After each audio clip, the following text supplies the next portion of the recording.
Chapter 1772, Acting City Lord. Lucky Old Cat. After Shi Feng entered the city hall, he noticed that quite a few Hecate members stood at the front desk to pick up city quests. It was evident that Hecate had no intention of giving up on Cold Wind City and was preparing to compete for the city's authority once again.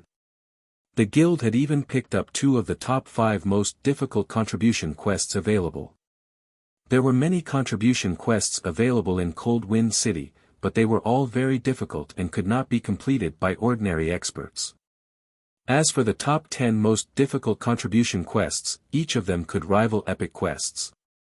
After completing these epic contribution quests, one would acquire roughly 50 city contribution points. Each of the top 5 contribution quests awarded 100 CCPs or more. In addition, players had to pay a hefty deposit when picking up these contribution quests. In the case of the top 5 contribution quests, the deposit was 500 gold plus 5,000 magic crystals. If players failed to complete the quest, they wouldn't get their deposit back. Yet, Hecate had picked up 2 of the top 5 quests at the same time.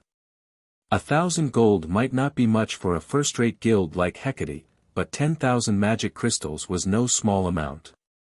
After all, the Ice Crystal World was an otherworld that had low production of magic crystals. However, Shi Feng did not give the matter much thought as he followed the NPC Senior Administrator straight to the office of Cold Wind City's Magistrate to receive a portion of authority over the city. Bookshelves filled with books lined the peaceful office's walls. Currently, a young man in noble garb sat behind a desk, reading through some documents. Upon seeing Shi Feng, the youth set aside his work. This youth was none other than Frot, Cold Wind City's magistrate and a level 180, Tier 4 Sky Knight. It was very rare for one to become a Tier 4 Sky Knight at such a young age, so it was clear how much talent and potential Frot had. "Adventurer, you're here," Frot said as he looked at Shi Feng. "Greetings, Lord Magistrate. I have come here today as a representative of the Asura Adventure team. I wish to become the acting city lord and help contribute to Cold Wind City," Shi Feng respectfully declared. "I have heard of your deeds. Your Asura Adventure team is quite capable. You have opened the snow ruin that has been sealed for many years and the path to other cities. If your adventure team possesses such strength, I believe that letting you manage Cold Wind City should be a wise decision," Frot said, nodding in approval after observing Shi Feng for a moment. He then took a silver token from one of his desk's drawers, placing the eagle-shaped token on the table and said, "This is the Acting City Lord's token. With this, you'll command a portion of authority over Cold Wind City. However, I must warn you that if someone more capable comes to me, I will take the token back and give it to that person. Hopefully, you will utilize this token properly and help Cold Wind City develop." Saying so, Frot passed Shi Feng the Acting City Lord's token. Upon receiving the token, triumph filled Shi Feng's heart. With this token, he would be considered Cold Wind City's ruler and possess advanced authority over the city. He could now turn the entire city into the Asura Adventure Team's headquarters. After becoming the acting city lord, he would gain access to several empty plots of land in Cold Wind City's central district. These plots were specifically reserved for the acting city lord to build advanced constructions, such as advanced smithies, advanced restaurants, advanced shops, and advanced magic stores. Advanced shops, in particular, could even be used to host large-scale auctions, in which more than just players could participate. NPCs would be able to auction items as well. Only, these large-scale auctions could only be hosted once a week. In addition, becoming an acting city lord granted him the authority to construct a teleportation plaza in the central district. He could establish teleportation gates that transported players to Cold Wind City's border fortresses. These border fortresses were very far from Cold Wind City itself, and most of them occupied level 60+ high-resource maps. These maps contained many resources unique to the Ice Crystal World. However, if players tried to reach these border fortresses on foot, they would have to pass through multiple level 90 or above maps. Aside from the extreme danger, the journey was very time-consuming. Hence, traveling there via teleportation gate was the best option. The acting city lord managed these teleportation gates, and both the teleportation fees and the currency used would be left to their discretion. Of course, the system would impose a maximum and minimum amount. Meanwhile, the acting city lord would receive 20% of the income from the teleportation gates. This was the greatest benefit of being an acting city lord. Thinking up to this point, Shifeng headed to a VIP lounge on the city hall's second floor and began to discuss the teleportation gate's construction with the NPC senior administrator. The sooner he built the teleportation gates, the more the Asura adventure team would benefit. My lord, this is the information on the teleportation gates you have requested. From small to large teleportation gates, everything is on this list, the senior administrator said as he handed Shifeng a list of available teleportation gates. How expensive. It's no wonder why the guilds that had taken control over otherworld NPC cities in the past hadn't constructed teleportation gates early on. Shifeng was utterly astonished as he read the construction costs. Just constructing a small teleportation gate cost 10,000 gold and 80,000 magic crystals. Meanwhile, a small teleportation gate only allowed travel to 3 fortresses and would only teleport a maximum of 50 people at a time.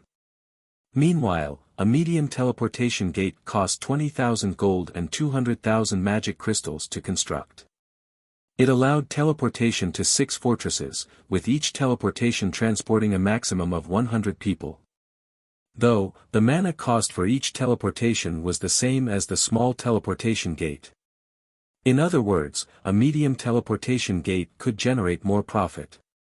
As for the large teleportation gate, it cost 40,000 gold and 300,000 magic crystals to build. It allowed teleportation to 10 fortresses, and each teleportation could carry up to 200 people.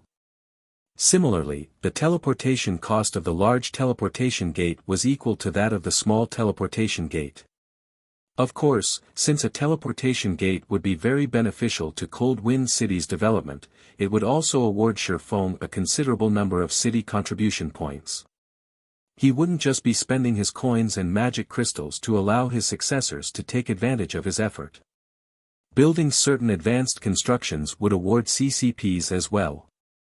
Only, the amount varied depending on the type of construction. This was also the reason that once a player became an acting city lord, it was very difficult for others to surpass them. My lord, as you are the first adventurer to be chosen as the acting city lord, we can offer you 2 special teleportation gates. Here is the information for these gates, the senior administrator said as he passed 2 more lists to Shifeng. Once you have made your decision, you may notify me at any time. Of the 2 new lists the senior administrator had provided, both recorded information on small teleportation gates. However, unlike the normal version, these 2 gates each had an additional function. The first gate allowed teleportation to 4 border fortresses, but the construction price was 10,000 gold and 100,000 magic crystals.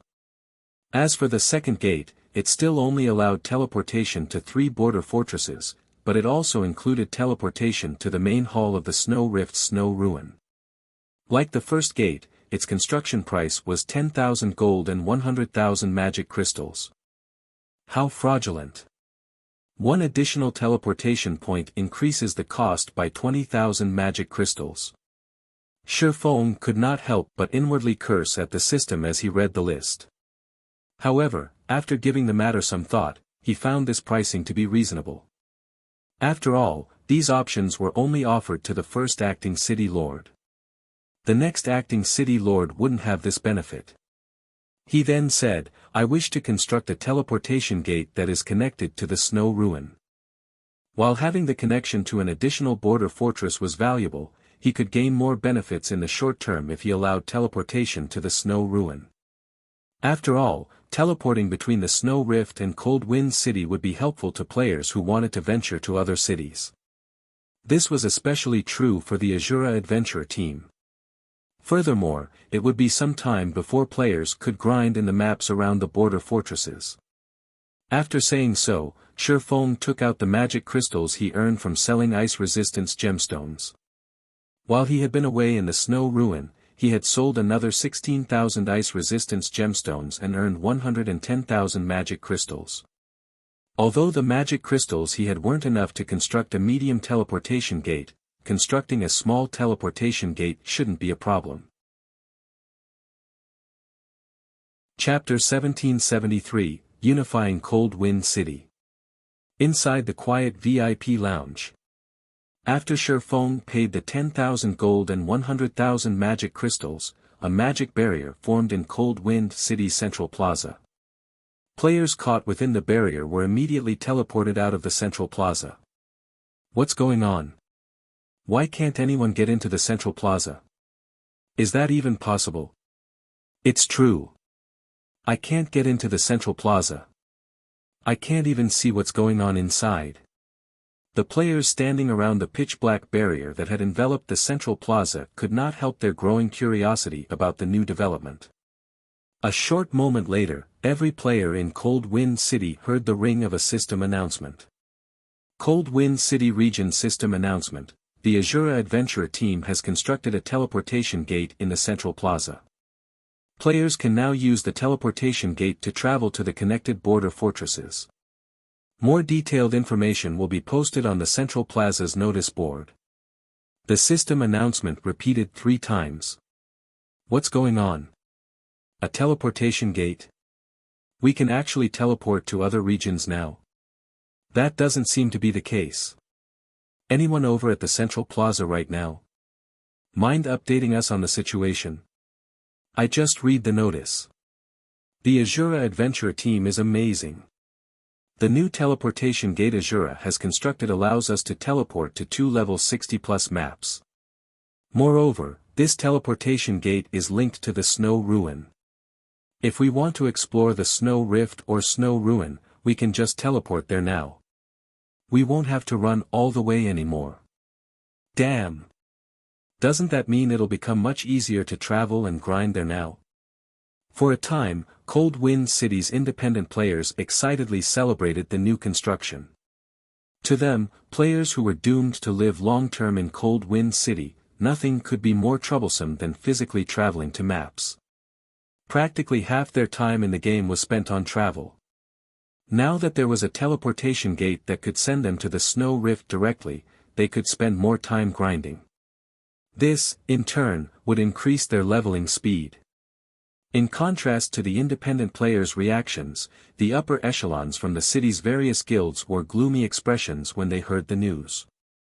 Independent players might not have a clear idea of what kind of authority an acting city lord possessed, but this information was not foreign to the various guilds.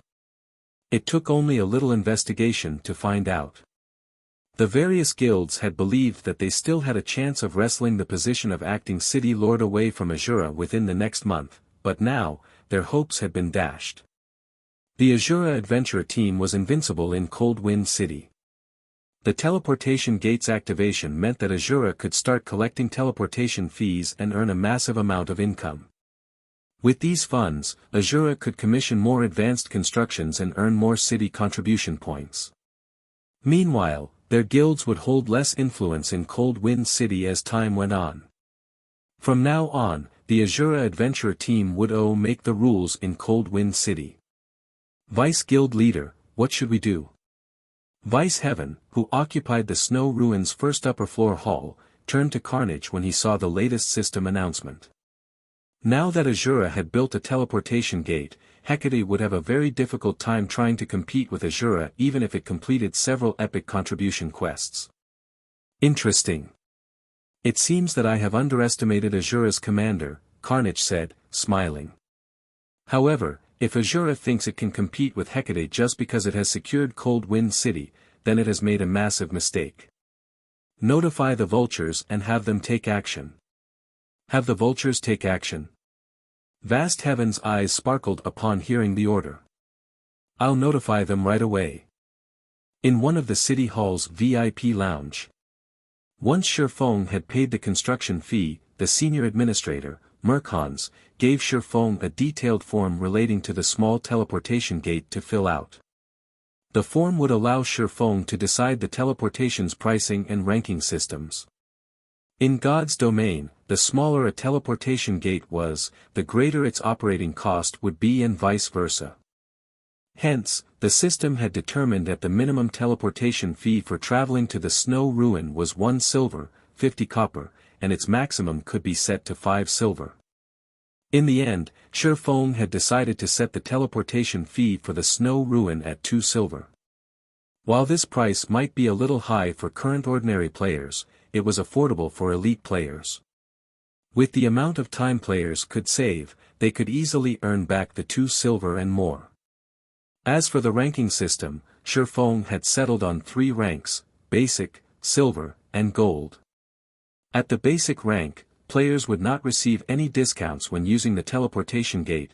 Players at the silver rank received a 10% discount, and players at the gold rank received a 20% discount.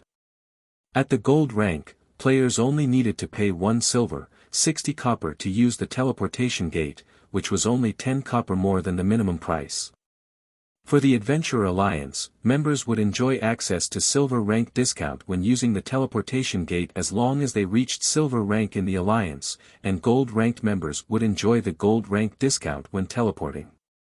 In the Asura Adventure team, elite members would get access to the silver rank discount, while core members could use the gold rank discount. After this rule was set, not only would it tempt more of Cold Wind City's players to join the Adventurer Alliance, but they'd also contribute more to the Alliance to raise their ranks. After all, the teleportation gate was an incredible convenience for players. Players would use the teleportation gate frequently since just traveling to a nearby map like the Snow Rift would save them 20 to 40 copper, depending on their rank in the Adventurer Alliance. As for teleporting to the 3 border fortresses, which were even further away from Cold Wind City, players would be able to save even more money. In the long term, the 10% to 20% discount would save players a huge amount of money. At that time, the Adventurer Alliance's development in Cold Wind City would skyrocket. When Shifeng finished with the teleportation gate, he left the city hall and returned to Asura's residence. Constructing the teleportation gate was only a small matter to Shifeng. He still had much larger problems, which were his original purpose for visiting the Ice Crystal World collecting soul-dissolving flowers. Despite exhausting all options, he had only collected 6 soul-dissolving flowers thus far. He was still far from reaching his goal of 20 stalks. Moreover, he had been in the Ice Crystal World for such a long time already. This meant that he had already obtained all of the available soul-dissolving flowers in Cold Wind City. He wouldn't be able to acquire more within a short time. If he wanted to acquire the 20 soul-dissolving flowers quickly and complete the Philosopher's Hand quest, he had to visit the Ice Crystal World's other cities. Upon entering the courtyard of Asura's residence, Shifeng was greeted by the sight of many high-spirited players. When these Asura members noticed Shifeng's return, they promptly greeted him with joy and respect. "Commander, you're back." "Greetings, Commander." Seeing a crowd rapidly form around him, Shifeng did not dare to tarry. After responding with a few nods, he sped into the residence. "Commander, I've gathered the people you asked for. Aside from 500 experts from our Asura Adventure team, we've also selected 200 advanced lifestyle players from the Adventure Alliance. We have a total of 700 players ready to depart," Yenya said as she gestured to the rows of players in the lobby. Smiling, she continued, "Even if we visit another NPC city, we won't be much weaker than its well-known adventure teams." It was not easy for guilds and adventure teams to secure a foothold in other NPC cities since they had to compete with the local guilds and adventure teams. However, with 500 expert players, the Asura Adventure team should be capable of contending with a large-scale adventure team with around 2,000 or 3,000 members.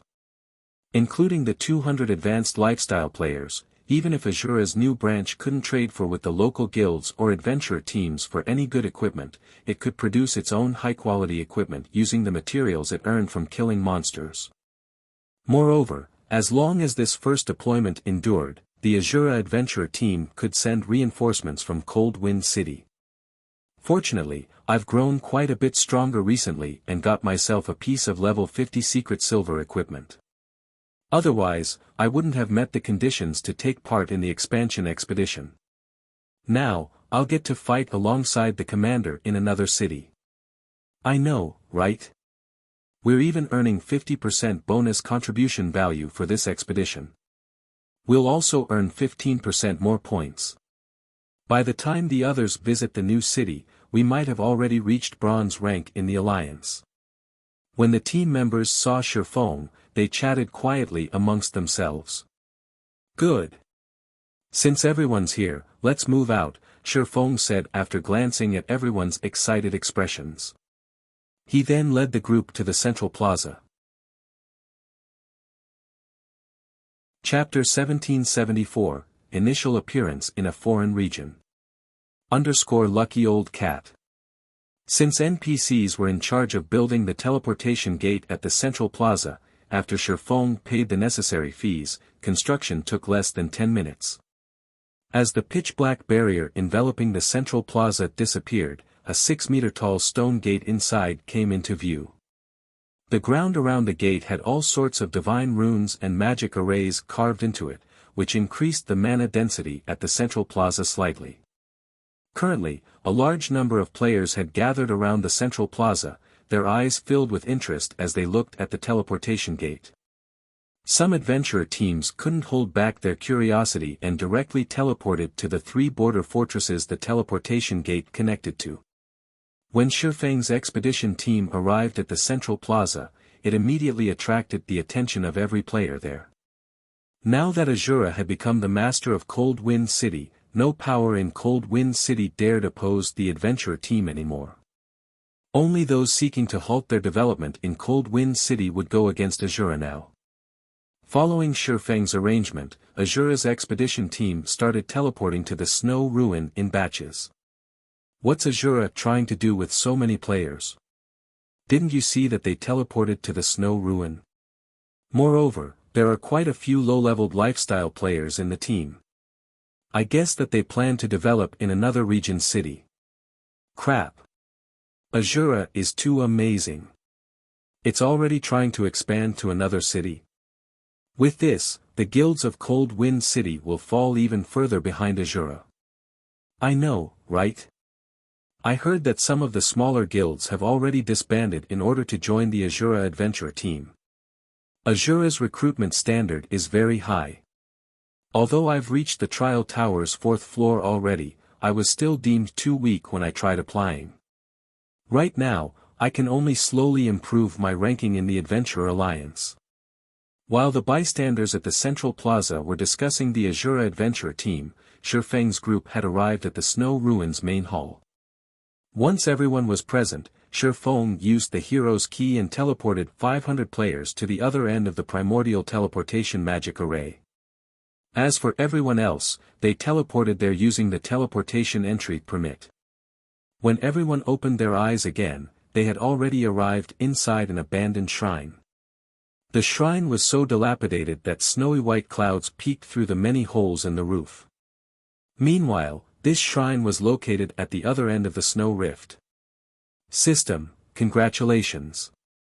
You have arrived in the Frozen City region. We made it over, just like that. When everyone heard the system notification, they had a sense of unreality. It felt as if they were still in the Cold Wind City region. Alright, everyone, get ready. We're setting out for Frozen City. Shifeng commanded. Although they had teleported to another region, they were still inside the snow rift, which remained a forbidden land for players. Needless to say, there were definitely plenty of monsters here. However, before the expedition team even got 1,000 yards away from the abandoned shrine, a group of players suddenly surged out from the snow-capped forest on both sides of the team. Very quickly, these new arrivals not only blocked off the expedition team's path of advance but also formed an encirclement around the team. With a glance, Shifeng and the others could easily tell that this group of new arrivals comprised at least 30,000 players, every one of them wearing Hecate's guild emblem. From the sneers and killing intent these Hecate members displayed, these guild players obviously held bad intentions towards them. Before Shifeng and the others could do anything, the sky above them suddenly darkened. A moment later, everyone in Asura's team gained a debuff that prevented them from using teleportation tools and teleportation skills for 3 hours. The Tier 3 magic scroll war blockade. Shifeng could not help but frown as he looked at the debuff on him. Commander, this is bad. They clearly came prepared. Right now, we can't even use instantaneous movement magic scrolls to leave this place, Yenya said, an ugly expression on her face as she looked at the Hecate members surrounding them. Their opponent outnumbered them by too much. Moreover, these Hecate members were all very well equipped. Even the weakest piece of equipment on them was level 50 mysterious iron rank. As for their levels, they were all at least level 53. Quite a few of them also radiated a chilling aura. These players were evidently experts that had fought on many battlefields. Most likely, they were not the slightest bit weaker than herself and the other Tier 2 experts of Asura. Meanwhile, the 20-plus players standing at the forefront of the guild's lineup even felt lethal to Yenya. As Hecate's army drew closer, Asura's members grew anxious. At this time, a berserker clad in dark blue armor walked out from Hecate's army. Looking at Shifeng and the others, the berserker laughed loudly, ha ha ha. Aren't you people from Asura very amazing? Why are you getting afraid now? This berserker was none other than Vast Heaven. It is normal for them to be afraid. After all, we have a total of 40,000 elites and experts gathered here. What could they possibly do with their measly 700 players, said a slim man clad in dark grey mage robes, standing beside Vast Heaven, chuckling. However, the vice guild leader sure has a high opinion of them to have actually sent so many of us here to stop them. The 11 Tier 2 players standing beside him nodded in agreement with the grey-robed man's words. The vice guild leader has told me to remind you all to be careful of Asura's commander. That man is very strong, Vast Heaven said as he fixed his gaze on Shifeng. That person is Asura's commander. He doesn't look like much at all. Regardless, since the vice guild leader has already said so, leave that person to us. We'll leave the small fries to you, the slim man said as he glanced at Shifeng, a hint of playfulness in his eyes. Blade, I'll attack first later on. You ambush him from the side. We'll give this brat a taste of what it feels to be utterly helpless. Sure. The level 55, Tier 2 assassin standing beside the slim man replied indifferently before disappearing from where he stood. Alright, I'll go deal with those small fries, Vast Heaven said, a hint of disappointment in his voice as he watched the Tier 2 elementalist and Tier 2 assassin moving out. The Tier 2 elementalist walking straight toward Shifeng and the Tier 2 assassin that just disappeared were both part of the 12 heavens. They also ranked number 1 in their respective classes in Hecate. The elementalist was Cold Brew while the assassin was Blade Hand. Either of them could defeat him easily. Working together would amplify the combat power they could display by multiple times, hence, instantly killing a Tier 2 player would be child's play for them. At this point, Hecate's other members had also started slowly closing in on Asura's members. Facing such a force, even Yenya, who was a Tier 2 player, could not help but gulp. As for the other experts of Asura, they were already breaking out in a cold sweat. After all, this was the first time they were going up against such a massive force. Resisting the horrific aura and pressure Hecate's army projected was deeply ingrained, yet in such a situation, they could only watch the guild players draw near. We're doomed. Hecate is too ruthless. We have only 700 people on our side, yet they actually dispatched so many elite and expert players to deal with us.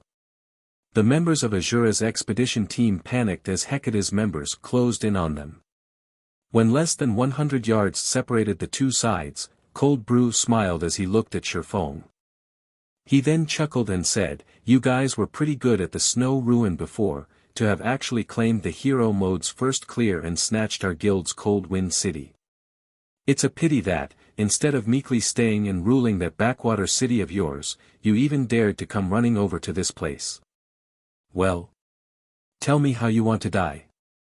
Everyone relied on their own capabilities to struggle for Cold Wind City. Is there a need to call it snatching? Looking at Cold Brew slowly approaching him, Shifeng smiled and said, moreover, in Cold Wind City, it was clearly you guys that started attacking us first. During this time, you people from Hecate have even ambushed and killed over 400 members of our adventurer team, causing us to suffer severe losses. Today, I'll use this opportunity to claim full compensation from you. Ha ha ha. You want to take revenge on us? Cold Brew laughed loudly. Our guild had countless enemies. Unfortunately, we annihilated every one of them in the end. How will your Asura adventure team take revenge on us? As soon as Cold Brew said so, the large group of experts behind him sprang into action. Like a pack of fierce tigers, they surged towards Asura's members. We'll take revenge like this. Shifeng replied, plucking a scroll and the evil god's eye from his bag. He then unfurled the Tier 3 large-scale destruction magic scroll Purgatory Flames and used the evil god's eye's world power on it. Burn! Purgatory Flames. Chapter 1775, Nightmares Beginning. In the Narrow Valley. As Shifeng completed the Tier 3 magic scroll's incantation, 3 crimson magic arrays appeared beneath and circled Shifeng's feet. Immediately after, the ground started to tremble, extending forward and away from Shifeng. Even Hecate's members, who stood over 50 yards away, felt the intense quaking. Damn it! It's a large-scale destruction spell. Everyone, dodge! Cold Brew panicked when he noticed a torrent of mana surge toward Shifeng. However, the magic scroll Shifeng had used had a very short channeling time. By the time Hecate's members had noticed it, the 3 crimson magic arrays formation had completed. In the next moment, a gigantic, flaming phoenix, with a wingspan of easily over 100 meters, appeared above Shifeng. The heat the phoenix radiated melted the snow around it. Boom! With a screech, the phoenix flapped its wings once and disappeared, sundering the space it had occupied. In the blink of an eye, the phoenix arrived before Hecate's army. Seeing the approaching avian, horror flashed on the faces of Hecate's members. At the same time, thoughts of escape flooded their minds. However, compared to the phoenix's speed, Hecate's members were little more than snails. Wherever the phoenix passed, a sea of fire followed. When Vast Heaven, who led the charge against Asura's members, saw the flames, his eyes widened in shock. With a frustrated gaze, he turned toward Shifeng as the fire devoured him, his HP falling to 0 instantly as his body turned to ash. After Vast Heaven disappeared, an item took his place. If these flames even killed a Tier 2 player like Vast Heaven upon contact, Hecate's Tier 1 players didn't have a chance of survival. Agonized screams echoed throughout the valley. Asura!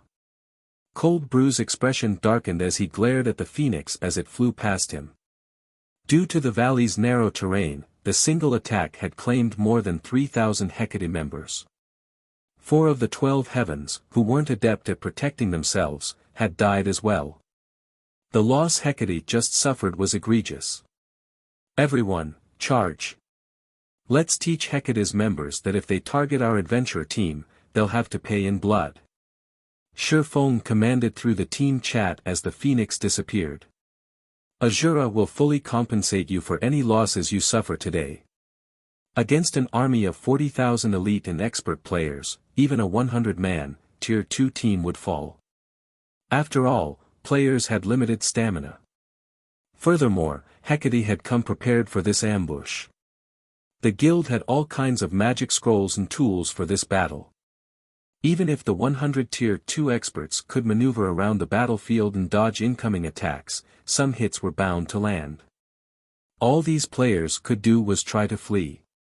Fighting was simply suicide. Originally, Purgatory Flames was an AoE spell that dealt fire damage to an area of 20 by 100 yards, but with World's Powers enhancement, its range had grown to 400 yards. It was just enough to open a path through Hecate's army. As long as they could break free from this encirclement, they would have a chance of survival. Right. At worst, we'll just die once. Isn't that just one piece of equipment? Let them have it. We follow the commander's orders. Nice.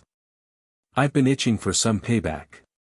Hearing Shifeng's words, Asura's members burned with fighting spirit, their fear of Hecate vanishing. Good. Let's charge. As his team brimmed with fighting spirit, Shifeng nodded approvingly. He then took out the Bible of Darkness and summoned a Tier 3 demon to remove anyone in his way. He then followed after the demon. Kill. Kill these bastards from Hecate. Asura's members flowed into a defensive formation, with the experts around the perimeter and the lifestyle players in the center, and followed after their commander.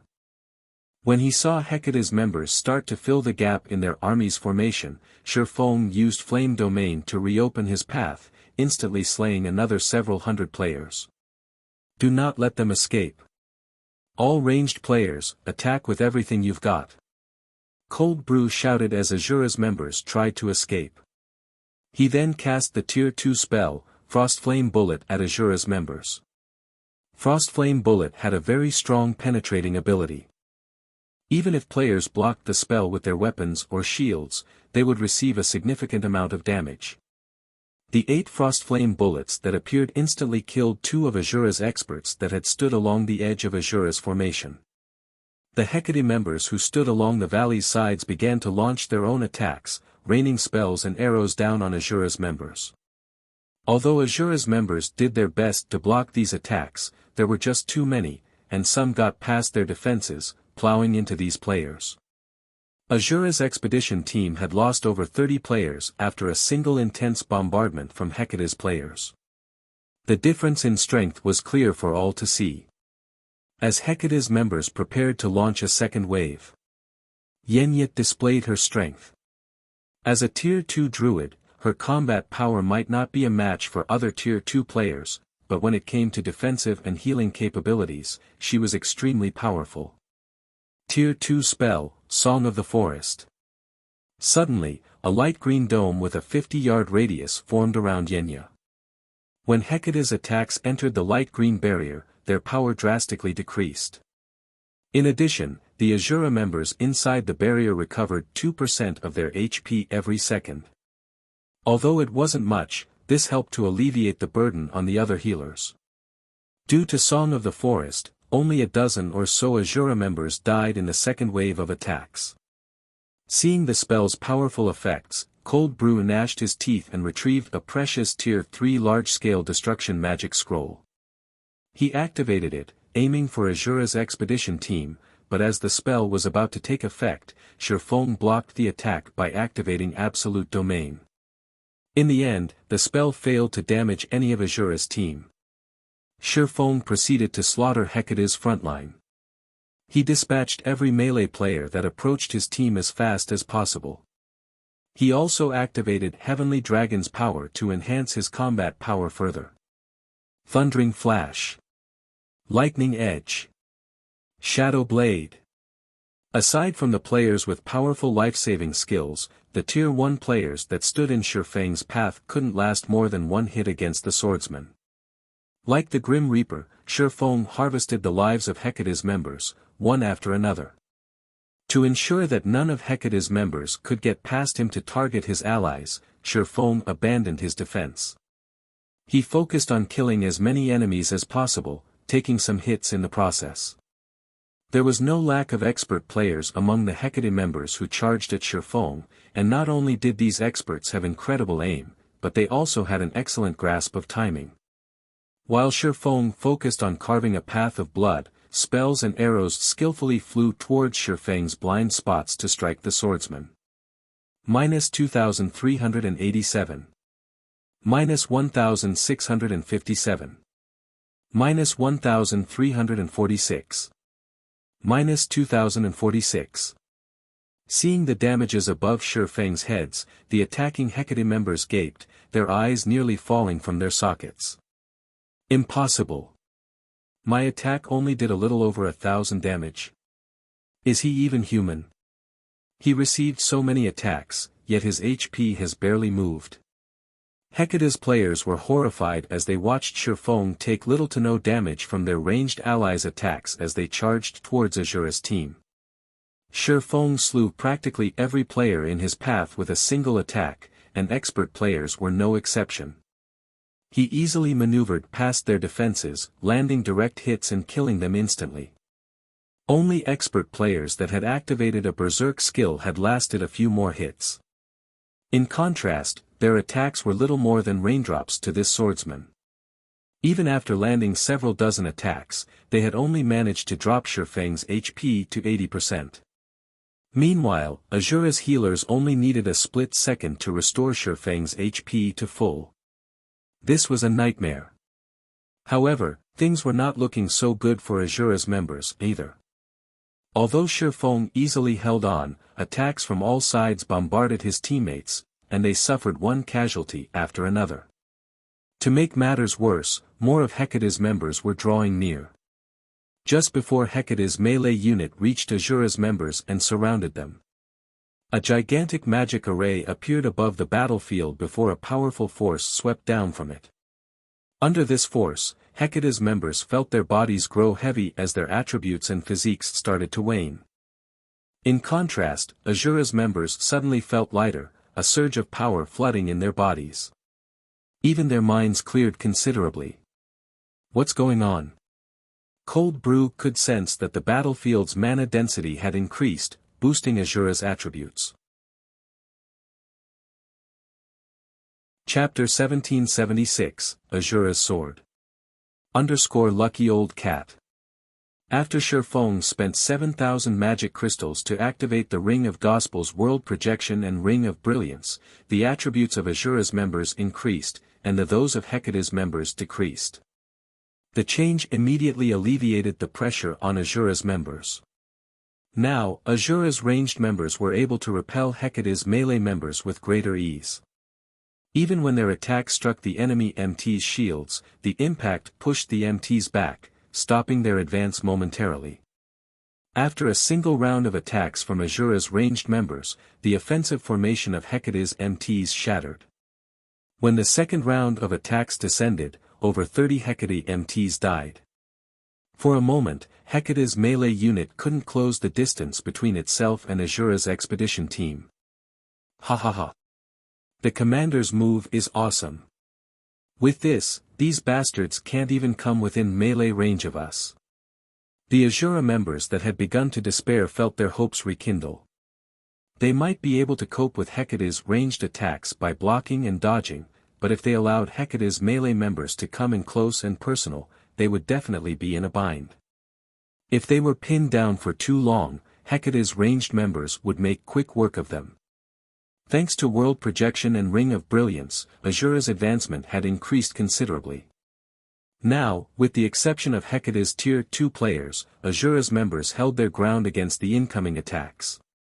Hecate's Tier 1 players could no longer break their formation. Meanwhile, Shifeng, who opened a path for his team, was like a killing machine. Despite Shifeng having only advanced 1/4 of the way through Hecate's blockade, more than 400 players had died by his swords. In addition, Shifeng's Tier 3 demon disrupted Hecate's formation from time to time. This prevented Hecate's members from slowing Shifeng down, and Hecate's members could only watch as Shifeng made his way through their ranks. Blade, go, stop him with the vultures. We must not let these people get away. Cold Brew said, gnashing his teeth as he watched Shifeng plow through Hecate's army unhindered. Shifeng played a crucial part in this battle. If he hadn't torn a hole in their encirclement, Asura's members wouldn't have had a chance of breaking through. Moreover, too many Hecate members had died at Shifeng's hands. Shifeng left only corpses in his wake. If they did not remove the man from the battle now, they would suffer immense losses. Got it. Blade Hand, who had hidden a short distance away from Asura's expedition team, replied through the team chat. He then led the 6 assassins around him and snuck toward Shifeng. The Vultures was a party of assassins Hecate had specifically nurtured to eliminate important figures in other large guilds. The Vultures had successfully assassinated the upper echelons of super first-rate guilds in the past. When the Vultures were within 30 yards of Shifeng, the 6 assassins each took a magic array scroll from their bags. When they were within 25 yards, they used shadow steps and instantly appeared beside Shifeng. Seal. The Vultures moved extremely quickly and simultaneously unfurled the magic array scrolls in their hands. However, Shifeng's response was also swift. He instantly knew what these newcomers intended to do. Immediately, he began brandishing his swords. Swords orbit. Dazzling stars bombarded the 6 assassins, one after another.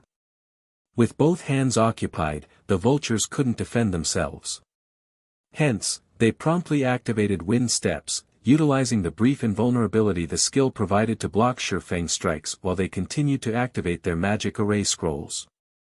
Suddenly, a magic array formed beneath Shifeng's feet. He then felt a powerful gravitational pull as chains emerged from the magic array and wrapped around his body, reducing his basic attributes, movement speed, and attack speed by 60%. Moreover, a magic barrier formed around him, blade hand, and the Vultures, sealing them off from the outside world. No attack spells or healing spells would be able to get through this barrier. Die. Blade hand appeared behind Shifeng, slashing his 2 daggers at the swordsman while he activated his berserk skill. Similarly, the 6 Vultures activated their berserk skills and used Absolute Strike, the assassin class's strongest tier 1 skill. Since the attacks had been launched from such a close range and Shifeng's attributes and speed had been drastically reduced, he couldn't defend himself in time. As a result, all 7 attacks hit their mark at the same time. Commander. Anxiety and concern overwhelmed Yenya as she watched Shifeng take the hits.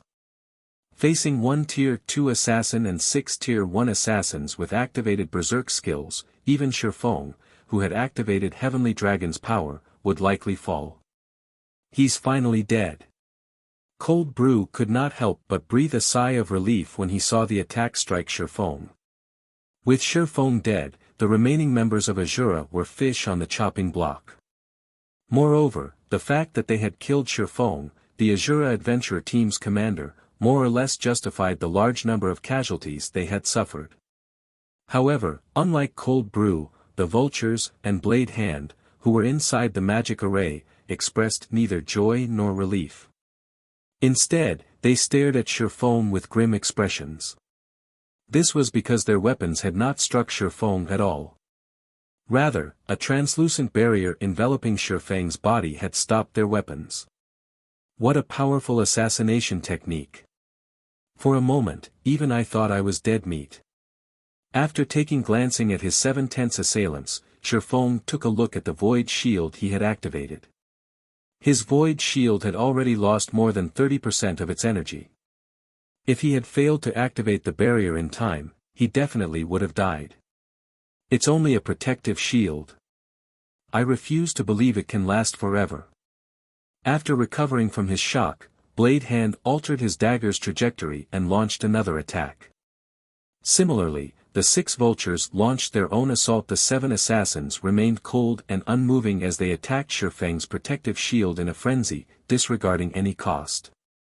While inside the magic array, their basic attributes surpassed Shifeng's. They were also faster than the swordsman. Meanwhile, skills that generated protective shields could only absorb a limited amount of damage. As long as they broke through the protective shield, Shifeng would die all the same. Daggers and short swords rapidly struck Shifeng's void shield. Dang! Dang! Dang!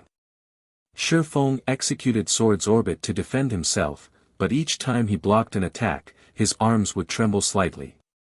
In terms of strength, he was no match for the 7 assassins. Meanwhile, the assassins' coordination prevented him from blocking all of their attacks. As a result, his void shield's energy continued to deplete. 60%. 50%. 30%. While Void Shield's energy drained, the expedition team situation had taken a turn for the worst. Since Asura's members had halted their advance for a time, Hecate's members were able to land more attacks. As a result, Asura lost members rapidly. Seeing this, Shifeng could not help but sigh. Immediately, he activated Blade Liberation, his aura's intensity skyrocketing. The instant Blade Hand and the vultures came into contact with Shifeng's killing ray, they felt their arms go numb. The impact sent them flying and crashing into the magic barrier, which rippled under the force. How did he recover his strength? Blade Hand's expression darkened further as he watched Shifeng, who stood proudly in the center of the magic barrier. He could not understand how Shifeng's attributes had increased by such a large margin. However, Shifeng had no intention of giving Blade Hand's group any time to think as he took the initiative to attack. Dang! Dang! Dang! Shifeng's attack speed was so high that even Tier 2 players had a hard time keeping up with his swords. Although Blade Hand and the vultures were assassins, not even they were a match for this swordsman's speed. They had to rely on their instincts to block Shifeng's swords. The 7 assassins knew that they were pushing themselves to their limits. Yet, every time their daggers or short swords came into contact with Shifeng's swords, an intense feedback coursed through their arms. The resulting impact was so powerful that they were even forced to retreat by several steps. Eventually, they could no longer keep up and were forced to use Vanish, temporarily negating Shifeng's attacks. Using the brief invulnerability, they launched a suicidal attack. The reckless assault instantly shattered Shifeng's void shield and slightly lowered his HP. Seeing that they had finally dealt damage, Blade Hand and the vultures regained a little hope. Immediately, the 7 assassins disregarded defense and launched another reckless assault. However, just as their attacks were about to strike Shifeng, their target split into 2 identical copies. Phantom kill. Blade Hand and the vultures were dumbfounded, but since their brief invulnerability was still active, they thrust their blades at the 2 copies. However, with the 7 assassins' attacks divided and the fact that Shifeng had an absurd amount of HP and defense, the assassins failed to kill either of Shifeng's copies. When the 7 assassins' temporary invulnerability ended, Shifeng and his doppelganger simultaneously activated Shadow Blade, sending 20 strikes flying at the assassins. There was little space for players to move around inside the magic barrier, and as a result, 5 of the 7 assassins were killed instantly. Shifeng and his doppelganger then executed Purgatory Pentaslash, each bombarding the 2 remaining assassins with 5 slashes. The power of each slash grew stronger than the last, and by the time Shifeng and his doppelganger landed their 5th hit, their opponents were paralyzed. Suddenly, a streak of blue light cut down Blade Hand and the last vulture. This time, the 2 assassins were powerless. When the streak of light cut through the 2 assassins' leather armor, both were thrown into the magic barrier, staring with widened eyes as they died. They simply could not bring themselves to believe that some commander of a measly adventurer team had turned the tables on Hecate's vultures, who were powerful enough to make the various large guilds tremble with fear. Although Blade Hand wanted to say something, his HP had reached 0. His vision faded to black as his body transformed into a streak of light and disappeared, leaving behind a piece of equipment shortly after. The magic barrier around Shifeng shattered and vanished. Chapter 1777, Scourge. Lucky Old Cat. Along with the magic barrier's disappearance, Hecate's members, who were slowly closing in on Asura's members, could not help being stunned. Everyone in Hecate knew of the vultures. The group was second only to the guild's pride, the 12 Heavens, in terms of strength. When it came to fame, the vultures were far more renowned than the 12 Heavens because the vultures had killed many people in the upper echelons of first-rate guilds before and even someone in the upper echelon of a super first-rate guild.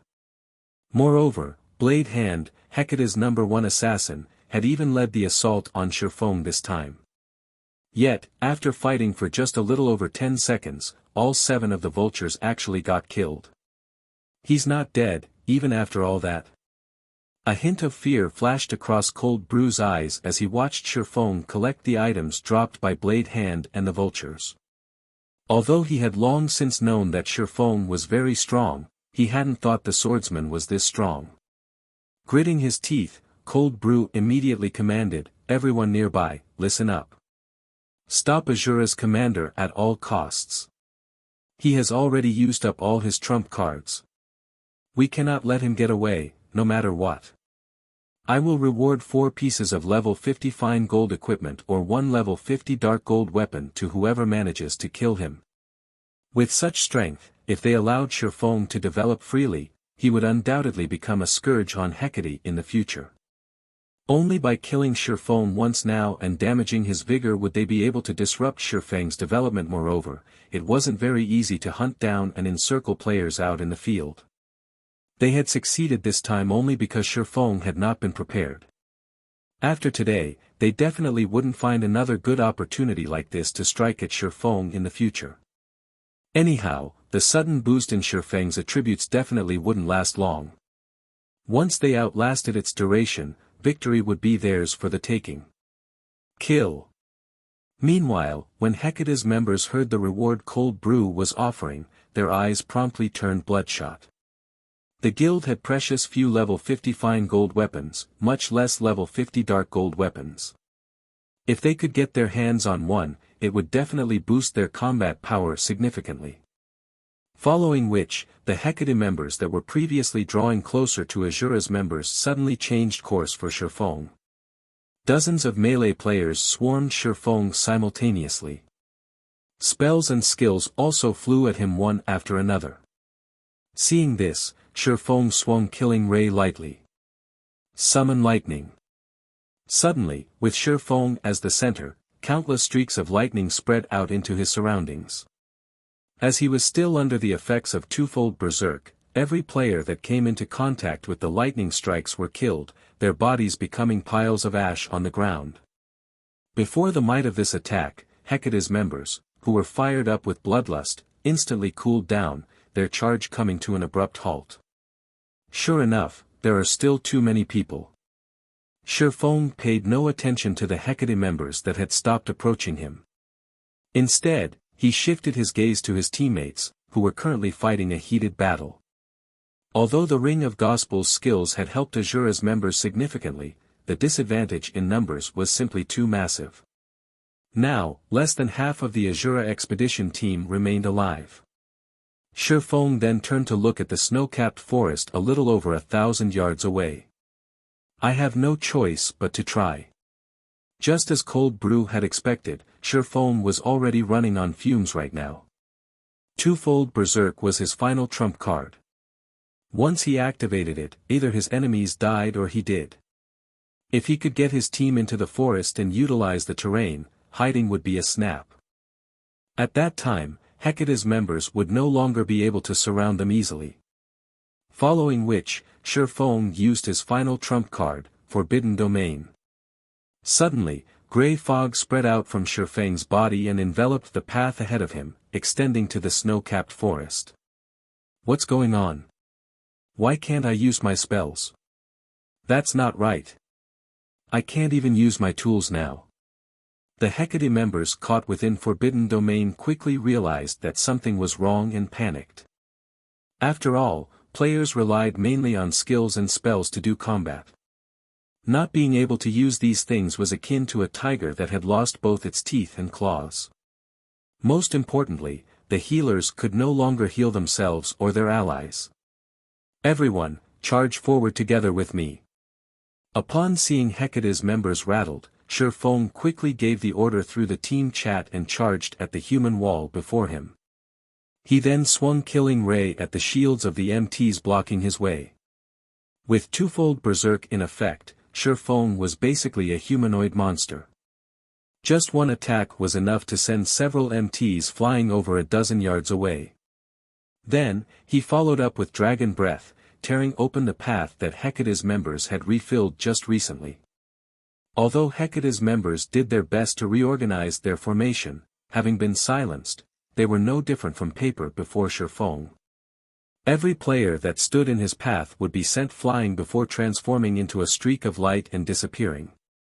Nobody could stop him at all. Asura's members became hot-blooded at the sight of Shifeng harvesting the lives of their enemies so effortlessly. They followed after him with renewed vigor. Although Hecate's members tried to prevent the adventurer team from advancing, the difference in combat power was simply too massive. Without any healing, Hecate's melee players fell quickly to Asura's members in just 2 or 3 moves. In the end, the guild players could only watch as the remains of Asura's expedition team entered the snow-capped forest. Boss Brew, Asura's members have escaped into the forest. Should we continue giving chase? A level 54 ranger asked as he looked at the nearby forest. No, we're retreating. The terrain inside the forest is too complex. Launching a search there will be too difficult. We might even get ambushed by them if we charge in recklessly, Cold Brew said, shaking his head. He then sent a fierce glance at the forest Shifeng had disappeared into as he said, we have plenty of time to deal with them in the future. Frozen City isn't a place they can easily survive in. Following which, Hecate's members all used their return scrolls and returned to Frozen City. Meanwhile, news of Hecate's failed encirclement soon entered the ears of the various guilds of Frozen City and set off quite a commotion among the upper echelons of these guilds. Many guilds in Frozen City even held emergency meetings over this matter.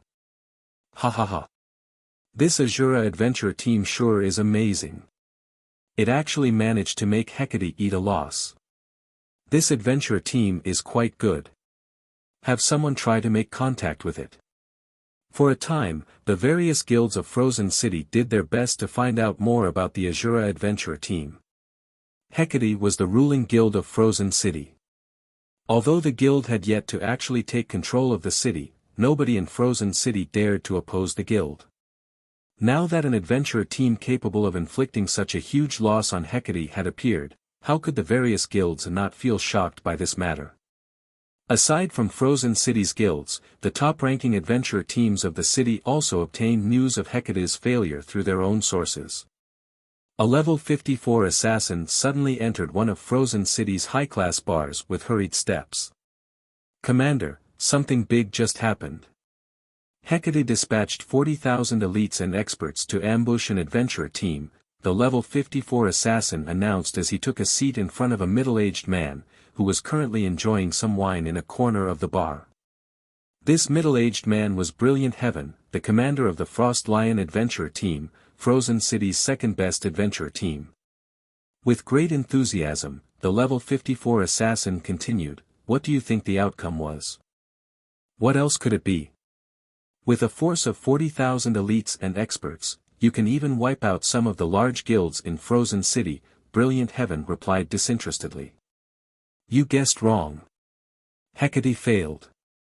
I also heard that Hecate lost several thousand members as well, the level 54 assassin said, shaking his head. Several thousand? Which adventurer team did Hecate target? Even White Soul, the current #1 adventurer team, doesn't have this kind of capability. Brilliant Heaven could not help but be surprised by the assassin's words. No.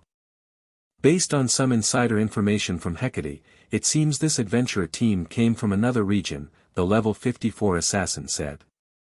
Another region? What's it called? How many people did they send over?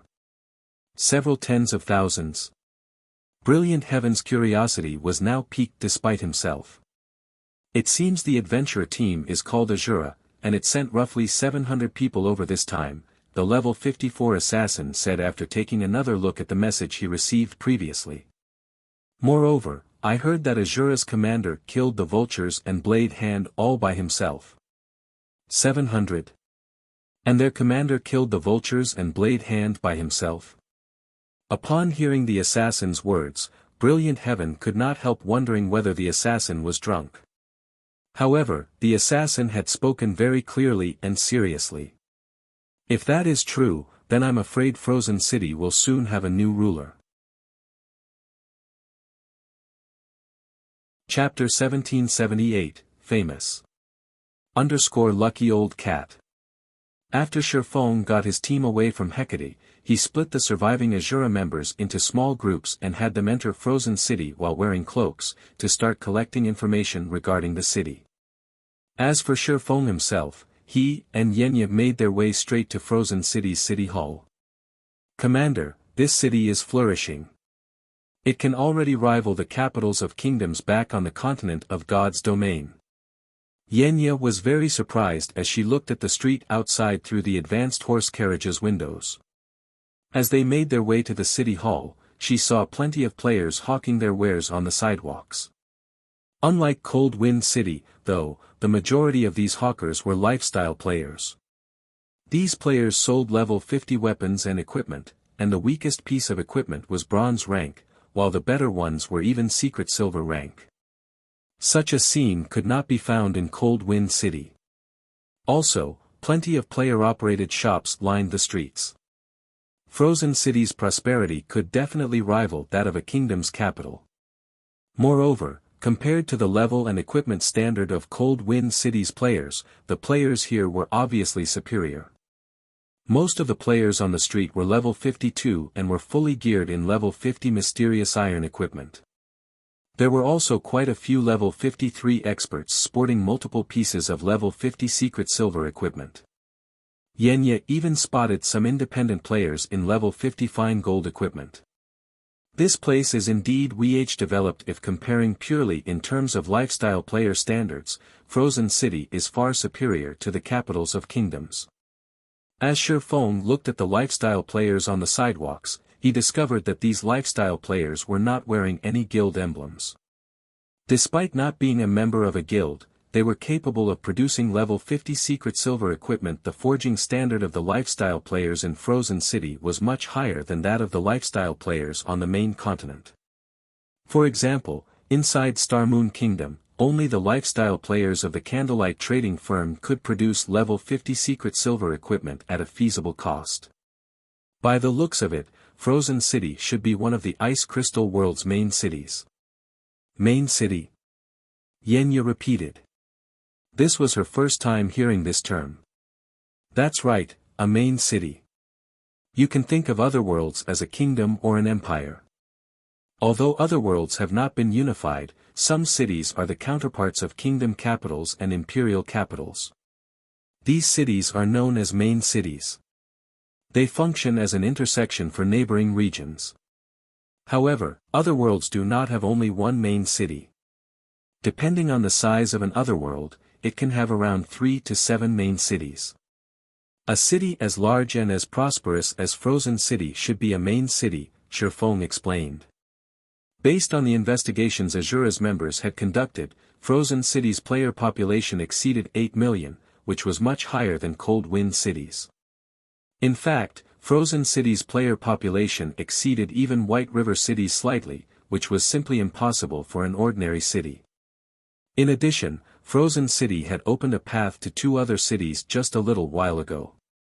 At the same time, the Frozen City region had multiple maps leading to other regions. All this proved that Frozen City was a main city in the Ice Crystal world. Originally, Sherfong had expected to arrive at an ordinary city similar to Cold Wind City. He had never imagined that he would actually land himself in a main city. This came as a pleasant surprise. The importance of an otherworld main city was much greater than that of a kingdom capital or imperial capital on the continent of God's domain. The reason for this was access. Players in most ordinary cities in otherworlds had to transit a main city in order to travel to other ordinary cities. On the other hand, players on the continent of God's domain could teleport freely between cities belonging to the same kingdom or empire. Moreover, regions housing ordinary cities had access to only one main city. One could travel to other main cities only via the main city they were connected to. Due to these reasons, the main cities of otherworlds were very important. At the same time, the difficulty of taking control of a main city was also much greater. However, once players successfully seized control of a main city, they could monopolize a sizable portion of an otherworld's resources, which also made main cities prime targets for the various large guilds. Now that Shifeng had managed to arrive at Frozen City ahead of the Black Dragon Empire's various large guilds, he had a much better chance of taking control of the city. After riding on the horse carriage for about 20 minutes, Shifeng and Yenya arrived at Frozen City's City Hall. Currently, merchant players crowded the main lobby. Some of these merchant players were standing before the front counter and browsing through the shops available for purchase in the city. Others were sitting in the lounge and chatting while waiting for their turn. Did you hear? Hecate ambushed an adventurer team in the Snow Rift just recently. In the end, however, not only did Hecate lose several thousand elite and expert players, but it even let nearly half of the adventurer team get away. Of course, I've heard about it. I also know that the targeted adventurer team is called Asura and that it's an adventurer team that came from Cold Wind City, a city that Hecate is trying to occupy. This Asura adventurer team sure is amazing. It actually managed to deal such a grievous blow to Hecate. I also heard that Asura's commander is an absolute monster that's 3 meters tall and has arms several times thicker than my thighs. He managed to wipe out the vultures and kill several thousand elite and expert members of Hecate all by himself. Even tier 2 experts are like tofu before him. What a monster. It's no wonder even the vultures got annihilated. Commander, they seem to be talking about you. Yenya, who overheard the conversation of some resting players, giggled as she sneaked a glance at Shifeng. Am I that gigantic? Shifeng could not help being flabbergasted by the conversation of these players. The rumors about him were growing increasingly ridiculous. Hecate's ambush this time had indeed dealt a severe blow to Asura's expedition team. However, Asura had also gained a considerable harvest from the ambush, and this harvest came in the form of free promotion. After all, Hecate had caused quite a commotion when it dispatched an army of 40,000 players to hunt a single adventurer team. The fact that the guild returned in failure only served to garner even more attention from the general populace. At this point, practically every player in Frozen City had heard about the Asura adventurer team already. After Shifeng arrived on the second-floor hall of the City Hall, he revealed his City Protector title. Lord Protector, how may I be of service to you today? An NPC senior administrator promptly walked over to greet Shifeng. I wish to purchase a plot of land in the city, Shifeng said. Alright, these are the available lands in our city right now, the senior administrator said as he took out a map of Frozen City. Green and red markers dotted the map, with the green markers signifying ownerless lands, and the red markers signifying owned lands. Looking at the city map, Shifeng could not help but smile. Sure enough, the lands around that street are still untouched, Shifeng thought as he looked at a section of the city that was all green. Labeled the Old City District, this section was located in the outer area of the city, and it would seem that nobody was interested in purchasing the lands there. After all this time since the launch of God's Domain, the important lands of NPC cities, whether on the main continent of God's Domain or in other worlds, had already been bought by the various guilds. No good locations would be left unclaimed. However, the NPC cities in other worlds were slightly different, particularly the old city districts of the main cities. In other worlds, only main cities had access to other main cities. This was like how teleportation between countries was limited to the capitals. Players needed to travel to the capital in order to teleport to another country. However, the way this access was gained wasn't by opening up a path in a particular map but by activating the air routes between cities. Once the air routes were activated, players could then ride a flying ship from one main city to another. These flying ships would dock at the main city's old city districts, where the main cities would construct an airport. In the past, the various large guilds had been ignorant of this fact. As a result, some merchant players that had gambled their money on the lands of the old city districts ended up making a fortune for themselves. Currently, practically all the lands around the area reserved for the future airport were ownerless. This was a massive business opportunity for Shifeng. Lord Protector, may I know which plot of land you wish to buy? I can also give you a detailed introduction of the lands available here. the senior administrator asked when he saw Shifeng remaining unresponsive for quite some time. No need for introductions. I want every plot of land in this area, Shifeng said as he pointed at the several streets of the old city district. Chapter 1779, Difference Between Cities. Lucky Old Cat. Everything, the NPC senior administrator couldn't help but ask, flabbergasted. Lord Protector, there are a total of 14 plots of land on these streets. Are you sure you want all of them? Even Yenyuk gave Shifeng an astonished look, her jaw dropping. She simply could not fathom what Shifeng was trying to do. Although the lands in the old city district were much cheaper than the lands in the central district, purchasing all 14 plots would still cost a fortune. Moreover, the old city district was in a remote area of the city. Even now, nobody had bothered to purchase any of those lands. One could easily see just how poor the location was. Just finding a tenant might be impossible. That's right. I want all of them. Shifeng nodded. All right, the total for the 14 plots of land comes to 31,500 gold. After making sure that Shifeng wanted to buy Old City District's lands, the senior administrator excitedly calculated the total price and handed Shifeng a list. Examining this list, Shifeng noticed that the cheapest plot cost over 2,000 gold. These lands were slightly more expensive than those in the outskirts of a kingdom's capital city. However, once the air routes between main cities opened to the public, these lands would become dozens of times more valuable. Even if he didn't have a use for these lands, he could rent them out and make a fortune. Naturally, he couldn't miss the opportunity to purchase these lands. After ensuring that everything was in order, Shifeng completed the payment.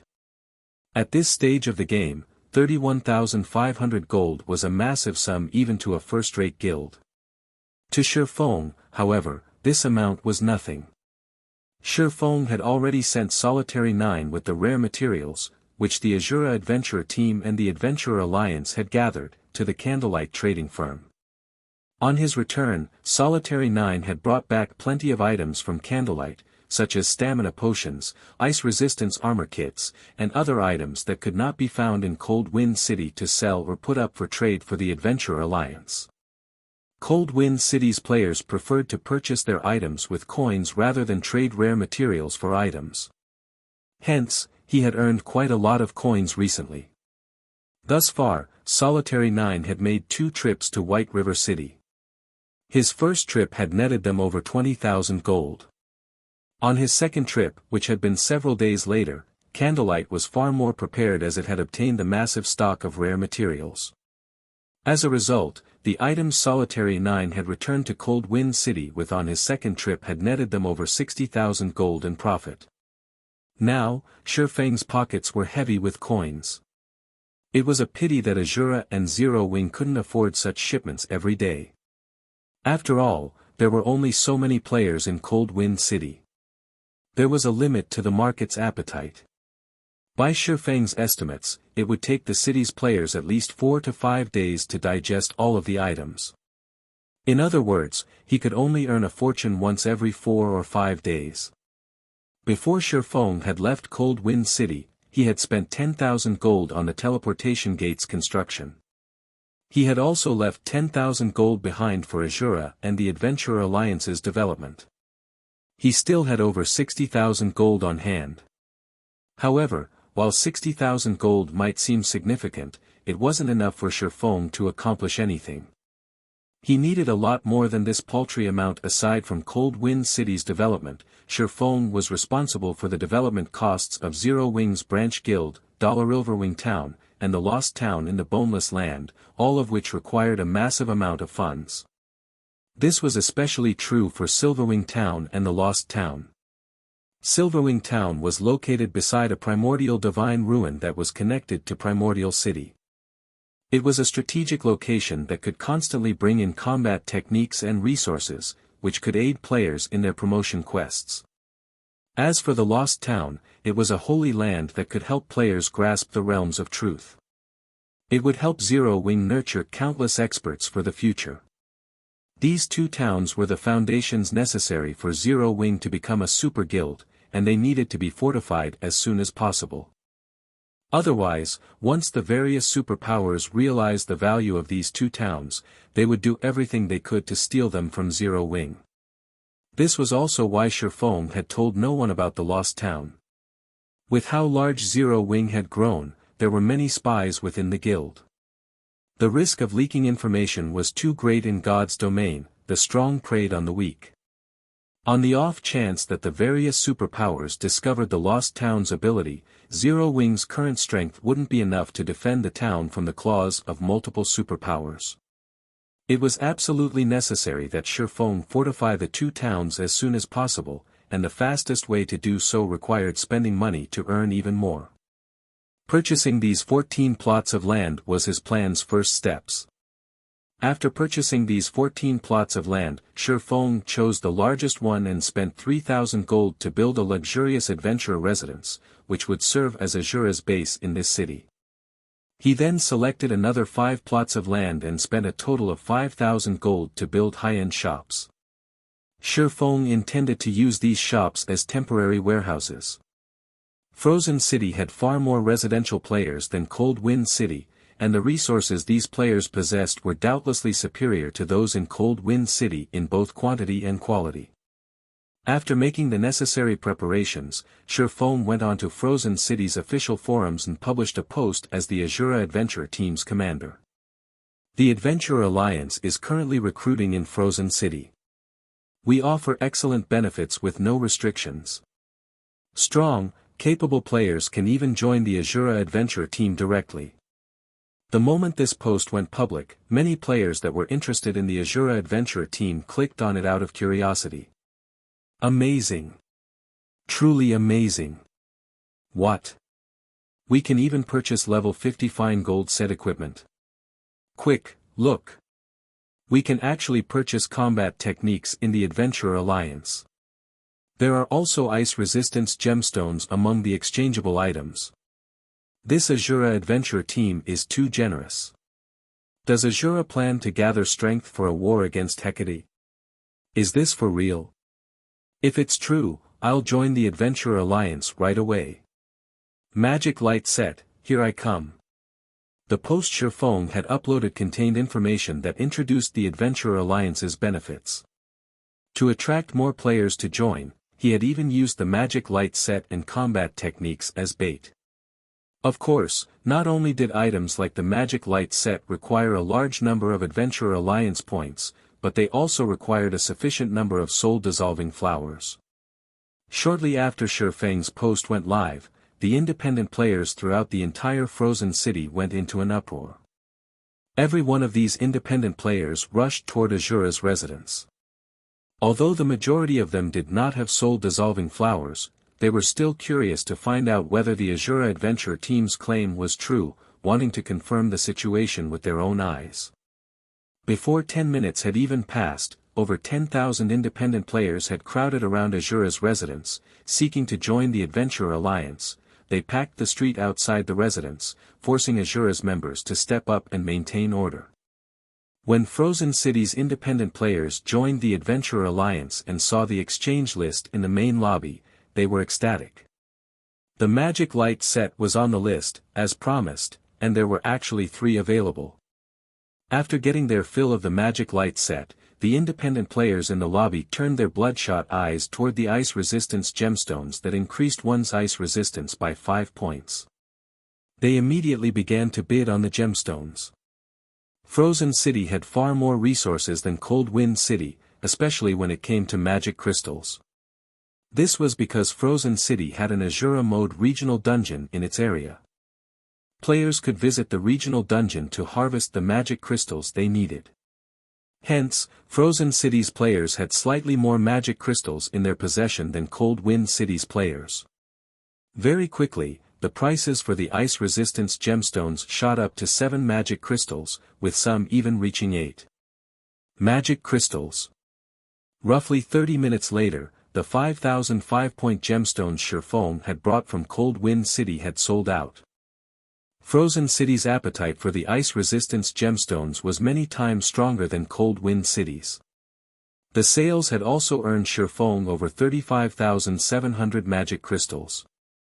Realizing that demand for the gemstones was so high here, Shifeng posted 10,000 6-point gemstones for sale as well, with their minimum price set at 7 magic crystals.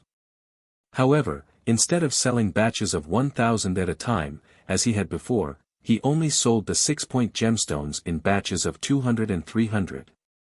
To Shifeng's surprise, all 3 magic light sets had sold roughly 3 hours after he had established the Adventurer Alliance in Frozen City, netting him 18 soul-dissolving flowers.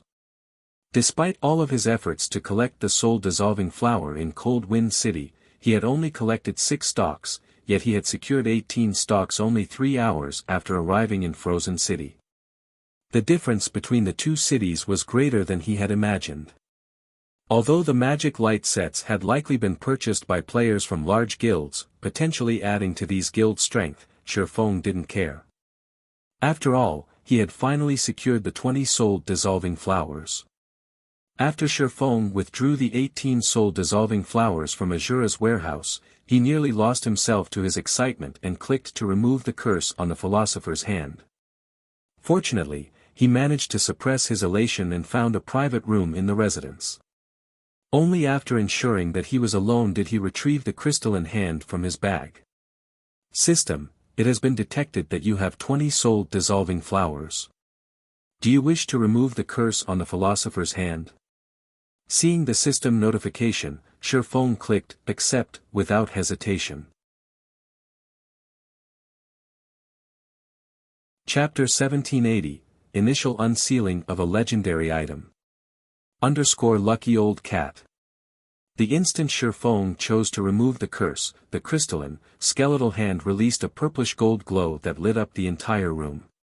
The mana density in the room also started to rise at a rapid rate. Amazing! So, this is the power of the philosopher's hand. Shifeng was unprecedentedly calm as a white mist surrounded him. Shortly after, the mist-turned mana gradually took liquid form. A globe of liquid mana then formed before Shifeng.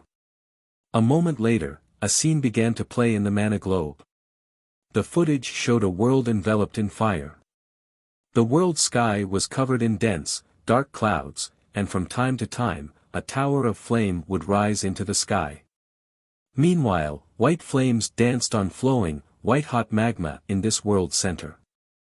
The flames were so hot that they even distorted space around them. However, Shifeng could faintly see a gigantic gate in the center of the white-hot flames. In addition, a massive, crimson figure paced inside the flames. The figure wielded a trident that seemed to be the ruler of the surrounding flames. After 1 minute of the footage, it disappeared. The room gradually returned to its original state, and the philosopher's hand quietly hovered before Shifeng. However, the item was now decorated in carved, divine runes. The philosopher's hand's attributes had also undergone significant changes. Cursed Philosopher's Hand, Legendary Rank Item. As the creator of the philosopher's hand failed to complete his wish before death, the creator's soul had attached itself to the philosopher's hand and cursed it to lose all of its power. As soul-dissolving flowers had been used on the philosopher's hand, the creator's soul had received soul guidance. As a result, the curse has been weakened slightly. Additional skill dash. Philosopher's Soul offers players guidance for 1 hour when crafting items. Cooldown, 3 hours. What an amazing skill. I've only partially removed the curse, yet the philosopher's hand has gained such a heaven-defying skill. It's no wonder why it had been known as an alchemy treasure. Shifeng was astonished when he saw the updated attribute panel. Most likely, the effects of Philosopher's Soul could rival even the value of a meditation potion. However, the materials needed to produce the meditation potion were incomparably valuable, and the potion itself was impossible to mass-produce. Philosopher's Soul, on the other hand, was a skill that could be used indefinitely.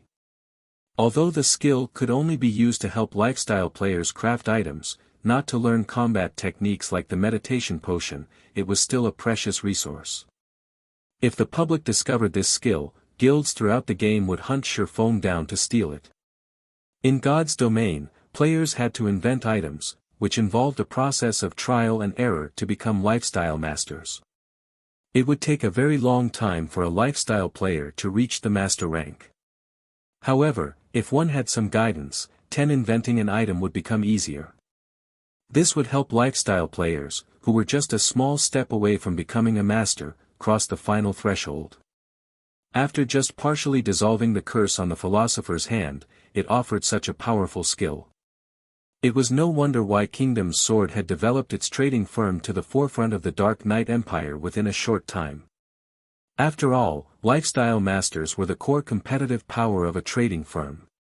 This outcome made Sure Feng even more eager to complete this epic ranked main storyline quest and obtain the complete philosopher's hand.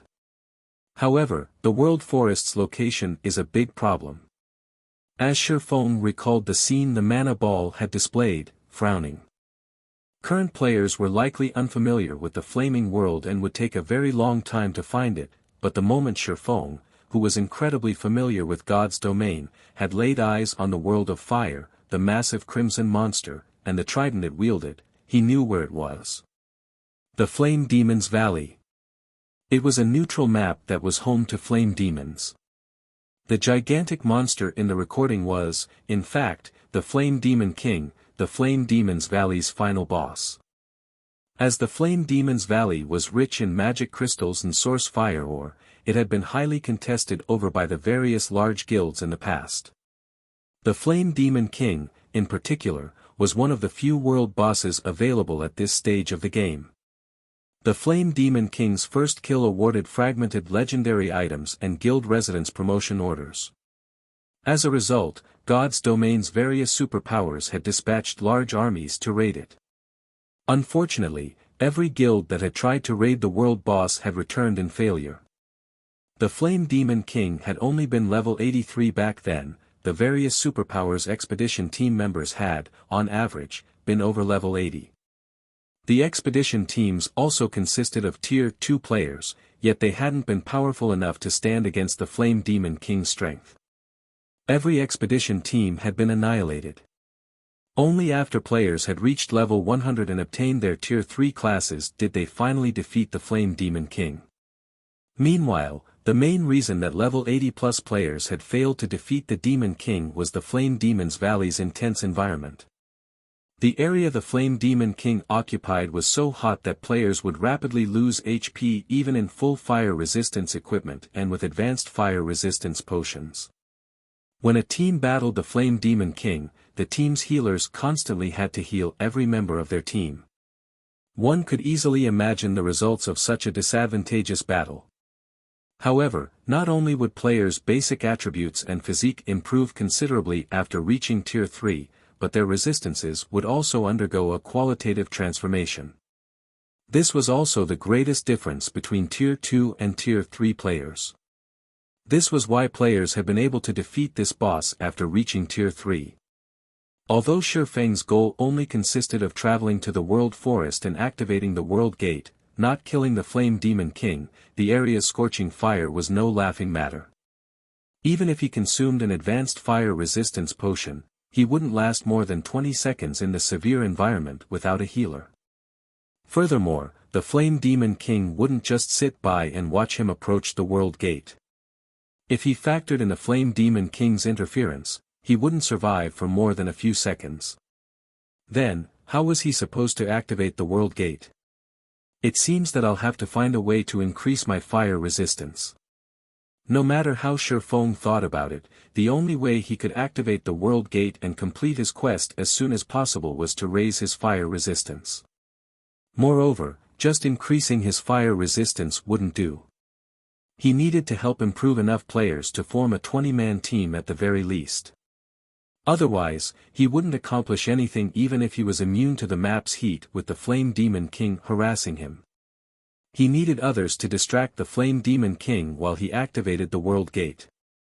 At the moment, Sure Feng could only think of 3 methods to improve a player's fire resistance. The first method was to wear fire resistance equipment, the second involved fire resistance potions, and the last required raising one's tier. The last option was unrealistic. Hence, he could only rely on the first and second method.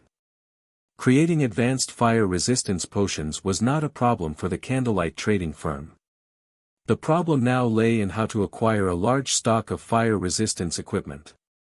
Moreover, the fire resistance equipment in question had to provide a significant amount of fire resistance. Otherwise, players wouldn't be able to survive in the Flame Demon King's abode. Trying to secure a large stock of powerful fire resistance equipment within a short time was unrealistic at this stage of the game. This was because mainstream players were just starting to cross the level 50 threshold. Team dungeons that dropped resistance equipment were still extremely rare. Hence, resistance equipment was very rare at this level, much less excellent resistance equipment. Only after players reached level 70 and above would resistance equipment start to become available in greater quantities. There's no other choice. I can only return and have Aqua Rose and Gentle Snow prioritize team dungeons that drop fire resistance equipment. Shifeng sighed. Following which, Shifeng stored the Philosopher's Hand and called Yenya over to discuss the works that needed to be done in Frozen City after he left the Ice Crystal world. He then filled his bag with the 60,000 magic crystals, which he had earned through the ice resistance gemstones that provided +6 ice resistance, and a large amount of rare materials he had acquired from Frozen City and Cold Wind City. He then used a guild transfer scroll and teleported back to the continent of God's domain. Chapter 1781, Tremendous Changes. Lucky Old Cat. Starmoon Kingdom, Zero Wing City. When Shifeng entered the guild hall's first-floor hall, he noticed that the main hall was crowded with guild members either eagerly picking up a quest or exchanging for an item from the guild warehouse. With a glance, he noticed that the players present inside the hall were all level 51 and above. Some Tier 2 players sporting Zero Wing's core member emblem were forming guild teams to raid team dungeons. The entire first-floor hall bustled with prosperity. Things here were completely different from before he left for the Ice Crystal world. After observing the situation in the guild hall for a short while, Shifeng hurried to the candlelight trading firm. As he rode through the streets of Zero Wing City on an advanced horse carriage, he noticed that there were many more players in the city than before, especially merchant players. In addition, he also saw quite a lot of leisure players wearing virtual clothing designed and made by real-world companies. It was obvious that players had started treating Zero Wing City as a place where they could enjoy life. Aside from merchant players and leisure players, there was also a marked increase in expert players in the city. Just within his field of vision alone right now, Shifeng already spotted several dozen level 53 and above expert players and even 2 extremely rare Tier 2 players. This was a situation that could not be found even in Frozen City. However, the greatest change to Zero Wing City was the horse carriages on the streets. Convoys of carriages frequently drove past Shifeng. These convoys mostly belonged to NPC merchant caravans, the presence of which also represented the prosperity of a city. And the more there were of such caravans inside a city, the more prosperous a city was. After Zero Wing City's prosperity reached a certain degree, so long as the city met certain safety requirements, it could get promoted from a basic city to an intermediate city. In Shifeng's opinion, Zero Wing City's promotion was imminent. If a guild wished to promote its basic city to an intermediate city, the city needed sufficient popularity. The presence of NPC merchants on the streets was a good benchmark for a city's popularity, something which the various large guilds in the past had discovered after collecting sample information from multiple guild cities.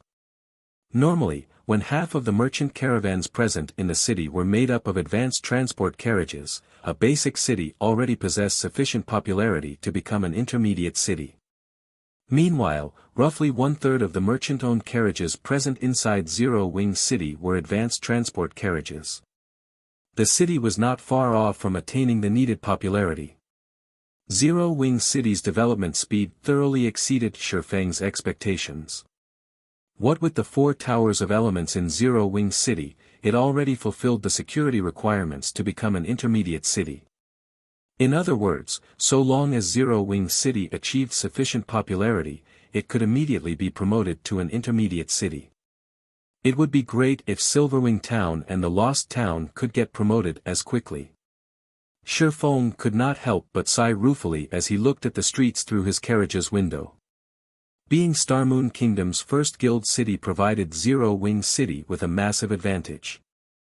With the additional benefit of an advanced defensive construction like the 4 towers of elements, it was basically impossible to stop Zero Wing City from developing rapidly.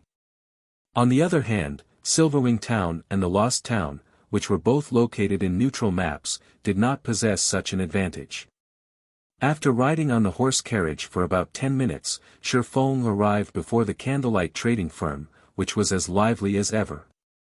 Quite a number of lifestyle players were lined up on one side of the shop waiting to apply to join Candlelight. Guild leader, you're back. Melancholic Smile, who was currently busy handling recruitment procedures on the second-floor hall, was pleasantly surprised to see Shifeng. Emicham. What's the situation in Zero Wing City and Candlelight right now? Shifeng asked when he saw Melancholic Smile approaching him. When he noticed the Master Forger's insignia pinned on her chest, he could not help his surprise, asking, "You got promoted to Master already?" "I became a Master Forger just yesterday. It is all thanks to the rare materials you had Solitary 9 and the others deliver. Those materials allowed me to carry out many experiments. In the end, I managed to create an entirely new piece of equipment," Melancholic Smile said. However, despite her humble words, Melancholic Smile still felt a little proud of herself. After all, the threshold of Master was a huge one to cross. At this point in time, tons of lifestyle players were still stuck at the advanced rank, nowhere close to creating a new item. "Since you've already been promoted to a Master Forger, I'll hand over these designs to you," Shifeng said, taking out a few designs from his bag. He had obtained these designs from the Snow Ruin. One of these designs was for the level 50 Dark Gold weapon Sockham's Blade, one was for level 50 Fine Gold ranked Plate Armor Armguards, and one was for level 50 Dark Gold ranked Cloth Armor Robes. Upon taking a closer look at these designs, Melancholic Smile immediately fell into a daze, her hands gripping the designs for Sockham's Blade and the Fine Gold ranked Armguards tightly. "Guild leader, can I really learn these?" she asked excitedly. If these were merely secret silver ranked forging designs, she wouldn't have batted an eye at them. However, it was a different story for level 50 Fine Gold and Dark Gold ranked designs because forging items of such quality required completely different techniques and the proper matching of materials to unleash the full potential of the materials used. In short, the rank of a forged weapon or equipment was determined by a forger's capability to utilize the materials involved. If a forger was capable of forging only bronze and mysterious iron ranked weapons and equipment, then their ability to unleash the potential of raw materials was only at a rudimentary level. Weapons and equipment at the Dark Gold rank, on the other hand, could be considered works of art. At this rank, the matching of materials was practically at a perfect level. Meanwhile, if players wished to create such works of art of their own, they needed to keep learning level 50 plus Fine Gold and Dark Gold ranked forging designs. However, designs of such rank were extremely rare and difficult to obtain. Thus far, aside from the Fine Gold rank and above designs from the Holy City of Titan, the Candlelight trading firm did not possess any other high-ranking designs. Of course. If Candlelight has a tailor who has reached the master rank, then that robe design will be theirs, Shifeng said, chuckling. This situation made him realize that, aside from various rare materials, he could also get high-ranking designs for lifestyle players from the Ice Crystal world. It wouldn't be a bad idea to have Solitary 9 transfer some of the high-ranking designs they acquired at the Ice Crystal world.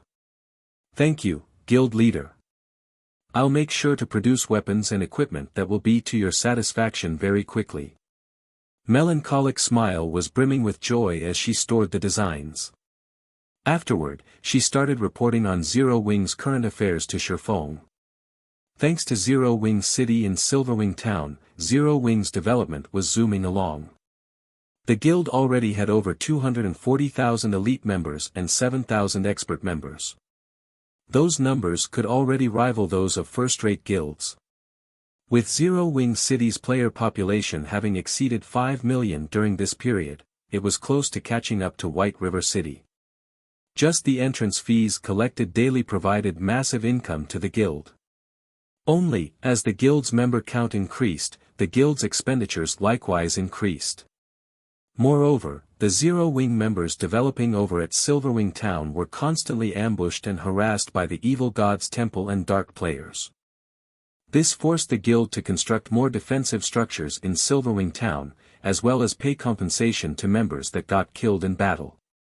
Right now, the guild was basically investing every coin it earned back into itself. As a result, it was just barely running properly right now. However, it was also thanks to Silverwing Town that Zero Wing was gaining a bountiful harvest from the primordial divine ruin. The guild was now sending many more players into the ruin. After hearing Melancholic Smile's report, Sherfong, who had been cudgeling his brain over the collection of fire resistance equipment, relaxed considerably. Now that the guild had so many experts, having a portion of them focus specifically on collecting fire resistance equipment would not hamper the guild's operation. At the very least, it would not affect the main force's development. As for funding, that was not a problem at all. Afterward, Sherfong emptied the rare materials inside his bag and stacked them up into miniature mountains inside Candlelight's warehouse. The sight of the materials Sherfong took out rendered Melancholic Smile speechless. The amount of materials greatly exceeded the total amount that Solitary Nine's group had brought over in 2 trips. With so many rare materials, they could earn a fortune just by selling the materials directly. If they turned these materials into products and sold them, they would earn even more. After all, many of these materials were suitable for producing level 50 weapons and equipment at the secret silver rank and above. If they made these weapons and equipment and sold them, they would rake in a ridiculous amount of money. Right, guild leader, I have an item here that the secret pavilion sent over. Originally, the secret pavilion's representatives stated that they had to hand it over to you in person. However, since you weren't around, after they made several visits, they ended up giving up and passed it to me for safekeeping. Instead, Melancholic Smile said. She then took out a pitch-black gift box from her bag and handed it to Sherfong. An item from the secret pavilion? After receiving the gift box, Sherfong immediately opened it out of curiosity. Chapter 1782, Raising Funds. Lucky Old Cat. When Sherfong tapped on the item, the exquisite gift box opened slowly. Inside the gift box was an exquisite, golden card. Embossed on the card were the words, Secret Pavilion Auction Invitation Card. The invitation card for the Secret Pavilion's auction. Sherfong took out the card to inspect its attribute panel. This is interesting. Recorded on the card's attribute panel was the address for the venue of the Secret Pavilion's internal auction. The card also served as an electronic pass that allowed entry into the auction. Meanwhile, the card could allow up to 5 people to participate in the auction. Sherfong knew very clearly what an internal auction hosted by the Secret Pavilion entailed. These internal auctions were a hub of high-class items. Moreover, the auctions weren't limited to items found in God's domain. Real-world items that could be of help to one's progression in the game would also be available. During the first 2 years after God's domain's launch, not even the Dark Arena's Dark Auction could have compared to the Secret Pavilion's internal auction. Epic items were commonplace in these internal auctions, not worth mentioning. More importantly, the auction would include fragmented legendary items and clues that could lead to legendary items.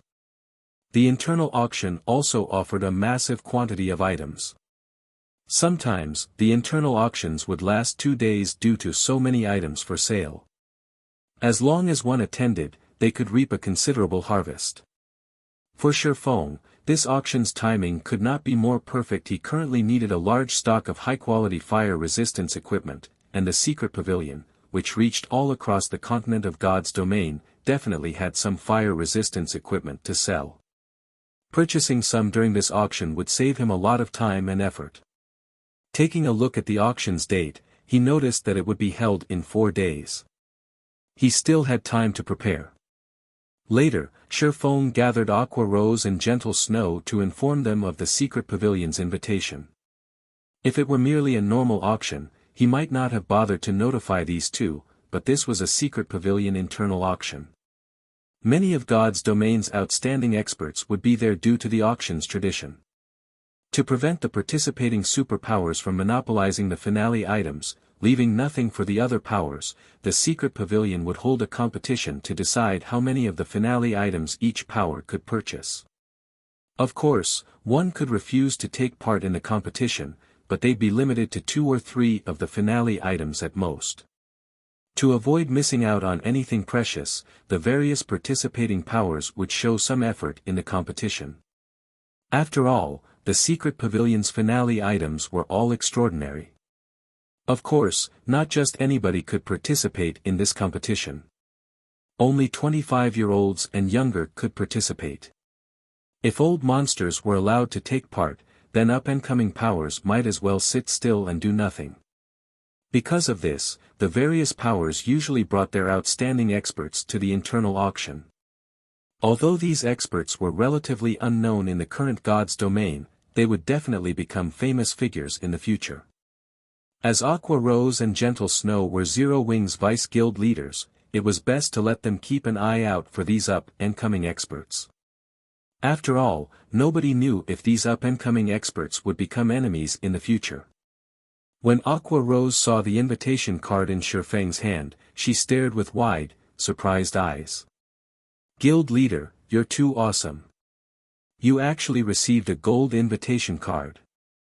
I've heard that the secret pavilion has only distributed 50 gold cards this time." Aqua Rose said in admiration. The secret pavilion's internal auction was a grand event in the virtual gaming world. Even veteran first-rate guilds like Twilight Echo would only receive a silver invitation card. Meanwhile, those with a gold card would enjoy a massive loan from the secret pavilion. Even if one attended the event with empty pockets, they could use the gold card to purchase some items, paying their bills several days later. This provided a massive advantage in the auction. The secret pavilion had distributed such gold cards to prevent the various superpowers from casually bidding on finale items and winning them by default or for a very low price. Aqua Rose found it truly hard to believe that Shifeng had actually received a gold card. They've only sent out 50. Shifeng could not help but take another look at the invitation card. During his previous life, he had never participated in any of the secret pavilion's internal auctions since Shadow hadn't qualified for an invitation. He had only heard details about the internal auction from other guilds. He certainly hadn't expected the secret pavilion to send Zero Wing such a high-ranked invitation card. "Guild leader, can I bring a friend to the auction as well?" Aqua Rose asked hesitantly. Depending on the type of invitation card one received, players could bring a certain number of people with them. Bronze cards, the most common invitation cards, only granted entry to 2 people, and silver cards granted entry to 3 people. Only gold cards granted entry to 5 people. "Sure. We have plenty of slots, in any case," Shifeng answered. He had only intended to bring Aqua Rose and Gentle Snow to the auction. No one else really mattered. They were only going to get a glimpse at the various major powers' up-and-coming experts. This information would only be useful to management-level figures in Zero Wing. Bringing guild experts wouldn't benefit the guild. On the contrary, he would be wasting his experts' time. "Thank you, guild leader," Aqua Rose said joyfully. Shifeng, Aqua Rose, and Gentle Snow agreed on a specific time to meet up at the internal auctions venue in the real world. Before this, though, Feng had the two of them lead a team of their own to raid specific team dungeons to acquire some fire resistance equipment. As for Feng, he did his best to collect funds. The secret pavilion's internal auction used 3 different currencies. The first equals was credits, which was also the most preferred currency of the various superpowers, the second was in-game coins, and the third currency was magic crystals. Currently, Zero Wing severely lacked credits. Hence, that only left the option of paying with coins and magic crystals. Fortunately, the secret pavilion preferred magic crystals and coins. Hence, during the auction, magic crystals and coins would have a priority over credits. However, Feng had no intention of purchasing items using magic crystals since they weren't easy to obtain. Moreover, Zero Wing currently needed a lot more magic crystals to sustain its operation compared to other guilds. Hence, he would have to rely on his coins. Feng had spent 3 full days cooped up inside one of Candlelight's special forging rooms, constantly producing advanced mana armor kits. Even at this stage of the game, advanced mana armor kits were still highly sought after. There simply weren't enough to satisfy market demand. However, Feng hadn't had much time to craft the kits, so supply hadn't increased. Now, not only could he use these advanced mana armor kits to make money, but he could also use them to increase his forging proficiency. 100,000 proficiency points were required for a basic master forger to become an intermediate master forger. Only after a basic master forger had the required forging proficiency and created the necessary number of weapons or equipment could they become an intermediate master forger. Producing both the Bronze Guardian Puppet and the Hell Chariot required an intermediate master forger. Between the Bronze Guardian Puppet and the Hell Chariot, it was easier to acquire the necessary materials and manpower to craft the Hell Chariot. If Candlelight could produce Hell Chariots, it would be of immense help to Zero Wing. Aside from Feng, the only basic master forger in the Candlelight trading firm was Melancholic Smile. However, as Melancholic Smile had just reached that rank, she would need some time to become an intermediate master forger. The best candidate to become an intermediate forger right now was Feng himself. While Feng had worked to maximize his coin profits, he had Melancholic Smile sell some of the less important rare materials they had in stock. Since the various large guilds were so eager to acquire these rare materials, they could sell for a high price. However, based on the latest market trends, Feng could sense that these guilds were trying to save their funds, likely due to the secret pavilion's upcoming auction. Some guilds were even selling strategic resources to raise funds. This caused the various large guilds throughout God's domain to sense the impending arrival of a storm. Only small guilds and powers remained ignorant about the situation. Some minor powers even felt lucky that they had been able to purchase quite a few items they normally couldn't find. After the advanced mana armor kits and rare materials had sold, Feng had earned over 80,000 gold. Including some of the coins Zero Wing City and Stone Forest Town generated, Feng had a total of 124,000 gold coins in his bag. This was definitely enough to inspire awe in any first-rate guild. This should be enough. After taking a look at the time, Feng chose to log out and head to the secret pavilion's internal auction. Chapter 1783, Secret Pavilion Auction. Lucky Old Cat. Tianyuan City, Secret Pavilion Branch.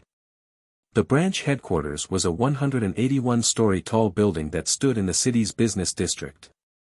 The area the building occupied could fit a stadium that could accommodate 100,000 people. It was one of the most iconic buildings in the entire city. It was also where countless gamers wished to work. Currently, curious passers-by had gathered on the street outside of the building. This was because today, the secret pavilion branch, which generally saw little traffic, was quite lively. One luxury hover car after another slid to a stop before the building's entrance, with easily over 100 in line. The crowd also gaped in shock when they saw the individuals who alighted from these hover cars. Isn't that 1,000 Miles, the vice guild leader of the super first-rate guild Miracle? Why is he at Secret Pavilion's branch? Look! That is Cleansed Rue, the vice guild leader of the first-rate guild 100 Flowers Pavilion. She is so beautiful. Even the Dragon Phoenix Pavilion's 9 Dragons Emperor is here. What's going on? Why have the upper echelons of so many powerful guilds come to the Secret Pavilion's branch? I get it. The Secret Pavilion must be holding an internal auction today. The auction is so grand this time, though. So many guilds have been invited. I'm getting goosebumps from seeing so many of God's Domain's VIPs. It would be great if I could join the auction just once. The crowd was relatively familiar with the people that had stepped out of the luxury hover cars. The virtual gaming world had already solidified its position in society. Large gaming guilds' upper echelons were far more famous than celebrity singers or movie stars among the general populace. Moreover, since God's Domain had gained so much popularity throughout the world, many people had started to pay attention to the virtual gaming world's matters. As the crowd watched one guild VIP enter the Secret Pavilion's branch headquarters after another, awe and admiration filled their hearts. Inwardly, they hoped that one day, they, too, could take part in such a grand event instead of being a silent spectator. Sure enough, the rumors were true. The Secret Pavilion has gone all out this time. It has invited so many major corporations. 1,000 Miles, who stood in a corner of the branch headquarters' main lobby, revealed a smile as he watched the VIPs enter the building. Commander, if that is true, then we'll be in a tight spot. Based on our investigations, plenty of major corporations will be participating. I'm afraid that these corporations will compete with us over that item, a beautiful woman in a dark purple one-piece said, frowning. If Sherfone were present right now, not even he would have guessed this beauty to be Silent March, the vice-commander of Miracle's Purgatory Legion. She was far more charming and intellectual than her appearance in the game. We might not be a match for these corporations in terms of financial strength, but when it comes to resources in God's Domain, Miracle doesn't need to fear anyone. They won't necessarily win that item, 1,000 Miles said, smiling as he eyed the dozen or so corporation representatives conversing in the lobby. This internal auction was indeed much grander than before. Usually, major corporations that weren't related to the virtual gaming world didn't make an appearance. Not even the dark auction could lure these representatives. While the various VIPs in the brilliant lobby chatted, a group of 5 entered the building. The group consisted of 4 women and 1 man, and compared to the other participants, the man appeared average at best. Nobody would bat an eye at him if he walked past. However, 2 of the women beside him immediately attracted a lot of attention. One of these women radiated a cold, sacred feeling, her body akin to perfection itself. As for the other woman, she was radiant with an exquisite form. These women's smiles were so charming that others were unconsciously attracted. These women were none other than Gentle Snow and Aqua Rose, both appearing as they did in God's Domain. However, when Sherfone actually met the 2 in person, he had been slightly surprised. Although there were many great beauties in the lobby, they were no match for Gentle Snow and Aqua Rose. As for the other 2 women in Sherfeng's group, one was his assistant, Liang Jing, while the other was Aqua Rose's so-called friend. In reality, though, this woman was Aqua Rose's elder cousin, and she looked quite similar to Aqua Rose. Although this female cousin wasn't quite as beautiful as Aqua Rose, she radiated a mature, wise feeling. There are so many guilds here. Aqua Rose quietly exclaimed. After a brief glance at the people in the lobby, she noticed that many were celebrities in God's Domain. There are also quite a few corporate representatives. The Secret Pavilion's capabilities are quite impressive, Gentle Snow added, a hint of admiration in her eyes as she surveyed the room. Although some auctions in God's Domain could attract a few major corporations, these auctions definitely weren't as successful as the Secret Pavilion's internal auction. After watching the room for a moment, Gentle Snow had noticed 6 major corporations that were frequently on the news. Countless large guilds wanted to partner with these major corporations. Unfortunately, none of these guilds had gained these corporations' interest. On the contrary, these major corporations had annexed quite a few large guilds in God's domain, developing their own guilds rapidly. Compared to Aqua Rose and Gentle Snow, though, Liang Jing, who stood behind Shifeng, was utterly baffled. She simply could not understand what was going on, even wondering if she were dreaming. Just this morning, Shifeng had her accompany him on the earliest flight to Tianyuan City. Then she had met Aqua Rose and Gentle Snow, surprised by their appearances. She had never actually expected Shifeng to know such stunning women. She had worked as the head secretary of Big Dipper's chairman Xiao for 3 years now, and she had seen many VIPs before. Based on Gentle Snow and Aqua Rose's temperaments, she recognized that the women were far from ordinary. However, after arriving at the secret pavilion's branch headquarters, she was beyond astonished. Although she rarely paid attention to matters regarding the virtual gaming world, she knew a lot about the various major companies and corporations around the world. This was especially true for corporations. She had spotted the representatives of over a dozen major corporations since she had entered the building. Normally, these representatives were VIPs that not even Chairman Xiao qualified to meet, yet they had gathered in one location to attend an event that she, too, attended. The only explanation that she could think of for such a situation was that she must be dreaming. Although Shifeng was a martial arts master and someone that even Chairman Xiao had to treat with importance, he wasn't worth mentioning compared to these representatives. These people lived in entirely different worlds. Furthermore, the only thing Shifeng did, aside from his position as a martial arts instructor, was play God's domain. While God's domain was very popular, in Liang Jing's opinion, it was only a virtual reality game. Even if a virtual reality game were quite impressive, how could it possibly attract the attention of powerful international corporations? What Liang Jing did not know was that God's domain was unlike any virtual reality game in the past. God's domain was capable of extending its players' lifespans. If one took care of their body properly, it was possible to extend their lifespans by decades and centuries. Hence, God's domain had attracted the attention of countless corporations to compete over the game and its limited resources. While Liang Jing reminded herself that she must be dreaming, a healthy middle-aged man wearing an elegant suit and tie approached Shifeng's group. Upon noticing this middle-aged man, many first-rate guilds and super first-rate guilds upper echelons turned to watch Shifeng's group. Damn it! Why did he choose Zero Wing? Nine Dragons Emperor gritted his teeth, nearly cracking them, as he watched this elegant man stop before Shifeng. While Nine Dragons Emperor's eyes turned bloodshot, the middle-aged man introduced himself to Shifeng's group. Hello. You must be Zero Wing's representatives, right? Let me introduce myself. I am Lu Xinglua, the Starline Corporation's representative. May I know if we can find a quiet place for a proper chat? After the man introduced himself, some of the large guild's upper echelons, who hadn't recognized the representative, were dumbfounded.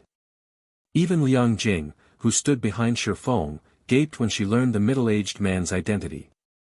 The Starline Corporation. That was one of the top 50 corporations in the entire world. Chapter 1784, Unyielding Soul. Lucky old cat. The Starline Corporation has its eye on Zero Wing. That's not possible, right? Didn't Starline reject a partnership offer from a super first-rate guild before? Why would it suddenly set its sights on Zero Wing? If this is true, we'll have to be careful of Zero Wing in the future.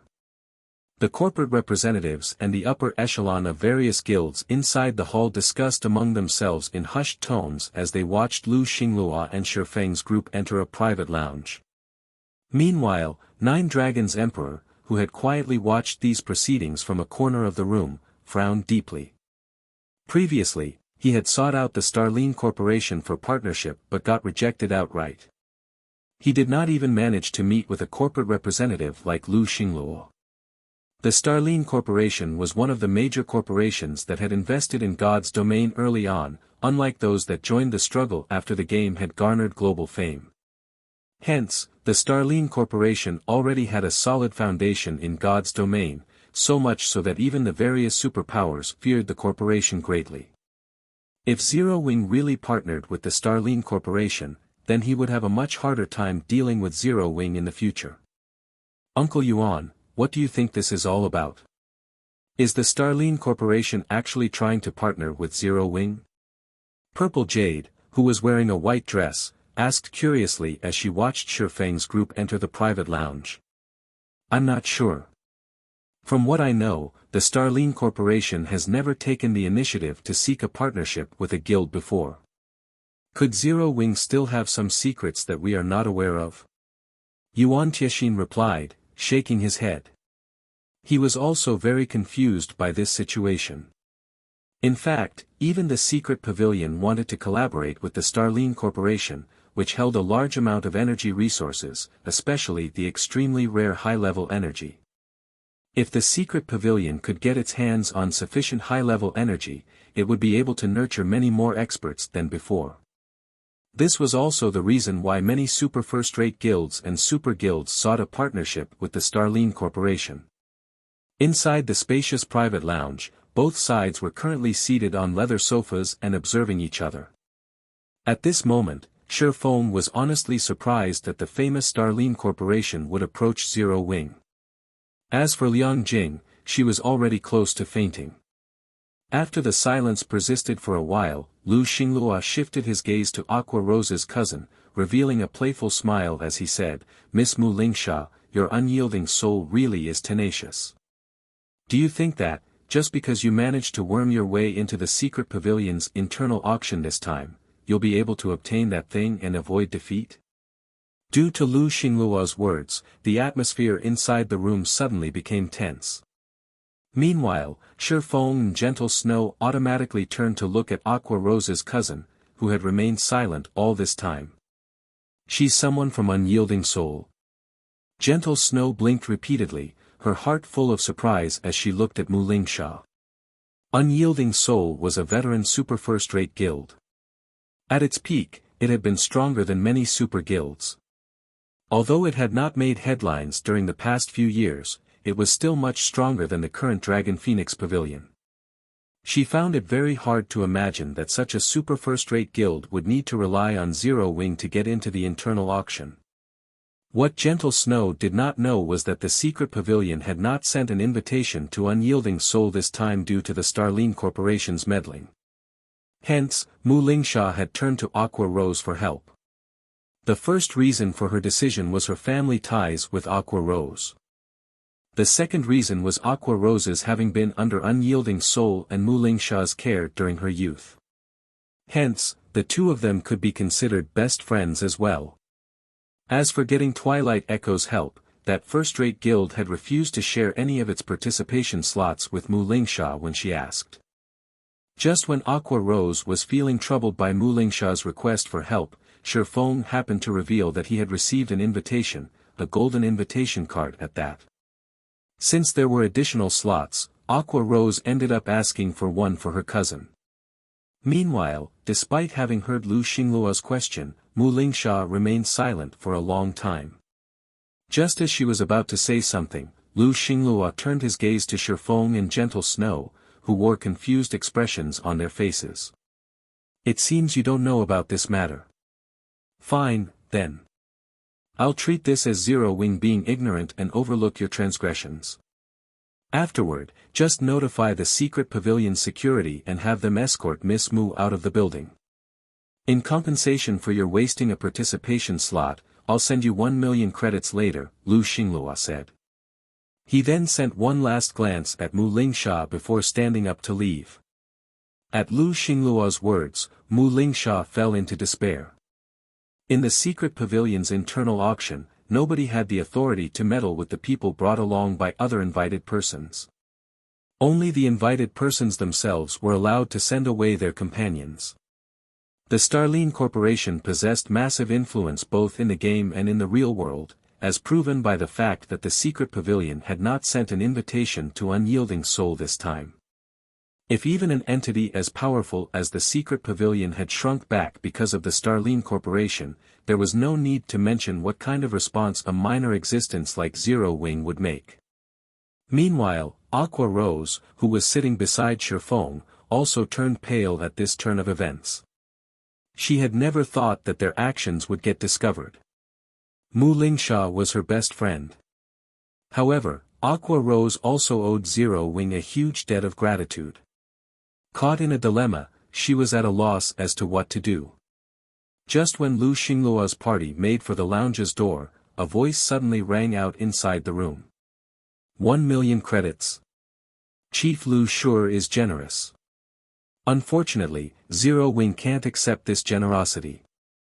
Since there aren't any other matters to discuss, we'll be taking our leave first. Although these words were spoken with a calm tone, they deeply ingrained themselves in the minds of everyone present. Aqua Rose, Mu Lingsha, and Liang Jing instinctively turned to Shifeng, the originator of these words. Meanwhile, Gentle Snow revealed a bitter smile as she helplessly shook her head, her expression conveying that she had expected this outcome. However, although Gentle Snow had a troubled look on her face, her eyes shone with joy and excitement. After all, it was because of this attitude of Shifeng's that she had chosen to join Zero Wing back then. Despite Zero Wing having grown considerably, Shifeng remained the same as before. He did not change his principles just because he now had more responsibilities on his plate. Although Shifeng's decision would bring no small amount of trouble to the guild, she still strongly supported this decision. Guild Leader. Aqua Rose was greatly moved as she looked at Shifeng, who currently wore a calm and indifferent expression. Meanwhile, Liang Jing's mouth was hanging wide open. Although she did not understand what exactly was going on here, she knew very clearly just how frightening the Starline Corporation was. If Shifeng were to blatantly defy Lu Xingluo, Starline's representative, he would definitely incur a disaster. Moreover, it would be a disaster that could drive even Chairman Xiao to despair. Lu Xingluo, who had just arrived at the door, suddenly stopped. Thinking he had misheard, he turned around and looked at Shifeng, who had just gotten up from the sofa, and asked, "Does this mean you are rejecting my goodwill?" Although Lu Xingluo had spoken in a very bland and calm tone, the air inside the room seemed to have frozen when he was done speaking, the atmosphere becoming somewhat stifling. The pressure he exerted with his words even made Liang Jing shudder. Lu Xingluo was only an ordinary person. However, behind him was a monumental existence. If he wanted to, he could easily crush a company like the Big Dipper Group at any time. I have taken your kindness to heart. However, Zero Wing does not need an outsider to tell it what it should or should not do, Shifeng replied coldly. After he was done speaking, he led Aqua Rose and the others out of the private lounge. A short moment later, only Lu Xingluo and the tall man standing beside him remained inside the private lounge. Guild Leader, do you need us to take action? The tall man asked quietly. No. This is the secret pavilion's territory. We naturally have to let the secret pavilion be the one to take action. Go and notify the secret pavilion's representative right now. Tell them that I do not wish to see Zero Wing in this auction. Lu Xingluo said, sneering as he watched the departing figures of Shifeng's group. Understood. After hearing Lu Xingluo's words, the tall man promptly left the lounge to notify the secret pavilion. Chapter 1785, Gold VIP. Lucky Old Cat. Inside the top floor hall. When Shifeng's group exited the private lounge, it immediately attracted the attention of the various major powers present. Huh? They're out so soon. Could they be done negotiating already? Zero Wing's group had entered the private lounge less than 5 minutes ago. Everyone could not control their curiosity at this sudden development. However, just as everyone was wondering about the results of the talks between Zero Wing and the Starline Corporation, a tall man wearing a black suit walked out of the private lounge as well. When this tall man exited the lounge, he sent a sneer at Shi Feng's group before heading for Yuan Tiexian, who was entertaining the representatives of the various major powers present. What's going on? Did the negotiations fail? Everyone in the room was familiar with this tall man. After all, he was Lu Xingluo's bodyguard, who also served as his aide. Meanwhile, the bodyguard's expression was not what one would make after a successful negotiation, no matter how they looked at it. Rather, it seemed more like he was ridiculing Zero Wing's group. Walking beside Shi Feng, Aqua Rose noticed Lu Xingluo's bodyguard's direction, and her complexion darkened. Are they planning on using the secret pavilion to deal with us? Aqua Rose could not help frowning in worry as she watched the bodyguard getting increasingly closer to Yuan Tiexian. The Starline Corporation had already relied on its influence to stop the secret pavilion from sending an invitation to Unyielding Soul, a super first-rate guild. Getting the secret pavilion to remove Zero Wing from the auction would be even easier. If Zero Wing were to miss out on this internal auction, it would suffer a massive loss. No need to panic. Let's see how things develop first, Shi Feng said calmly as he looked at Lu Xingluo's bodyguard. If it really isn't possible, then we'll just leave. While it was indeed true that the items auctioned by the secret pavilion were extraordinary, Zero Wing was not so desperate that it would collapse just because it couldn't get them. At this time, Mu Lingsha walked up to Shi Feng. Thank you. Because of my problem, I have caused Zero Wing to provoke the Starline Corporation. I'd like to use a plot of land in Dark Knight City as compensation. The land is under my name and is located near the city's central district. Mu Lingsha thanked Shi Feng sincerely. When faced with the threats and pressure of the Starline Corporation, few would be willing to help Unyielding Soul. After all, even Twilight Echo, a veteran first-rate guild that had close ties with Unyielding Soul, had yielded to Starline's tyranny. Nonetheless, Zero Wing, a guild that had practically no relations with Unyielding Soul, had actually stood up to Starline for Unyielding Soul. Upon hearing Mu Lingsha's words, Aqua Rose and Gentle Snow turned involuntarily to look at her in surprise. They had never thought that Mu Lingsha would use a valuable plot of land located within the Dark Knight Empire's imperial capital as a token of gratitude. Nowadays, major corporations and companies around the world were investing in God's domain, boosting the prices of lands in major NPC cities as a result, especially in kingdom capitals and imperial capitals.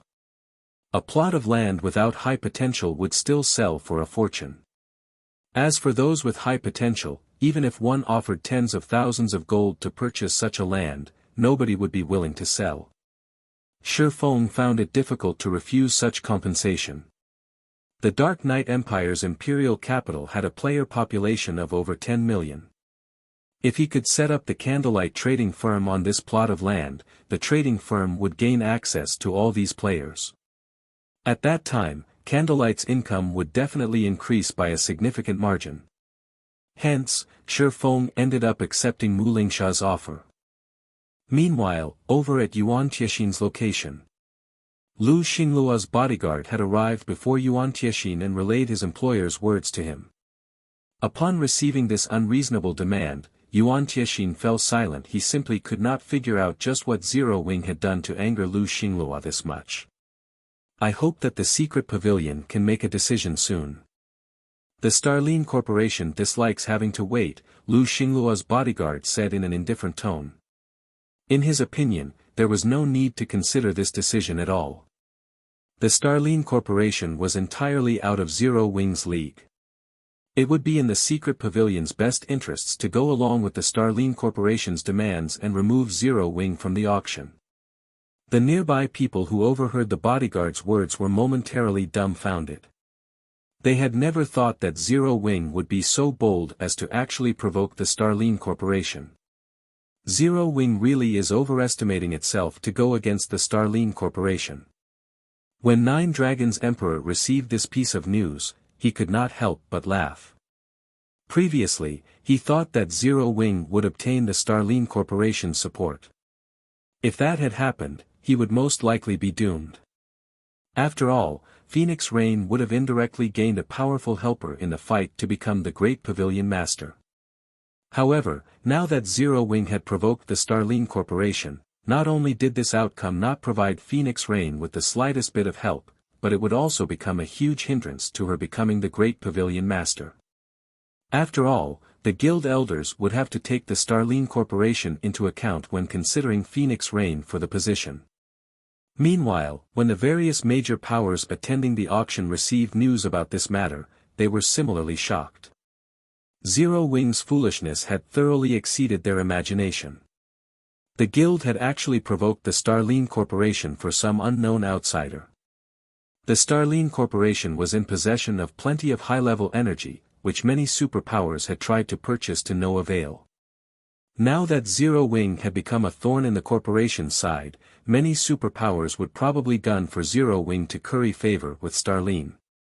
At that time, even if they failed to establish a partnership with the corporation, they should still be able to purchase some high-level energy to strengthen their own guilds. Damn it! The secret pavilion will most likely earn the Starline Corporation's favor. Zero Wing sure is pitiful. Despite this being the guild's first time at one of the secret pavilion's internal auctions, it is already going to get chased off before it can even take part in the actual auction. The representatives of the various superpowers looked at Shifeng's group with pity in their eyes. Uncle Yuan.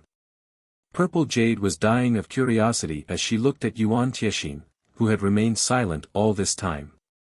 Yuan Tiexin was the host for this auction. All matters relating to this secret pavilion branch were currently under his management. In normal times, the secret pavilion would definitely remove Zero Wing from the premises without hesitation, to curry favor with the Starline Corporation. After all, there was simply no comparison between the two. What is it? I'm just asking to have Zero Wing's people removed from the auction venue. Is this a difficult matter for you to accomplish? Lu Xingluo's bodyguard demanded in irritation as he looked at the unresponsive Yuan Tiexin. It is indeed very difficult, as I do not have this authority. Although I am the host for the auction this time, Zero Wing is just like the Starline Corporation and is a VIP invited with a gold card, Yuan Tiexin explained after taking a deep breath. Chapter 1786, Book of Undying. Lucky Old Cat. Zero Wing received a gold card. Zero Wing's group does include 5 people. It's actually true. The various major powers, who perked up to listen in on the conversation between Yuan Tiexin and Lu Xingluo's bodyguard, couldn't help their surprise upon hearing this revelation. When the secret pavilion hosted an internal auction, it would only send 50 golden invitation cards. These gold cards would only be given to powers the secret pavilion acknowledged. The various representatives hadn't paid much attention to the number of people in Zero Wing's group. It was rare to see the powers with a gold card use all 5 of their slots. They generally only brought 2 or 3 people. Hence, the major powers that attended the secret pavilion's internal auction had stopped paying attention to how many attendees a particular power had with it. They were all quite familiar with the powers that qualified for a gold card, and even if some people arrived as a group of 5, it was likely that 2 friendly powers had decided to attend together. However, most of the eavesdropping powers were more surprised to learn that the Starline Corporation wanted Zero Wing removed than they were to learn that the secret pavilion had invited the guild as a gold VIP. So what if Zero Wing received a gold invitation? Lu Xingluo's bodyguard asked nonchalantly. Although he was Lu Xingluo's bodyguard, he was also an expert in God's domain. He knew a significant amount about the game. Had the Starline Corporation not dissuaded the secret pavilion from sending an invitation to Unyielding Soul, the guild would have received a gold card, treated like a gold VIP, yet due to the corporation's interference, hadn't the secret pavilion failed to send the super first-rate guild an invitation. Is that so? Yuan Tiexin responded with a tinge of anger in his voice. The secret pavilion will not rescind an invitation from any of its guests, regardless of if they are bronze or silver VIPs, unless they have made a mistake. If you have nothing else, please wait in the banquet hall quietly. The auction will begin soon. Not inviting someone to the auction and removing an invited person from the auction were two entirely different things. If word got out that the secret pavilion had removed Zero Wing from the auction at the Starline Corporation's request, who would dare do business with the secret pavilion in the future? Although the high-level energy in the Starline Corporation's possession was indeed tempting, the secret pavilion did not necessarily need the Starline Corporation to acquire high-level energy. There were still plenty of major corporations that had the resource. Lu Xingluo's bodyguard was furious. He had never expected the secret pavilion to show the Starline Corporation so little respect. As he thought about correcting this insult, he locked eyes with Yuan Tiexin's two bodyguards, whose auras were no weaker than his. Clenching his teeth, he turned and left. The spectating powers were dumbfounded. None of them had dreamed that the secret pavilion would disrespect the Starline Corporation. However, the representatives from the various super first-rate guilds and super guilds weren't overly surprised about the outcome. Although the Starline Corporation wielded considerable influence, the several corporations backing the secret pavilion were no weaker than Starline. The Starline Corporation was somewhat unique in how much high-level energy it possessed, and that was the only reason the various superpowers showed it some respect. After all, in the current era, many aspects required high-level energy. It was also because of this reason that the Starline Corporation had always done things in a tyrannical way. This was also something superpowers like themselves had long since gotten used to. However, while they would concede to the Starline Corporation in small matters, no superpower would bow to the corporation in crucial matters, much less a transcendental power like the secret pavilion. Uncle Yuan, you were so amazing. When we return, the guild leader will likely request a meeting, Purple Jade said, giggling. You little girl, Yuan Tiexin rolled his eyes at Purple Jade.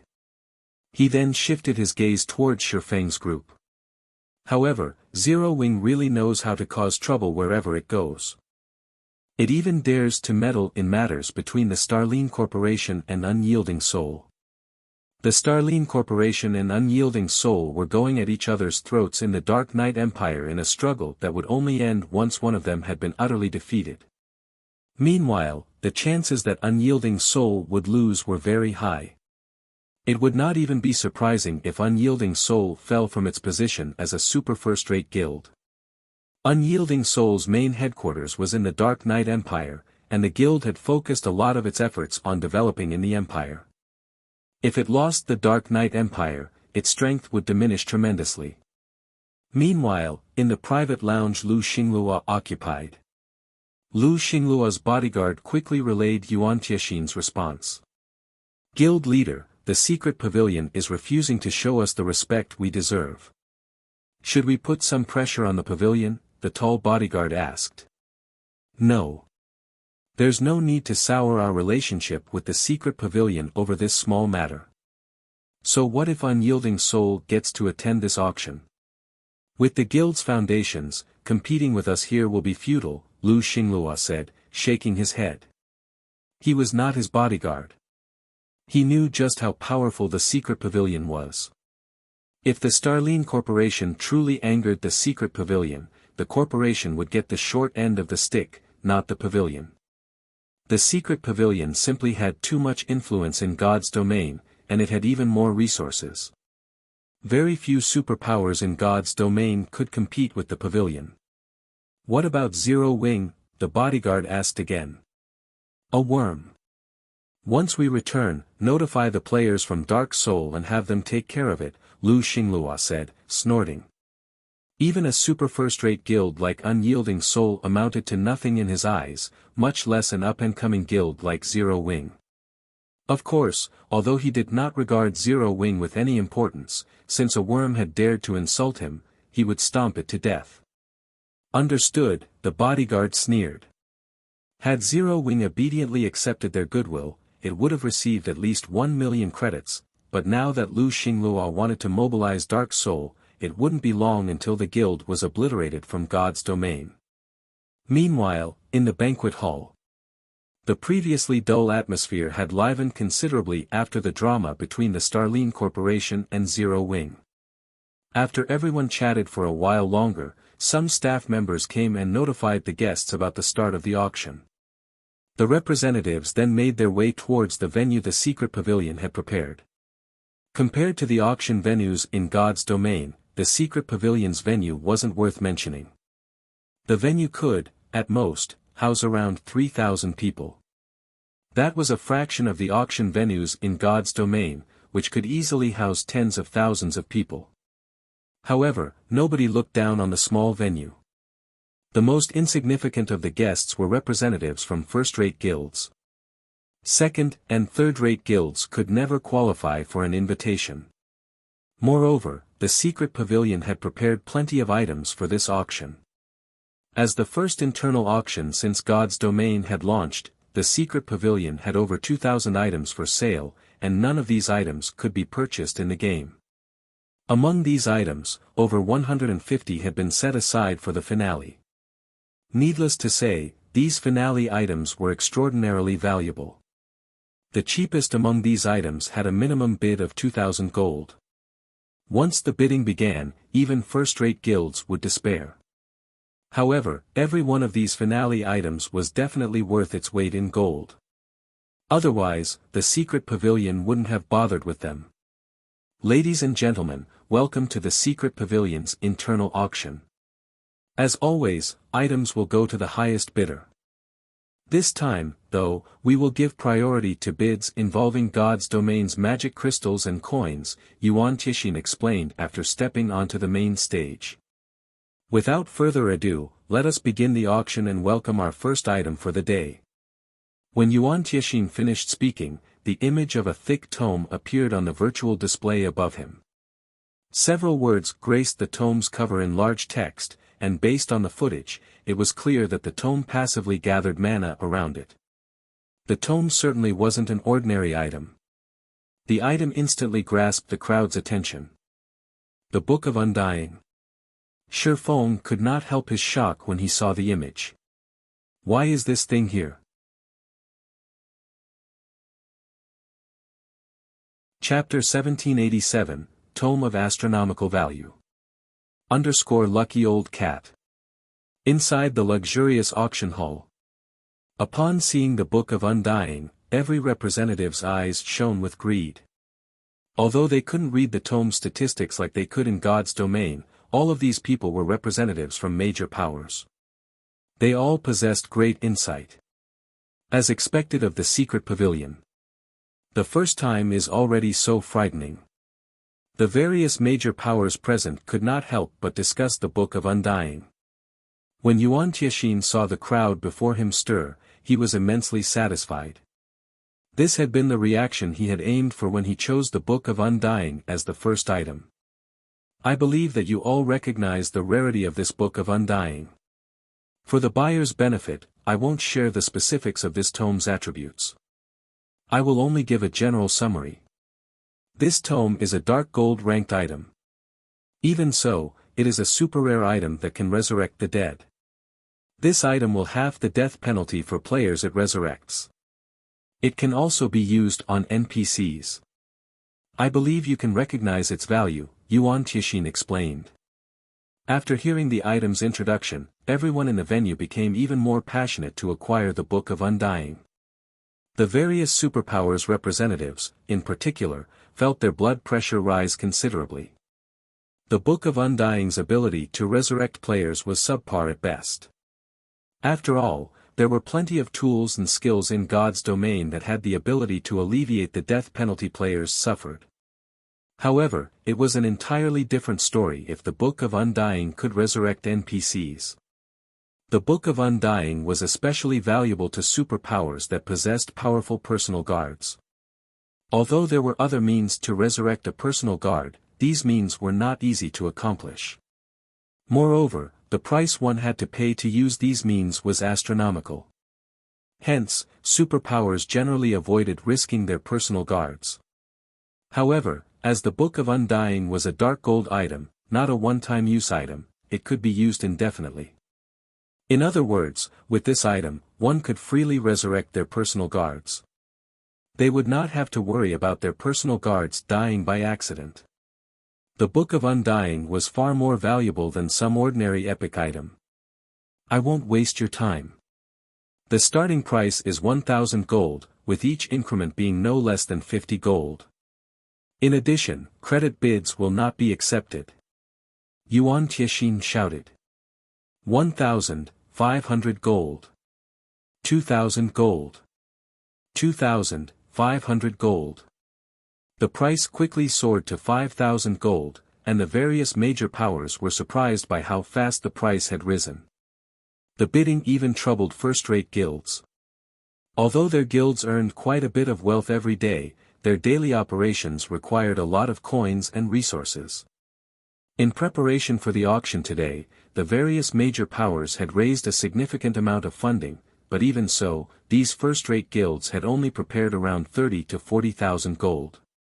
They couldn't possibly throw all their money at a single item. Moreover, all of the attending powers had specific targets in mind. They all wanted to win the items that their guilds needed most. 8,000 gold. 9 Dragons Emperor, who sat in one of the second-floor rooms, increased the price by 3,000 gold, immediately silencing the various major powers in the first-floor hall. While the various powers could afford to raise the bid further, on the off chance that they won the tome, they'd have trouble winning the items they truly wanted. 10,000 gold. However, a few seconds after the 8,000 gold bid went up, Shifeng, who occupied room number 8, raised it. Who placed that bid? You can buy epic equipment with that kind of money. It seems Zero Wing is the bidder. This is insane. This is only the first auction item. The major powers in the first-floor hall could not help but turn to look at Shifeng's room, astonished by the man's generosity. What they didn't know, however, was that Shifeng understood more about the Book of Undying than its current owner. He knew exactly how valuable the item was. On its own, the Book of Undying was only worth around 10,000 gold, roughly as much as an epic weapon. While the Book of Undying was capable of resurrecting NPCs, it wasn't capable of resurrecting all NPCs. The secret pavilion had failed to mention this bit of crucial information. At the end of the day, the Book of Undying for auction was only a dark gold item.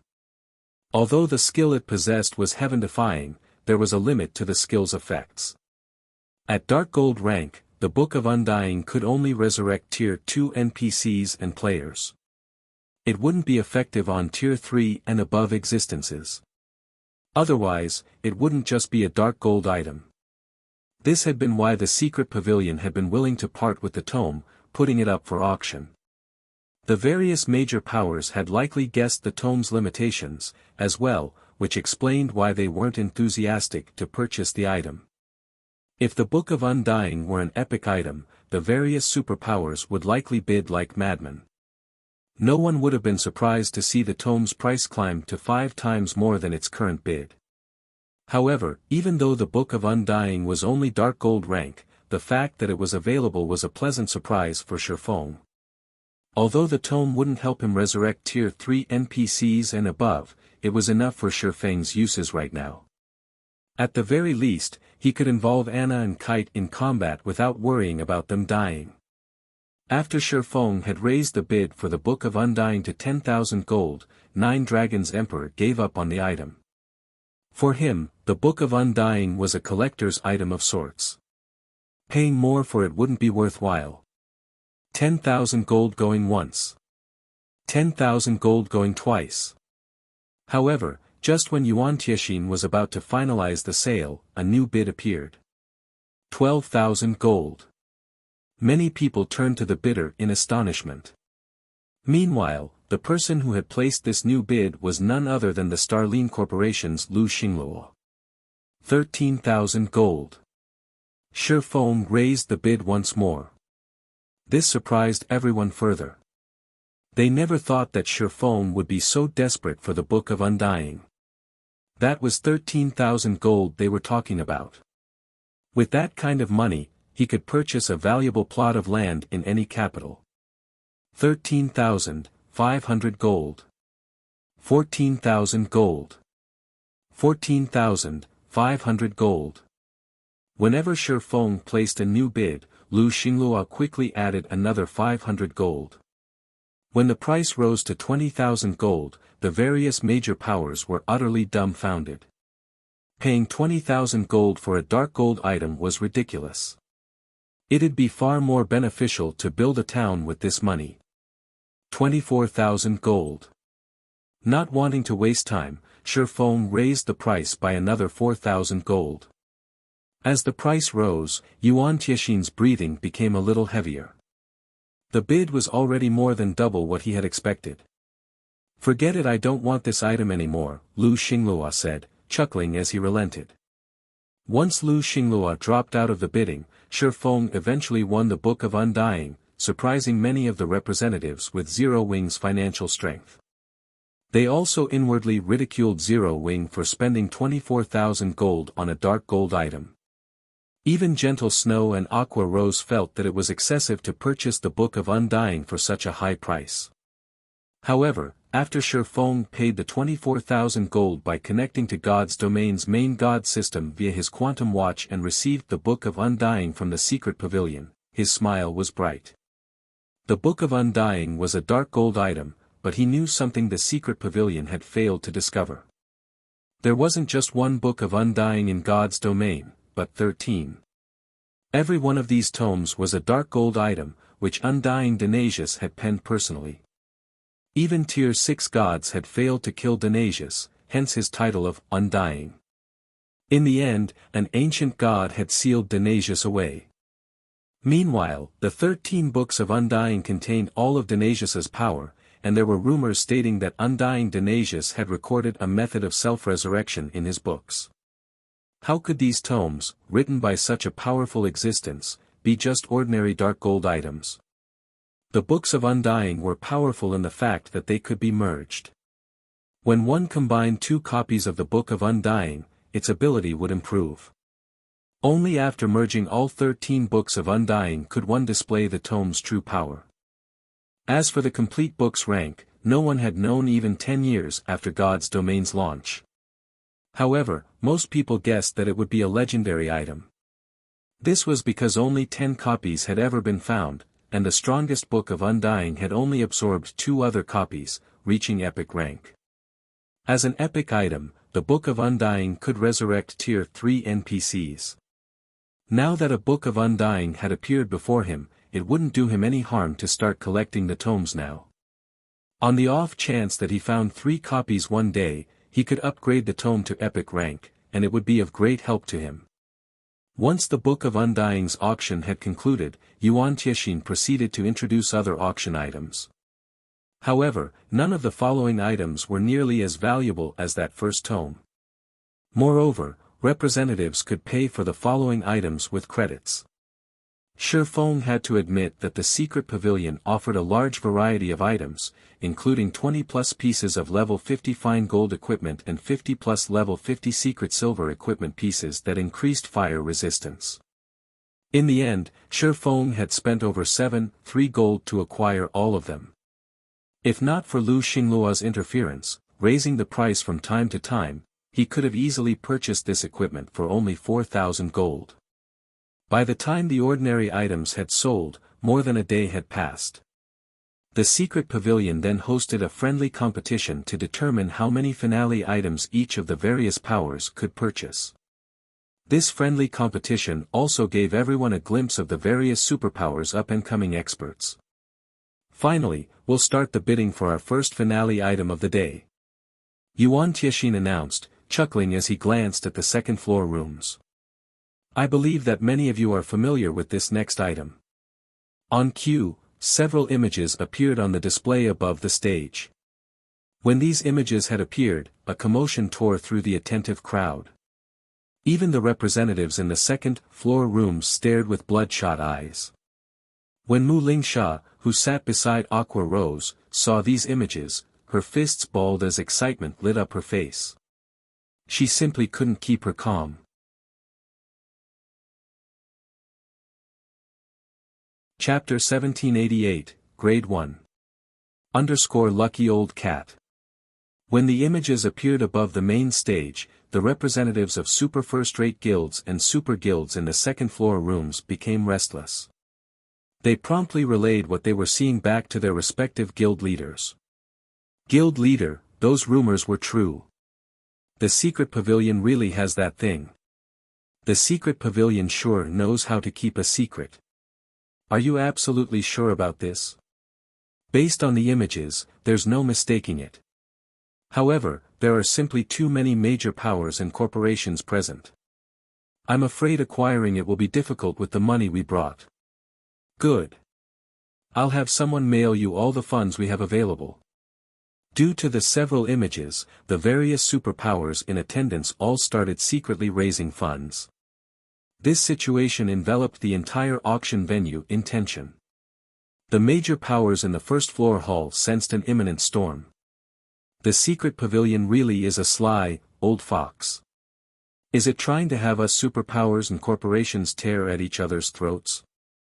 Nine Dragons Emperor tightly balled his fists, his eyes gleaming with indescribable excitement. He turned to Martial Dragon, who sat beside him, and said, "Quick! Have Blood Dragon sell all our available resources in the Black Dragon Empire. Mortgage some of the unused golden lands in Black Dragon City as well. In any case, collect as many coins and magic crystals as we can." Pavilion Master, isn't that a little too much? Martial Dragon was stunned by Nine Dragons Emperor's decision. The golden lands of Black Dragon City were worth a fortune with countless buyers waiting in the wings. If the Heavenly Dragon Pavilion were to mortgage these lands and fail to buy them back in time, it might lose these lands to other powers. It's fine. As long as we can get that thing, this small price is inconsequential, Nine Dragons Emperor said as he shook his head. His eyes were filled with madness and ambition as he looked at the images displayed above the stage. Understood. Martial Dragon immediately contacted Blood Dragon. Meanwhile, in another room, the elegant and scholarly Lu Xinglua stood up involuntarily and stared at the pictures the secret pavilion had revealed. Good. Wonderful. As long as we obtain this, the entire Dark Knight Empire will be mine for the taking. Nobody will be able to oppose me anymore. Lu Xinglua laughed. Congratulations, Guild Leader.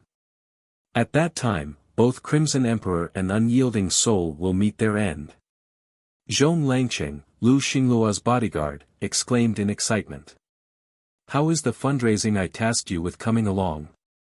Lu Xinglua asked, turning around. Guild Leader, rest assured. Our funds are all here now, Zhong Langcheng replied, smiling. Meanwhile, in the room occupied by Zero Wing. The sight of the first finale item, the secret pavilion, was auctioning set Shifeng's heart racing. The secret pavilion actually dares auction something like this, he exclaimed in astonishment. At this moment, he understood why the Starline Corporation had done its best to prevent Unyielding Soul from taking part in this auction. If it were him, he would have done the same. He also understood why Mu Lingsha was willing to part with a plot of high-potential land in the Dark Knight Empire's imperial capital just so that she could participate in this internal auction. The reason for this was the thing the secret pavilion was trying to sell. It was simply too frightening. The first finale item was neither a weapon nor a piece of equipment. It also wasn't a tool. Instead, it was the management rights to an Orvane. If it were any ordinary Orvane, most likely, even the first-rate guilds present wouldn't bother bidding for it. If it were a manatite vein that could produce small amounts of magic crystals, then it would tempt even superpowers to go all out. Meanwhile, above a manatite vein would be an energy vein that produced energy Oregon. The discovery of an energy vein would definitely trigger a war among super guilds. However, manatite veins and energy veins, or veins capable of tempting even superpowers to take action, were considered only grade 2 or veins in God's domain. The Orvane the secret pavilion had just revealed was a grade 1 Orvane, a magic crystal vein. Based on the pictures shown, although the magic crystal vein the secret pavilion discovered was not a rich one, its value was still beyond that of a rich manatite vein or a rich energy vein. This magic crystal vein would supply enough magic crystals to sustain the daily operations of 2 super guilds and still have excess to spare. The surplus was because magic crystals were just the main product of a magic crystal vein. The byproducts of a magic crystal vein were also worth a fortune. One such example was magic silver, one of the top-ranking ores in God's domain in terms of hardness. It was considered a super-rare material. When used in forging weapons and equipment, the final product would be unbreakable. This special property meant that even if the durability of the item with magic silver reached 0, the weapon or equipment would not become useless. Although its attributes would decrease by a significant margin, it could still be used. Due to this special property, an ingot of magic silver could sell for roughly 20 gold on the market. Any that appeared at such a price would be purchased almost instantly. While the occupants of the second-floor rooms were going crazy over the revealed images, Yuan Tiexian swept a glance at the various private rooms. Smiling, he said, "Everyone has now seen the item in question. If you are not familiar with it, you may find the relevant information in the libraries of kingdoms or empires. However, I believe that everyone present knows its value. The auction for this first finale item will be very simple. Same as always, it will go to the highest bidder. However, the secret pavilion will not be accepting credits for this sale. The winner of this auction will receive a 40% share in this magic crystal vein. In other words, the winner will receive 40% of this vein's harvest. Everyone might not know what 40% of the harvest entails. I won't go into the specifics, but suffice to say, 40% of this vein's harvest is definitely more than what you can get from an entire energy vein. Moreover, the byproducts of this magic crystal vein are all highly sought-after materials that can help elevate a guild's lifestyle players to a whole new level. However, before we start this auction, the secret pavilion also has to state one thing clearly: the winner of this auction will have to station a large number of experts and elites at the vein for the long run, and the number cannot be fewer than 100,000. If you are incapable of fulfilling this condition, winning the auction would be pointless. If nobody has any problems, then let us begin the auction for today's first finale item. The minimum bid will be 100,000 gold, and each increment must not be lower than 1,000 gold or 2,000 magic crystals. Upon hearing Yuan Tiexian's words, the lively auction venue suddenly fell deathly silent. The upper echelon of the various first-rate guilds seated in the first-floor hall could not help but gape. Any thoughts in the first-floor hall of competing for the mana crystal vein immediately vanished. The long-term requirement of having a 100,000-man army guarding the vein aside, just the starting price was already enough to make every first-rate guild in attendance give up. 100,000 gold. Although these first-rate guilds understood that this was a very normal price, actually hearing it coming out of Yuan Tiexian's mouth still shocked them. In preparation for this auction, these guilds had gone through plenty of trouble just to collect around 30,000 gold. Yet, now, it was revealed that they were far from qualified to bid on this magic crystal vein. The powers that could rival first-rate guilds were also silent. They finally understood just how wide a gap there was between themselves and the various superpowers, who lived in an entirely different world. They weren't even eligible to take part in this auction. All they could do was play the role of a spectator.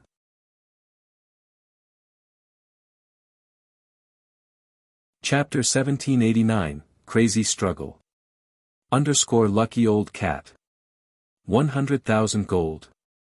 Shifeng smiled bitterly as he shook his head. In reality, he, too, was very tempted by the magic crystal vein. However, despite all his efforts, he had managed to raise only a little over 124,000 gold. After deducting the amount he spent on the Book of Undying, fire resistance equipment, and rare materials, he had just a bit more than 90,000 gold left. He didn't have the slightest chance of winning the upcoming auction. As the various major powers in the first-floor hall were marveling over the magic crystal vein's high price, the occupants of the second-floor rooms started calling out bids, one after another. 100,000 gold.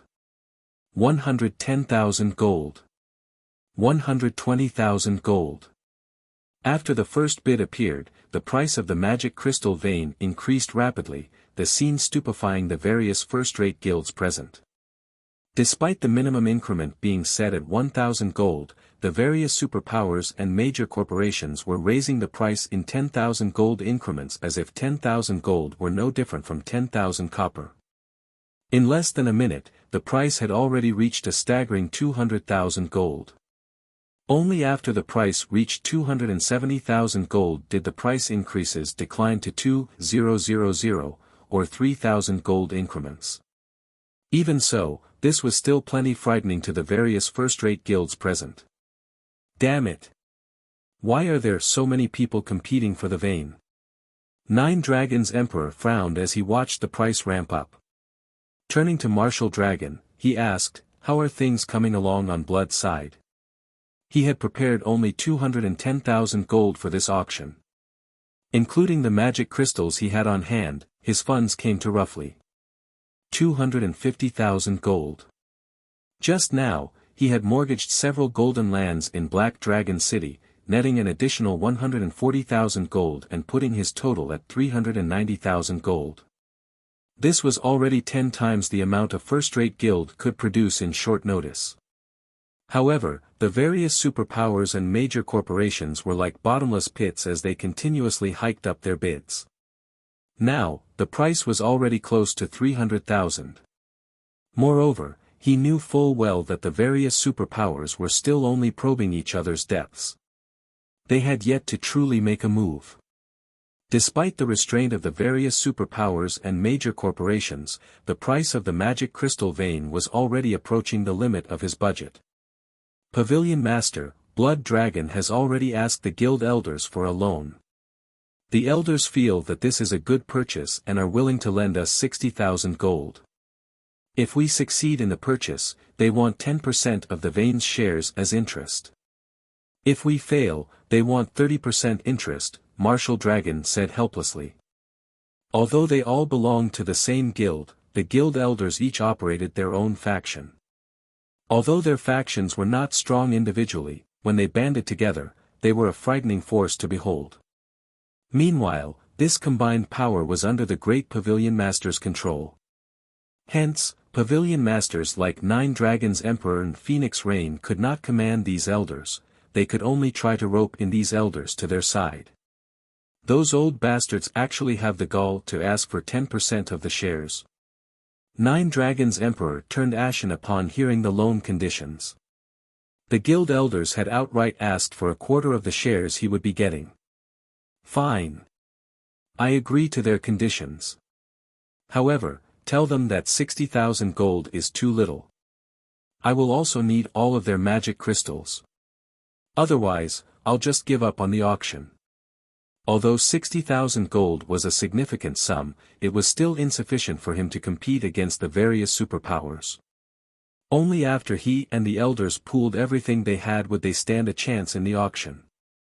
While Nine Dragons Emperor was raising funds, the price of the magic crystal vein had already increased to 352,000 gold. At the same time, the various superpowers and major corporations were also doing their best to gather more funds. However, this price had already rendered the crowd in the first-floor hall utterly speechless. It seems some guilds and corporations are already approaching their limit.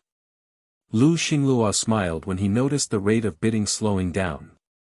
Turning to his bodyguard, he said, "Let's begin, then." Understood. Zhong Langqing immediately keyed in a series of zeros on the bidding interface.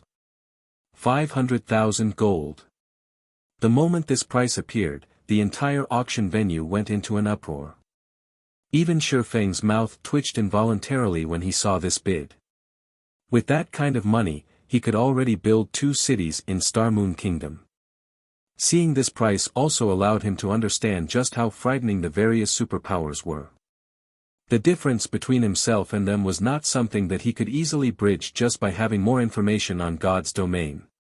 Why does the Starline Corporation have so much money? Nine Dragons Emperor felt like puking up blood when he saw this amount. Although the Starline Corporation was strong and had annexed quite a few first-rate guilds, it had also spent a lot of money to develop its guild, far more than what super first-rate guilds had spent. Logically, the corporation shouldn't have that many coins to spare. At this moment, let alone 9 Dragons Emperor, even the representatives of the Sacred Temple, Battle Wolves, Pantheon, 9 Heavens Pavilion, and other super guilds were taken aback by the Starline Corporation's bid. Although they, too, possessed that much money, spending it would no doubt cause their guild a cash flow shortage in the near term, the Starline Corporation's guild would definitely suffer an even greater setback. Shortly after Lu Xinglua placed the bid of 500,000 gold, Mu Lingsha also clenched her teeth and topped it. 510,000 gold. This price likewise stunned the various superpowers present. Although Unyielding Soul was a super first-rate guild, as its development in the Dark Knight Empire had not gone smoothly, the guild should not have that much money to spare. However, what the various superpowers did not know was that, in order to contest for the management rights of the magic crystal vein, Unyielding Soul had long since mortgaged many of its properties and was prepared to duke it out with the Starline Corporation. After all, if the Starline Corporation acquired the magic crystal vein, Unyielding Soul's development in the Dark Knight Empire would be doomed. Hence, Unyielding Soul had accumulated a total of 625,000 gold's worth of coins and magic crystals to compete with the Starline Corporation. Ha ha ha.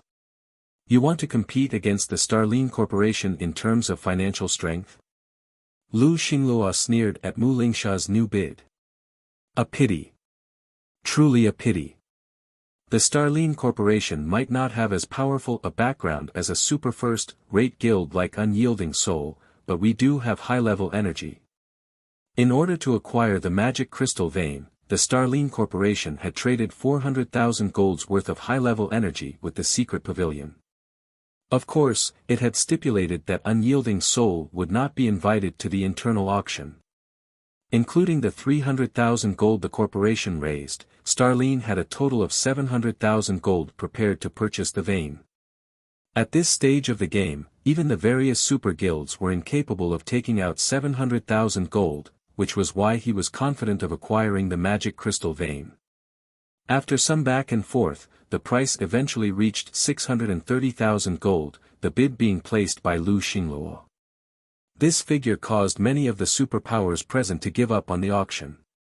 They also could not help but marvel at the Starline Corporation's financial strength. Aqua, I wish to borrow money from Zero Wing. I am willing to use a few plots of golden land in the Dark Knight Empire as collateral. These lands are worth around 70,000 gold in total. I wish to borrow 60,000 gold. I will pay you back in 5 days with 30% interest. If I fail to repay the loan, these golden lands will be Zero Wings, Mu Lingsha said after making some calculations. At this point, she could tell that the price of the magic crystal vein was already close to Lu Xinglua's limit. After all, the man was no longer as decisive when placing his bids. Meanwhile, through Aqua Rose, she had learned much about Zero Wing. Hence, she knew that Zero Wing had prepared quite a lot of funds for the auction this time, several times more than the average first-rate guild, in fact. Hence, it should be possible for Zero Wing to lend her 60,000 gold. If she had these 60,000 gold coins, she would have a greater chance of winning against Lu Xinglua. This, Aqua Rose was slightly troubled as she turned to look at Shifeng, unsure whether she should agree to this request or not. Miss Mu, how about this? I can lend you 100,000 gold's worth of funds. However, Zero Wing does not need any collateral or the 30% interest. We only want to borrow some manpower from Unyielding Soul. What do you think of this proposal? Shifeng suggested. Although he had thought of using this opportunity to acquire some of the magic crystal vein's shares, the percentage of shares he could obtain in the end would most likely not amount to much. In that case, the number of magic crystals Zero Wing could get from the vein would be a drop in the bucket, given Zero Wing's current magic crystal shortage. Meanwhile, earning an additional 18,000 gold from the 30% interest would not help Zero Wing by much either. Rather than these negligible benefits, it would be far more meaningful to borrow Unyielding Soul's strength, instead. After all, it was normally impossible to borrow the strength of a superpower without paying an exorbitant price. You don't need any collateral or interest. You're willing to lend us 100,000 gold in exchange for only manpower. Mu Lingsha's eyes widened in shock as she stared at Shifeng, her mind finding both Zero Wing's financial strength and Shifeng's proposed conditions inconceivable.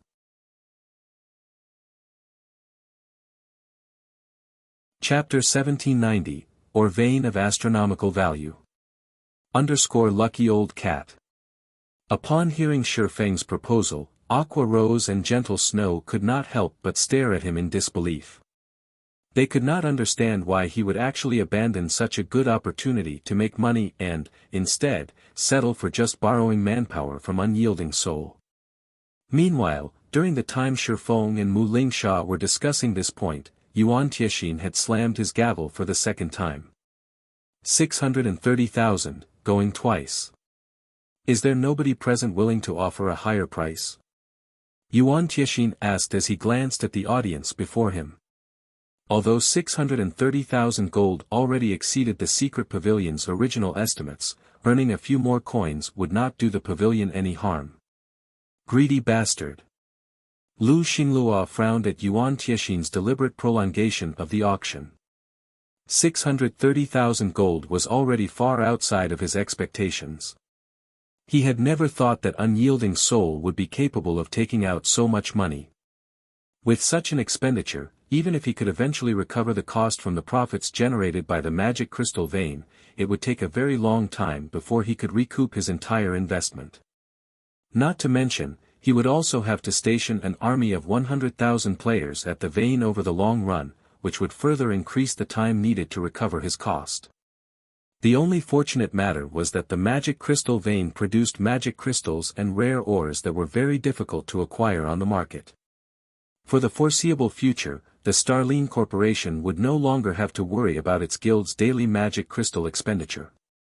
Meanwhile, inside Shifeng's room. All right, I agree with your conditions. Mu Lingsha nodded to Shifeng. Although she was neither Unyielding Soul's guild leader nor vice guild leader, she was the heiress of Unyielding Soul's biggest shareholder. Moreover, Unyielding Soul had already granted her full authority over the auction this time.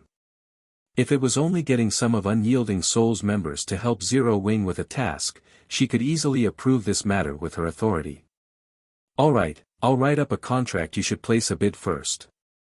Shifeng smiled when he heard Mu Lingsha's reply. With the help of a super first-rate guild like Unyielding Soul, he could proceed smoothly with the next step of his plans. Compared to what he stood to gain through this help, making a few thousand coins of profit was not worth mentioning whatsoever. Since both sides had come to an agreement, Mu Lingsha hurriedly placed a new bid. 632,000 gold. Mu Lingsha shouted.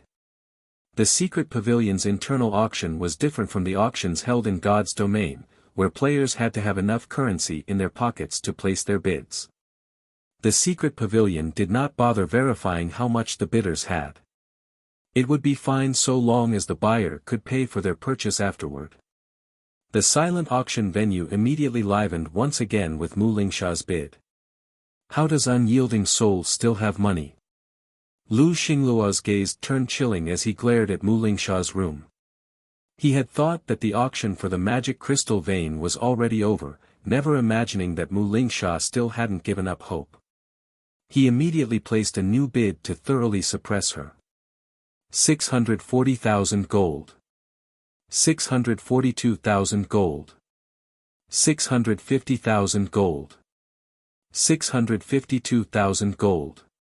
A heated struggle between Lu Xinglua and Mu Lingsha broke out, the price reaching 672,000 gold in short order. This situation shocked the various superpowers present. These superpowers were fully aware of the financial strength of their rivals. Even if some of them were superior to others, the disparity was not that much. However, the wealth the Starline Corporation and Unyielding Soul were displaying had already exceeded the liquid assets a superpower should wield. This was no longer a competition of liquidity. This was basically an all-out struggle between two superpowers. This is impossible. Unyielding soul can't possibly have this much money. Lu Xinglua said as he looked at Mu Lingsha's room. Just then, he happened to catch sight of Mu Lingsha signing some kind of contract with Shifeng. Damn it! That little bug dares to lend money to Unyielding soul. At this moment, even a fool could tell that Zero Wing had lent Unyielding soul a lot of coins, hence, Super First-Rate Guild was able to persist in this auction.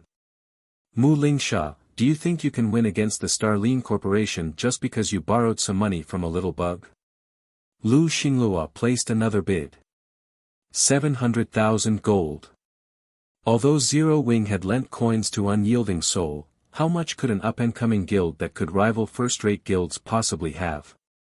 It would already be plenty amazing if Zero Wing had even 70,000 or 80,000 gold.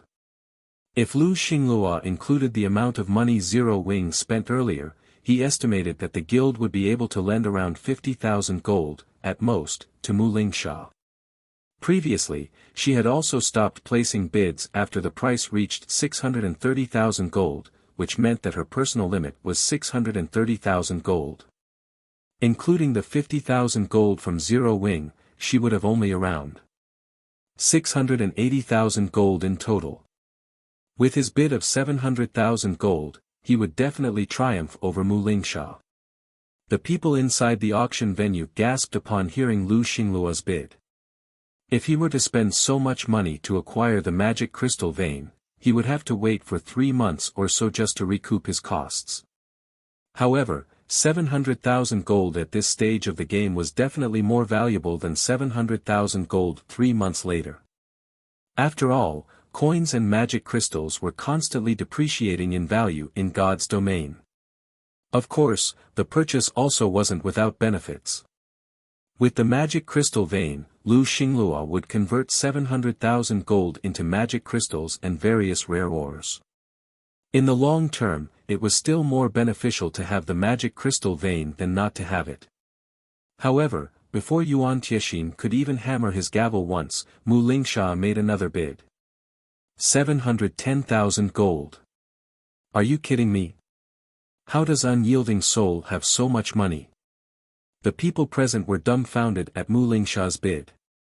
Logically, the increment in price should taper off as the auction approached its end. Yet, now, Mu Lingsha had actually raised the size of her increment to 10,000 gold. Impossible. Lu Xinglua could not help but turn to look at Shifeng, confusion written on his face. How can a new guild like his possibly have so much money? Guild leader, what should we do? We only have a little over 703,000 gold left. We don't have any more money to continue bidding, Zhong Langqing said anxiously. Good. Very good. Lu Xinglua's gaze turned deathly chilling. Contact the secret pavilion and tell them I have some business with them. Understood. Zhong Langqing immediately contacted a representative from the secret pavilion. Meanwhile, when Mu Lingsha saw that Lu Xinglua had stopped bidding, she could not help but breathe out a sigh of relief. Had Shifeng lent her only 60,000 gold, she definitely wouldn't have been able to compete with Lu Xinglua. However, with 100,000 gold, she was able to thoroughly suppress him. Moreover, during the time she was competing with Lu Xinglua, as she worried that she wouldn't have enough funds, she had someone in her guild mortgaged several plots of golden land in Dark Knight City and gained another 60,000 gold. The coins would be transferred later to her God's domain account. Seeing that nobody was bidding, Yuan Tiexin very quickly slammed his gavel once, saying, 710,000, going once. Is there anyone willing to place a higher bid? You should know that this is very likely to be your only chance to see a magic crystal vein. You might not get another chance like this in the future. At this moment, Yuan Tiexin was ecstatic. After all, in just under a minute, he had earned nearly 100,000 gold more for the vein. However, despite Yuan Tiexin's words, the auction venue remained silent. Nobody was willing to place any more bids. 710,000, going twice. Seeing that nobody was responding even after some time, Yuan Tixin understood that this was the highest price he could sell the vein for. He then readied himself to slam his gavel for the third time and confirm the final owner of the magic crystal vein. When Mu Lingsha saw this, she was thrilled. 720,000 gold. At this time, however, Lu Xinglua suddenly broke the silence. How is this possible? Mu Lingsha was astounded as she looked at Lu Xinglua's solemn expression. Nevertheless, she very quickly placed another bid, saying, 730,000 gold. 750,000 gold. Lu Xinglua said, sending a chilling glare at Mu Lingsha and Shifeng. Despite Lu Xinglua's glare, Mu Lingsha showed no intentions of giving up whatsoever. 760,000 gold. 770,000 gold. 780,000 gold. 800,000 gold. In the end, Lu Xinglua directly raised the price by an additional 20,000 gold, causing Mu Lingsha's complexion to darken considerably. That price exceeded the limits of what she could afford. In the end, after Yuan Tixin slammed his gavel 3 times, Lu Xinglua was announced the winner of the Magic Crystal Vein's management rights. This outcome sent the entire auction venue into an uproar. 800,000 gold. This was already double the liquid funds a superpower possessed at this stage of the game. Although Lu Xinglua had acquired the magic crystal vein, throughout the remaining part of the auction, he glared hatefully at Mu Lingsha and Shifeng. In order to emerge as the final victor, he had been forced to sell a large amount of high-level energy to the secret pavilion, far more than what the corporation had authorized. Although he eventually won the auction, he had to spend nearly 200,000 gold more. How could he possibly be in a mood for celebration? Langcheng, once we return, gather all the information you can find on Zero Wing and pass it to Dark Soul. Have Dark Soul mobilize right away. If Dark Soul is lacking in strength, have a portion of our main force support it. I want Zero Wing to disappear from God's domain immediately. Lu Xinglua said. A mere bug dares cause me to lose 200,000 gold. Understood. Zhong Langcheng replied eagerly. The thing he loved doing the most was none other than annihilating small guilds.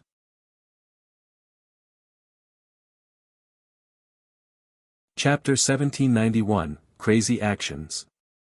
The uproar caused by the auction of the magic crystal vein distracted the various powers in attendance from the many excellent finale items appearing after the vein.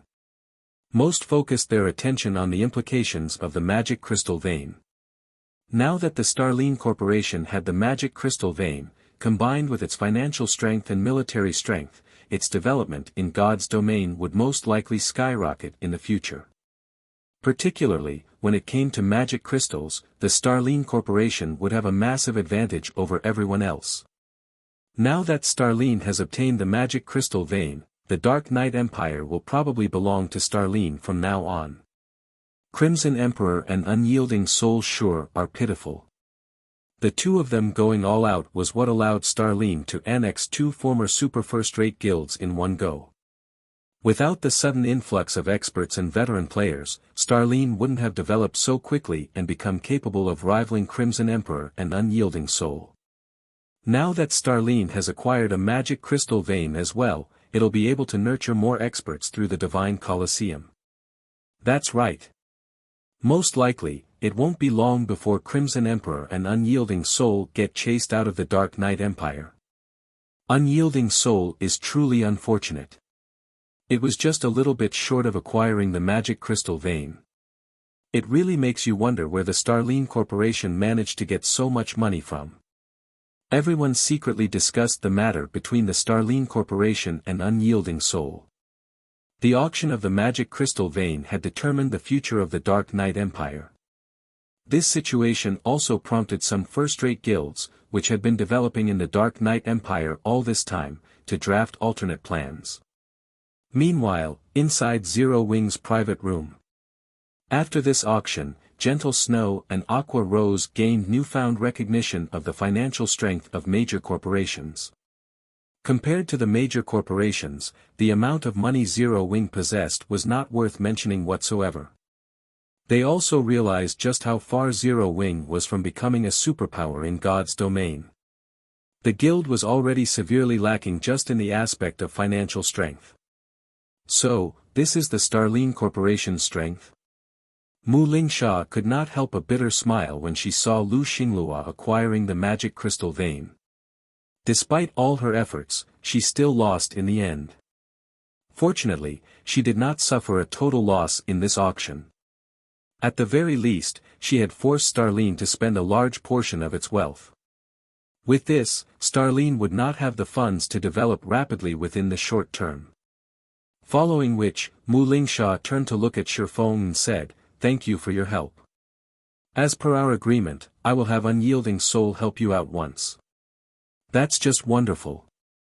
In reality, the thing I need Unyielding Soul's help with is very simple. I need you to lend me 60 Tier 2 experts to raid a team dungeon. I believe that with Unyielding Soul's strength, that should be doable, Shifeng said, directly revealing the task he wanted Unyielding Soul's help for. Currently, expert players in God's domain had already reached level 53 and level 54. The number of experts that had gone to attempt their Tier 2 promotions was also very high. At this stage of the game, most first-rate guilds already had a dozen or so Tier 2 experts in their ranks, with some having even more than 20. As for super first-rate guilds, they definitely had more than 60 Tier 2 experts. Help with raiding a team dungeon. Mu Lingsha was slightly surprised by Shifeng's request. She had expected Shifeng to have Unyielding Soul act as a deterrence to Beast Emperor in the Orc Empire. She had never thought that Shifeng would only want to borrow some Tier 2 experts to raid a team dungeon. Alright, that won't be a problem. When will the raid be? Where should we meet up? In reality, Mu Lingsha wasn't the only person surprised by Shifeng's request. Even Aqua Rose and Gentle Snow were confused at this situation. They had the rare opportunity of getting Unyielding Soul to owe them a favor, yet Shifeng was wasting this favor to borrow some experts to raid a team dungeon. Although there were some team dungeons that Zero Wing was currently still incapable of raiding, given enough time, Zero Wing would have more Tier 2 experts of its own. There was simply no need to get the help of other guilds. I hope that we can start tomorrow. The meeting point will be Starmoon Kingdom's White River City. As for the exact time, I'll have Aqua notify you once we enter God's domain. May I know if that is acceptable? Shifeng asked. Tomorrow. It seems you're quite pressed for time. However, all the better. The sooner this favor is repaid, the sooner Unyielding Soul will be able to relax, Mu Lingsha said, smiling. Alright, I'll head back and make the necessary arrangements. I'll be sure to send over the people you asked for on time tomorrow. Big Sis Lingsha, are you returning so soon? The auction for the finale items is just beginning.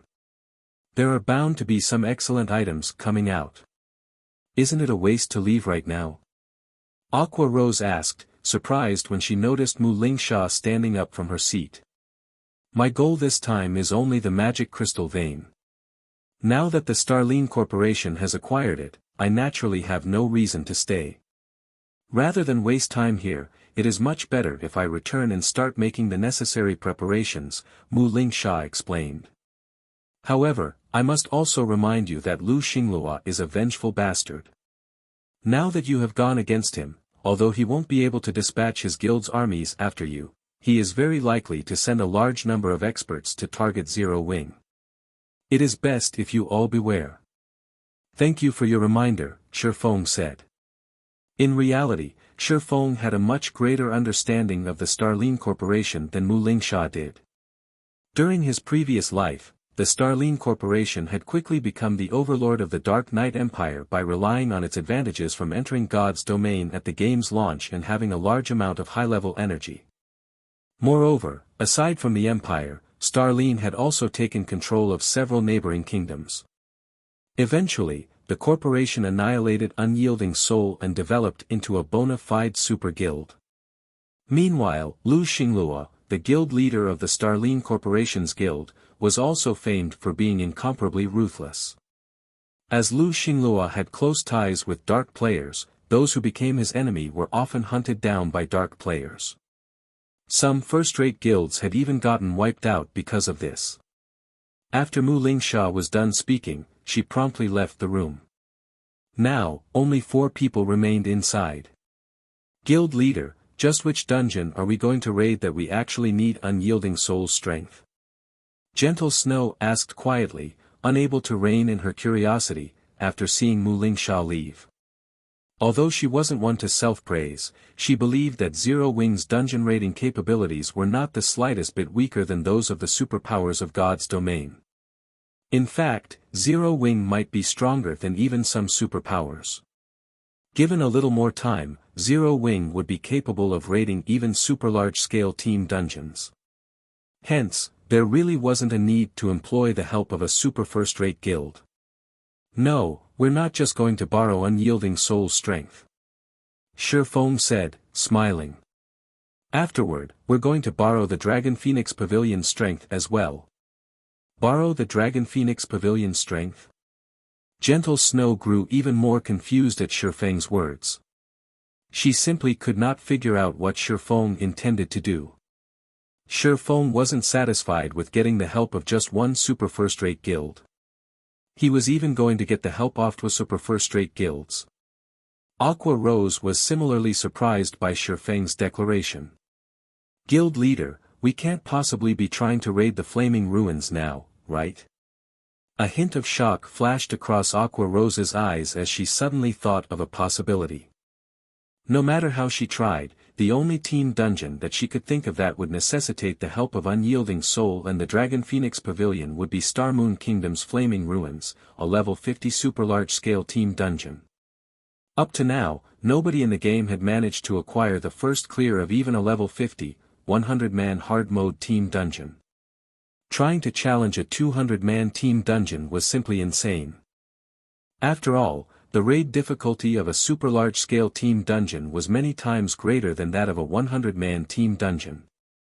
It simply wasn't a challenge that current players could overcome. Moreover, the final loot one would get from the 2 dungeons was mostly of the same quality. Rather than waste time raiding a super large-scale team dungeon, it was much better to raid a large-scale team dungeon. Of course not, Shifeng said, shaking his head. Our goal is the neutral map Eclipse Gate's super large-scale team dungeon, Eclipse Throne. Meanwhile, during the time the secret pavilion was holding its internal auction, things were very lively over at Dark Soul's residence in Light Shadow City, a dark city in the Dark Knight Empire. Currently, many rarely seen experts had gathered. This really is a rare occurrence. Boss, why did you suddenly have us all come here? Are we waging war on a guild? Lonely Lamp, a core member of the Dark Hunters Adventurer team, asked curiously as he looked at the core members of Dark Soul in the room. A direct order came from the Starline Corporation, a level 54, tier 2 male berserker looking to be in his 40s said, smiling. Which guild is unlucky enough to get targeted by the Starline Corporation? Lonely Lamp asked, laughing. The last time Dark Soul had mobilized such a powerful force was when they were targeting a first-rate guild. In the end, said first-rate guild had very nearly disappeared from God's domain. Fortunately, though, the first-rate guild managed to pack up and leave the Dark Knight Empire in time. Rubbing his beard, the Tier 2 Berserker thought back to the message he received a while ago before replying, it seems it's a guild called Zero Wing.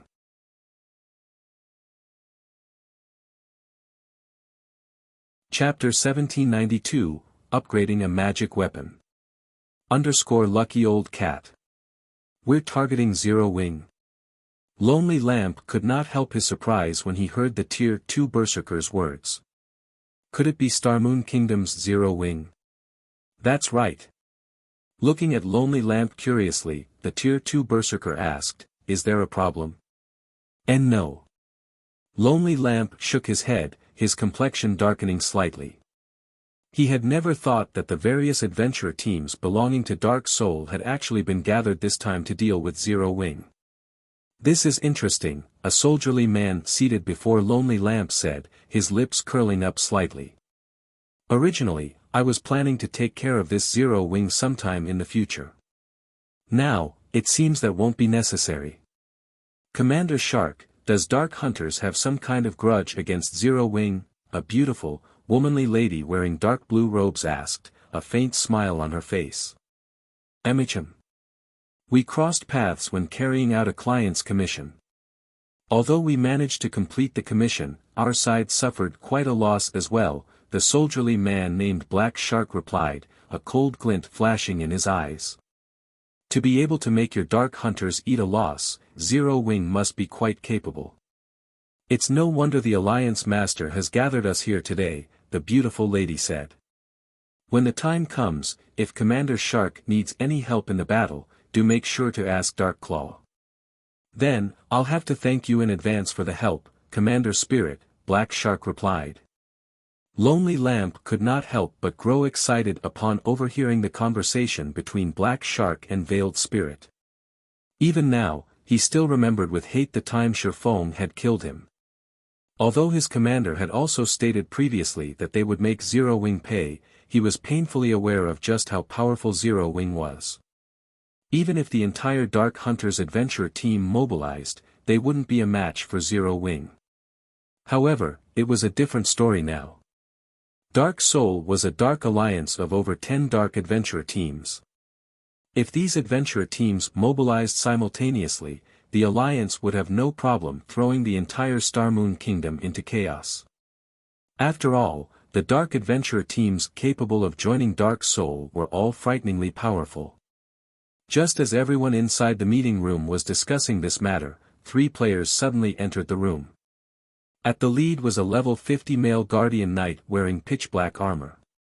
The beast-like young man carried on his back a crystalline shield that released crimson flames. Following this guardian knight was a level 55 female ranger and a level 55 male elementalist. The equipment these 3 players wore elicited a little envy in the adventure team commanders present. These 3 players had a minimum of 3 pieces of epic equipment each. The Guardian Knight in the lead, in particular, had 4 pieces of epic equipment plus a weapon and shield of indiscernible rank. However, although the weapons and shields ranks were not distinguishable, the density of the mana circulating around them indicated that they were definitely extraordinary items. Meanwhile, this young man was none other than Tigerbreaker, the Alliance Master of Dark Soul. Although Tigerbreaker looked very young, nobody present dared underestimate him because he had risen to fame much sooner than anyone else here had. He was actually already over 45 and had once inspired fear and helplessness even in super first-rate guilds. This man was also why the various dark adventure teams present were willing to join an alliance like Dark Soul. "I assume you all have been notified of the reason you are gathered here?" Tigerbreaker said after taking his seat. "The Starline Corporation's intent is to have us annihilate Zero Wing as soon as possible. Rest assured, the remuneration provided is very bountiful. Like usual, whoever contributes more will get more. According to the data we collected, Zero Wing has the strength of a first-rate guild. As for our plan of annihilation, we'll go about it like always and target Zero Wing's core combatants and upper echelon first. Whatever loot you get from your kills will belong to you. If there are no problems, we'll move out now." Tigerbreaker's words immediately filled everyone present with enthusiasm. They had been eagerly awaiting such a large-scale campaign for a long time now. This was their motivation for joining Dark Soul, to begin with. While their respective adventure teams might have great difficulty annihilating a large guild all by themselves, doing so would be a walk in the park if over a dozen of them worked together. Every time their alliance received a mission to annihilate a guild, they made a fortune for themselves. The profits they gained from annihilating first-rate guilds, in particular, were astronomical. "Alliance Master, what happened with the Starline Corporation that it's in such a rush to annihilate Zero Wing?" the level 55 male elementalist standing beside Tigerbreaker asked curiously after seeing that the representatives of the various dark adventurer teams had left. "In the past, they always gave us a few days to prepare. Now, they're not even giving us a day. I'm not sure about this, Tiger Breaker replied, shaking his head. However, it doesn't matter. The target has the strength of just a first-rate guild. It's not the first time they're doing such a task. Indeed. With the current strength of the various adventurer teams, every one of them can easily mess up a first-rate guild all by themselves. If they work together, even the top-ranking first-rate guilds will suffer, the male elementalist said, chuckling. Right, after they're done with this mission, our next target will most likely be Unyielding Soul. Make sure you get the necessary preparations done.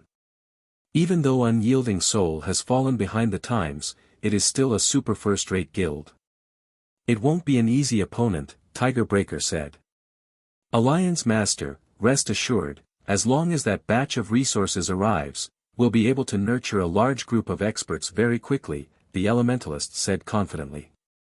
Starmoon Kingdom, White River City. After the secret pavilion's auction, Shifeng immediately returned to the Greenwater Villa and logged back into God's domain.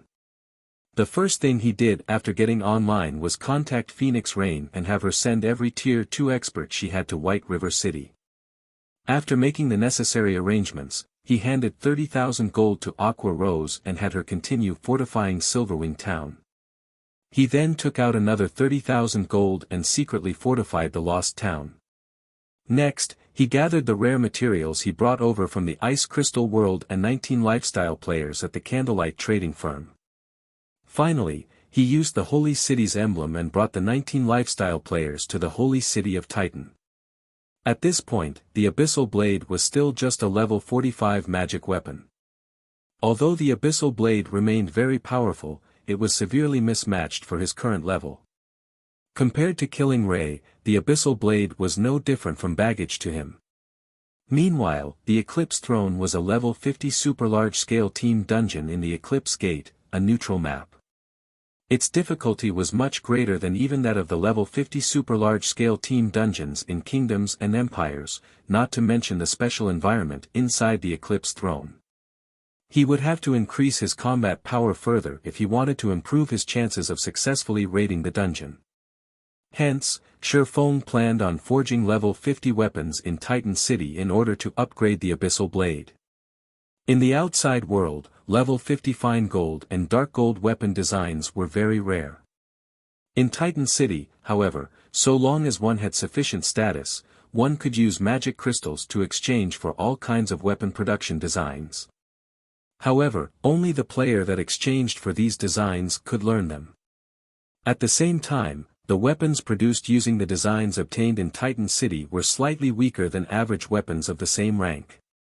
To Shifeng, however, this weakness did not matter at all. After all, the weapons he produced would be sacrificed to the Abyssal Blade. What kind of attributes those weapons possessed was not important. After arriving at Titan City's Forging Association, he spent 3,000 and 6,000 magic crystals to purchase level 50 fine gold and dark gold weapon forging designs, respectively. He then rented a special forging room and set to work. In order to increase his production success rate, Shifeng even utilized the Philosopher's Hand's power. After working away for over half a day, he finally ended up with 100 level 50 fine gold weapons and 30 level 50 dark gold weapons. He had used nearly 80% of the materials he had prepared for this occasion. I can finally upgrade it. After taking a good look at the pile of weapons stacked on the table before him, Shifeng unsheathed the Abyssal Blade. Devour.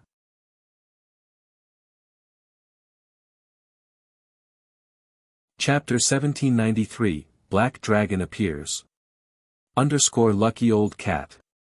Inside the blazing hot special forging room. After Shifeng chose to upgrade the Abyssal Blade, he felt space inside the room freeze. Pitch-black divine runes lit up the silver sword before him, and the black dragon coiled around the hilt opened its eyes abruptly. As if the ornament had gained life, the black dragon let loose a deafening roar. Roar! The dragon's roar made the room tremble so violently that Shifeng even thought it might collapse. Following which, a terrifying aura saturated that was so powerful that Shifeng felt his body grow multitudes heavier. He couldn't move an inch. How is it so powerful? Shifeng stared at the hovering abyssal blade, afraid. The weapon's current aura was many times stronger than it had been during the previous upgrades. If not for the magic arrays that reinforced the special forging room, he had no doubt that the roar would have crumbled the room. The dragon's roar hadn't only affected the special forging room Shifeng occupied. Candlelight's lifestyle players, who practiced forging techniques in their own rooms, heard the deafening announcement and felt the world quake. They all felt a horrific pressure weigh on them the moment after the roar, preventing them from moving. What's going on? Why can't I move? Everyone was afraid of the sudden pressure. They could all sense death linger as if they stood before the opened mouth of some ferocious beast. When the abyssal blade's aura reached its peak, even the Forging Association's Tier 2 NPCs dropped to the ground. Only the patrolling Tier 3 NPCs remained standing, but when these NPCs turned to the Forging Association, they did so with grim expressions. They felt as if they were staring at a live dragon, not a building. After another 10 seconds, the aura disappeared, and everything returned to normal. However, Shifeng, who stood before this phenomenon's cause, looked decidedly less than pleased. He no longer stood in the special forging room. In fact, it seemed as if he had been transported to some kind of dusky world. Only he and the gigantic magic array he stood on seemed to occupy this world. So, this is a magic weapon's backlash? Shifeng thought as he looked at the pitch-black dragon, that stood over 10 meters tall, before him. The black dragon quietly observed him in return. Although it didn't move, it radiated a horrific aura that even made Katie Green, a Tier 5 sacred magic knight, look like a joke. A dragon. Shifeng was absolutely certain that the black dragon before him was a bona fide dragon, although it was much smaller than ordinary dragons. However, its aura was several times stronger than an ordinary dragon's. "Human, give me your body," the black dragon uttered in the human language as it watched Shifeng with crimson eyes. Saying so, the black dragon widened its mouth and bit down on Shifeng with lightning speed. It had only needed an instant to reach the swordsman, and the attack caught Shifeng off guard. "Is this it for me?" Shifeng panicked. But when the black dragon's maw was only 10 centimeters away from Shifeng, it suddenly stopped. Before Shifeng knew it, silver chains had appeared around the black dragon's body, binding the creature. Damnable magic array! The black dragon roared and struggled fiercely against the chains. Regardless, the chains refused to budge. On the contrary, they steadily sapped away the black dragon's power, shrinking its body. The chains only disappeared after they had reduced the black dragon to 6 meters in height. Meanwhile, Shifeng had noticed the dragon's attributes. Black Dragon King, Dragon, Lord, level 50. HP 32,000,000/32,000,000. What a high HP! Shifeng could not help but gasp when he saw the Black Dragon King's statistics. An ordinary level 50 lord would only have around 10 million HP, with the high HP ones having around 15 million, yet the Black Dragon King had 32 million HP. Before Shifeng could say anything, the Black Dragon King charged at him, one of its scaly claws transforming into a streak of light as it swiped at him. The Black Dragon King was only slightly slower than a Tier 3 Great Lord of the same level. Human, food. With each step, the ground below the dragon's feet sank. Its immense strength could even put great lords of the same level to shame. The dragon race was an apex race in God's domain. They were even capable of slaughtering gods. Their superior life ratings allowed them to challenge opponents above their own tiers. Although the Black Dragon King was only a Tier 2 Lord, a Tier 2 dragon was much stronger than an ordinary Great Lord. If it came down to a fight, the Black Dragon King could easily kill a Tier 3 Great Lord. As a mountain-like claw descended on Shifeng, explosions rang out as it tore apart space itself. A Lord-ranked dragon? Shifeng smiled as he watched the Black Dragon King. He then swung Killing Ray to block the dragon's claw. Boom! When the pitch claw collided with Killing Ray, sparks scattered, and the earth beneath the collision sunk slightly, yet despite the impact, Shifeng hadn't moved. He didn't even receive a single point of damage. Human, the Black Dragon King was momentarily stunned to find Shifeng unharmed. Although Shifeng was over 10 levels higher, the difference in life ratings could easily make up for the gap and more. Normally, it should be able to send Shifeng flying with a single slap. However, the human had stopped the dragon's attack with relative ease, taking no damage. It's no wonder why so many experts were devoured by their magic weapons. The backlash is actually so powerful. Shifeng smiled at the stunned Black Dragon King. It's a pity that I have the Heavenly Dragon's breath. Although I haven't fully repaired the ring yet, it still gives me an advantage against dragons. Following which, Shifeng activated Shadow Blade, sending one sword light and 9 shadows at the Black Dragon King. Responding quickly, the Black Dragon King swiped its claws and blocked 3 attacks, but the remaining 7 struck the monster, each dealing over -20,000 damage, over -40,000 with critical hits. Not giving the Black Dragon King an opportunity to react, Shifeng followed up with Chop, forcing the Black Dragon King to take a step back.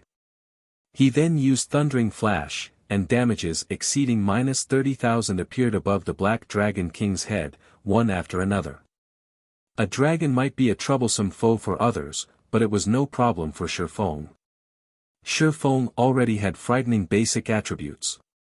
In addition, he had the Heavenly Dragon's Breath's passive skill, Dragon's Domination, which decreased enemy dragons' basic attributes by 20% and increased his own by 500 points each. Right now, the level 50 Black Dragon King was weaker than Shifeng when it came to basic attributes. However, inside this special space, Shifeng couldn't use the items and tools he carried in his bag, so facing a dragon with 32 million HP was still a considerable challenge. Wasting no time, Shifeng activated Power of Darkness, increasing his basic attributes by another 120%. Now, his normal attacks dealt over -40,000 damage, and his skills could deal over -100,000. This put the Black Dragon King at a disadvantage, and its HP fell at an unprecedented rate. Despicable human. When the Black Dragon King's HP fell to 50%, it expressed its anger with a deafening roar. Pitch-black flames then appeared around it, transforming into flaming swords that surrounded Shifeng. The Black Dragon King had summoned 30 of these fiery weapons, each sword carrying the Black Dragon King's power. Despite Shifeng's superior basic attributes, he had no choice but to dodge or block the burning swords. If any of these summoned weapons struck him, he'd lose over 26,000 HP in an instant.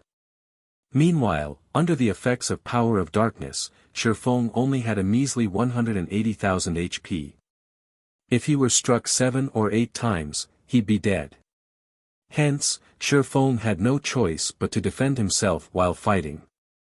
Whenever his HP fell below 30%, he would activate Life Domain and heal himself. However, once Shifeng's berserk skill ended, the two combatants entered a stalemate. Time continued to pass. 10 minutes. 20 minutes. 30 minutes.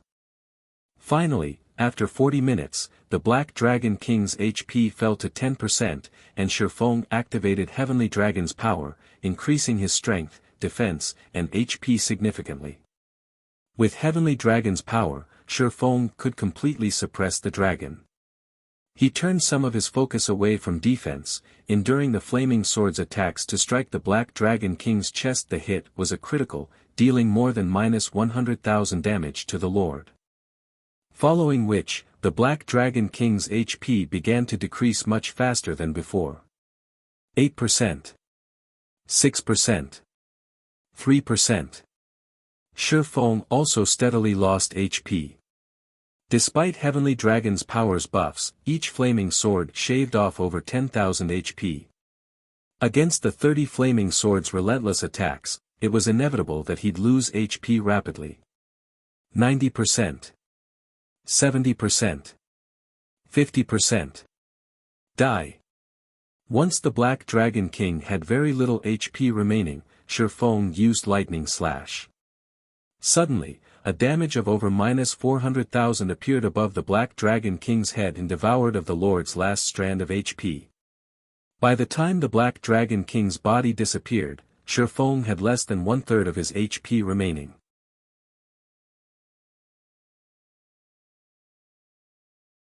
Chapter 1794, Dragon Soul. Lucky old cat. I finally won. Shifeng could not help but breathe a sigh of relief as he watched the Black Dragon King's body fade away. A dragon's strength was simply too high. If Heavenly Dragon's power hadn't suppressed the monster while boosting Shifeng's basic attributes, the battle might have ended differently. Fortunately, the Black Dragon King had only been a level 50 lord, the same level that Shifeng was trying to upgrade the Abyssal Blade to. Had the Black Dragon King been the same level as Shifeng, the battle would have definitely been far more difficult. With this knowledge, Shifeng would have to be more careful during future upgrades. Without preparing for such a battle, upgrading the Abyssal Blade would be extremely dangerous. Once the Black Dragon King was gone, the gigantic magic array under Shifeng's feet compressed, transforming into a new Abyssal Blade. The new Abyssal Blade was a fully silver sword with pitch-black divine runes etched on the blade. Grey mist circled the weapon, and it gave off a chilling aura.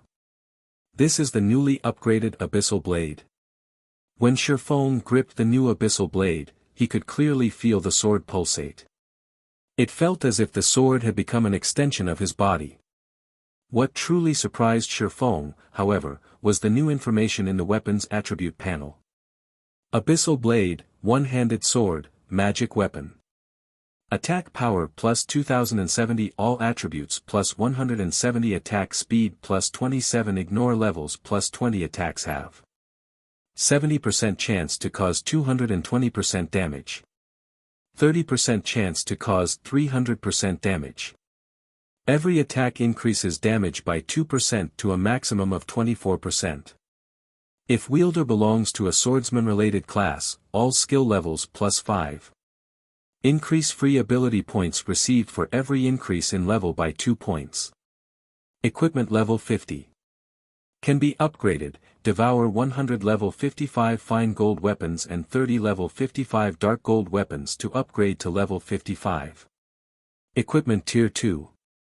Can be evolved, devour 100 mana crystals or eternal ice crystals to evolve to tier 3. Additional active skill 1, Phantom Kill, tier 2. Instantly creates a doppelganger under the wielder's control. Doppelganger has 90% of the wielder's attributes and all skills. The wielder can swap positions with the doppelganger at any time. Duration, 1 minute, 30 seconds. Cooldown, 5 minutes. Additional active skill 2, Abyssal Bind, tier 2. Binds up to 3 enemies simultaneously and prevents movement, reducing defense and magic resistance by 100%. The higher tiered the target is, the weaker the effect will be. Duration, 5 seconds. Cooldown, 40 seconds. Additional active skill 3, 9 Dragon Slash, tier 2. Instantly creates 16 phantoms of the Abyssal Blade for wielder's use, each phantom sword deals up to 80% damage. Duration, 30 seconds. Cooldown, 5 minutes. Additional active skill 4, Abyssal Curse, tier 2. Prevents all targets within a radius of 50 yards from moving or attacking for 6 seconds and reduces their attributes by 20% for 10 minutes. Effect doubles if there is only one target in range. Cooldown, 20 minutes. Additional active skill 5, Dragon Soul, tier 2. Grants a doppelganger a dragon soul, transforming it into a black dragon. The transformed doppelganger will have the same life rating as a black dragon. Duration, 3 minutes. Cooldown, 48 hours. Additional passive skill, Abyssal Will. Improves wielder's physique depending on the surrounding mana density. The higher the mana density, the greater the improvement. Additional profound inheritance, Black Emperor, Tier 2.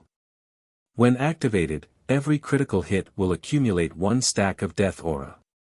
Each stack can be used to increase all attributes by 2% and attack speed and movement speed by 1% for 12 seconds or to reduce the cooldown of a skill by 4 seconds. Maximum of 30 stacks of death aura. Duration, 10 minutes. Cooldown, 8 hours. The famed Smith Olaces personally created the Abyssal Blade using the Black Dragon King's fangs as material. It is one of 36 famed swords, ranking 31st. However, the Black Dragon King himself has cursed this sword. Beyond the immense strength the blade offers, the wielder must face a backlash after a certain amount of time. However, after Jack had remodeled the Abyssal Blade with a star crystal, the strength of the backlash has been reduced greatly. If the wielder is unable to suppress the backlash, the wielder will receive the Black Dragon King's curse, permanently reducing all attributes by 50%. Unable to be dropped. Unable to be traded. Unable to be destroyed. After this latest upgrade, the Abyssal Blade's attack power was on par with a two-handed epic weapon of the same level, although it wasn't quite as strong as Killing Ray.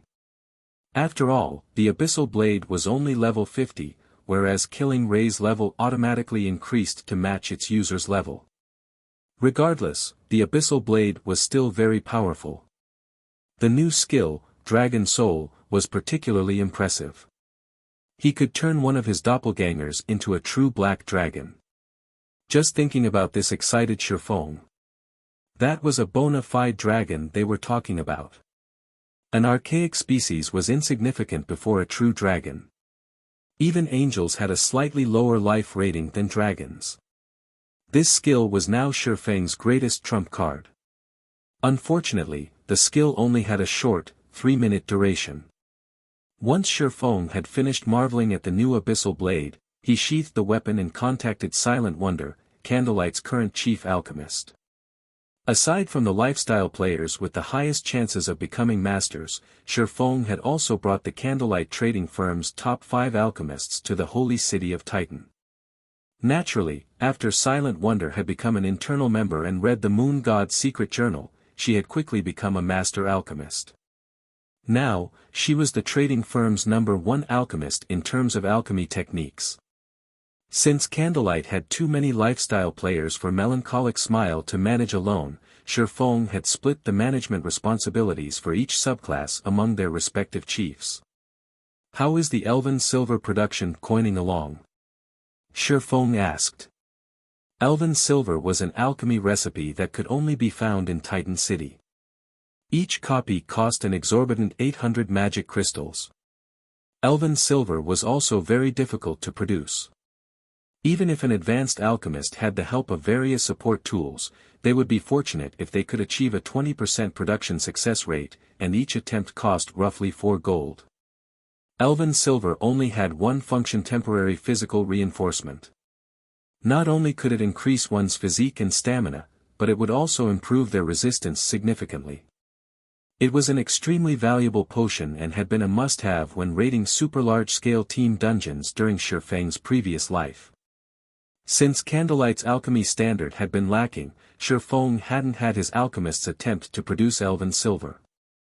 However, Silent Aspiration had also become a master alchemist, so Shifeng had decided to give them the recipe. Guild Leader, the Elven Silver potion's brewing procedures are too complex.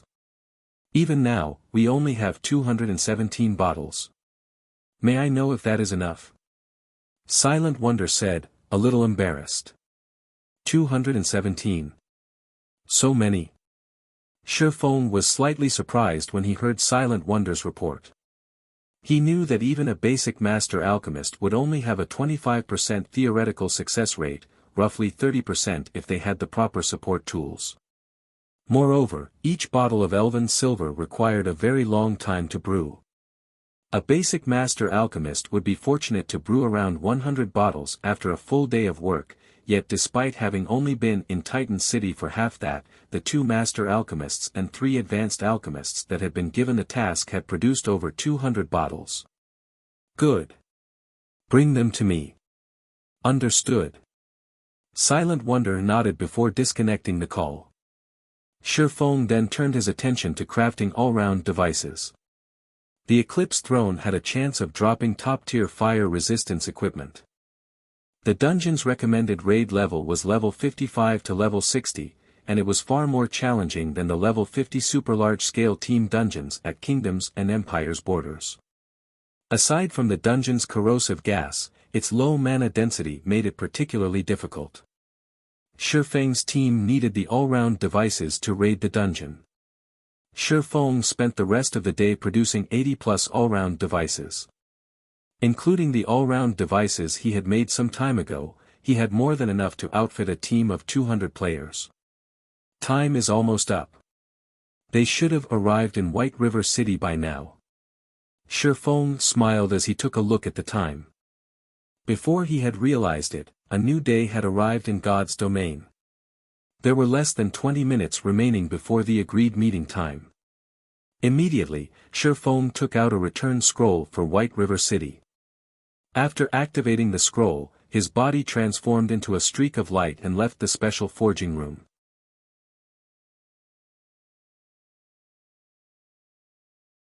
Chapter 1795, Gathering of Heroes.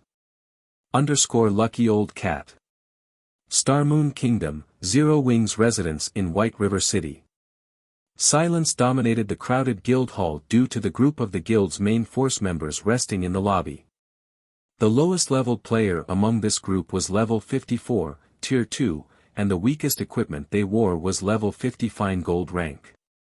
The players who led the group even wore multiple pieces of epic equipment. These people were none other than Fire Dance, Cola, Shadow Sword, Blackie, Turtledove, Yi Wumian, Violet Cloud, Minor Wind, and Flying Shadow. Most of these players had been in the guild since its founding and had participated in countless guild wars and expeditions alongside Zero Wing's guild leader. Zero Wing had already become the #1 guild in Star Moon Kingdom both in terms of financial power and strength. Countless players in the kingdom studied Fire Dance and the others' battle videos. Unknowingly, they had become idols in Star Moon Kingdom. Flaming Rose Fire Dance. Tyrant Bear Cola. Why have all of these celebrities gathered here? Is our guild about to embark on some important operation? They're too cool. When can I become a core member and join their ranks? Our guild has recruited a lot of new members recently. As a result, the requirements to become a core member have become stricter. In other guilds, you can become a core member as long as you reach the Trial Tower's 5th floor and have enough GCPs. In Zero Wing, however, I've heard that you need to reach the Trial Tower's 6th floor at minimum. I've heard the same, but even if you become a core member, it's very difficult to get recruited for the guild's main force. Right now, even the main force's weakest member can reach the 6th floor's late stage and has a grasp of at least 2 basic combat techniques. If you want to become a party leader, you'll need to reach the 7th floor's middle stage or higher and grasp at least 3 basic combat techniques and 1 advanced combat technique. The guild members inside the guild hall were ecstatic when they saw Fire Dance and the others. This was especially true for the new recruits. Many of Zero Wing's new recruits had only decided to join Zero Wing because of experts like Fire Dance and her companions. Suddenly, shrieks echoed throughout the hall. A man in his 30s had entered the hall, carrying 2 long swords at his waist. Arcs of blue electricity danced around one of the weapons, while a gray mist surrounded the other. Ambient mana collected around the man passively, and he radiated an aura so powerful that those around him unconsciously stepped aside. This middle-aged man was none other than Shifeng's Black Flame persona. Guild Leader. The guild leader has arrived. It's really the guild leader. His aura is so powerful. He is so much stronger than the battle videos make him out to be. When the guild members saw Shifeng, excitement and reverence filled their eyes. Black Flame was a living legend in Star Moon Kingdom and was responsible for many miracles, never suffering defeat. Just the name Black Flame made expert players in Star Moon Kingdom shudder. In response to the exclamations, Shifeng could only offer a troubled smile as he approached Fire Dance and her team. Guild leader, all 85 Tier 2 players we have right now are present. We can set out right away, Aqua Rose said as Shifeng walked over to the group. Shifeng examined the main force members that had stood to greet him. The group included the experts from the Black Dragon Empire branch that Gentle Snow managed. Even Yulan, who managed Zero Wing City's daily affairs, was here. Silent Blade, Zipping, who had recently been promoted to Tier 2, was also present. Some of these players had been incredibly famous during his previous life. In this life, however, these people had gathered in the guild he had created. Not even a first-rate guild could field 85 Tier 2 players at this stage of the game. Zero Wing had only nurtured so many thanks to the primordial soul Shifeng had acquired from Primordial City. Good. Let's move out. Shifeng said, nodding. He then led the group toward the agreed meeting point in White River City. Shifeng and the 85 Tier 2 players left Zero Wing's residence on their mounts. The players on the street gasped when they saw Shifeng's group. These Zero Wing players were, after all, quite eye-catching. Their mounts alone were terrifying, with the weakest at mysterious iron rank. Meanwhile, the players' statistics were simply horrific. When Shifeng's group had taken to the street, the various powers in White River City began to panic. They all feared that Zero Wing had targeted them. White River City, Airport. Due to the appearance of the Eclipse Gate, the airport had become one of the most popular hubs in White River City, especially for the city's various guilds and adventure teams. Not only was the Eclipse Gate a high-resource map, but the map also produced plenty of rare herbs and ores. There was also the precious energy essence, which could be used to nurture guild mounts. The Eclipse Gate was undoubtedly the best option to grind and earn money for players who didn't want to travel to the distant or Empire. Currently, the players from the Dragon Phoenix Pavilion and Unyielding Soul had gathered in the airport's rest area. These two guilds' presence made the other players in the rest area nervous, feeling a great pressure weigh on them. The teams were frightening, with each made up of around 60 Tier 2 players. Players recognized these guild members as Tier 2 players due to the Tier 2 class insignias that only Tier 2 classes received. This insignia could only be acquired by completing a very difficult quest, and not only was it proof of one's strength, but it also increased skill and spell effects by 10%. Big Sis Rain, Zero Wing is amazing. They actually borrowed so many experts from Unyielding Soul. Even Unyielding Soul's first Vice Guild leader, Unyielding Heart, has made an appearance. Blue Phoenix exclaimed, looking at the middle-aged man some distance away. The man was slim and wore a set of dark blue sacred armor with a pure white cloak thrown over his shoulders. Unyielding Heart had been well known in the virtual gaming world for many years now. He had been responsible for various miracles in previous virtual reality games. His performance had been just as frightening after he had joined God's domain. He had single-handedly slain two of Crimson Emperor's domain realm experts when he had led Unyielding Soul's trump card legion to capture the Dark Knight Empire's serene town. His success had allowed Unyielding Soul to gain an upper hand, surpassing Crimson Emperor's development in the Dark Knight Empire. Blue Phoenix found it truly hard to imagine that an important figure like Unyielding Heart would actually help Zero Wing. Unyielding Soul should have some internal arrangement with Zero Wing, Phoenix Rain said as she glanced at Unyielding Heart. Honestly, his arrival had surprised her, as well. Even if Unyielding Soul had some kind of business with Zero Wing, it shouldn't have been easy for Zero Wing to acquire Unyielding Heart's assistance. After all, the position of First Vice Guild Leader came with a lot of responsibilities, and Unyielding Soul's situation in the Dark Knight Empire wasn't looking good. Logically, Unyielding Heart should not have the leisure to work for another guild. On the other side, Unyielding Souls members were just as surprised to see the Dragon Phoenix Pavilion's members in the airport. Vice Guild Leader, that woman over there seems to be Pavilion Master Phoenix Rain from the Dragon Phoenix Pavilion, a level 54, Tier 2 male cleric whispered to Unyielding Heart. Moreover, the Genius Blue Phoenix is here. It seems Zero Wing isn't as simple as we thought. Indeed. Although rumors have mentioned that the Dragon Phoenix Pavilion has a good relationship with Zero Wing, I didn't expect the pavilion to dispatch one of its pavilion masters for a request for help. It seems their relationship runs much deeper than the rumors make it out, Unyielding Heart said, frowning slightly as he considered the matter. He had come here with very little expectations of Zero Wing. He had only joined the expedition due to Mu Lingsha's request, but he had never dreamed that Zero Wing could even acquire the assistance of God's Domain's famous demon queen, Phoenix Rain. Currently, Phoenix Rain held the most sway among the two pavilion masters in the Dragon Phoenix Pavilion. She also had the strongest chance of becoming the next great pavilion master. Phoenix Rain's presence in a foreign area alone was enough to cause a commotion nowadays.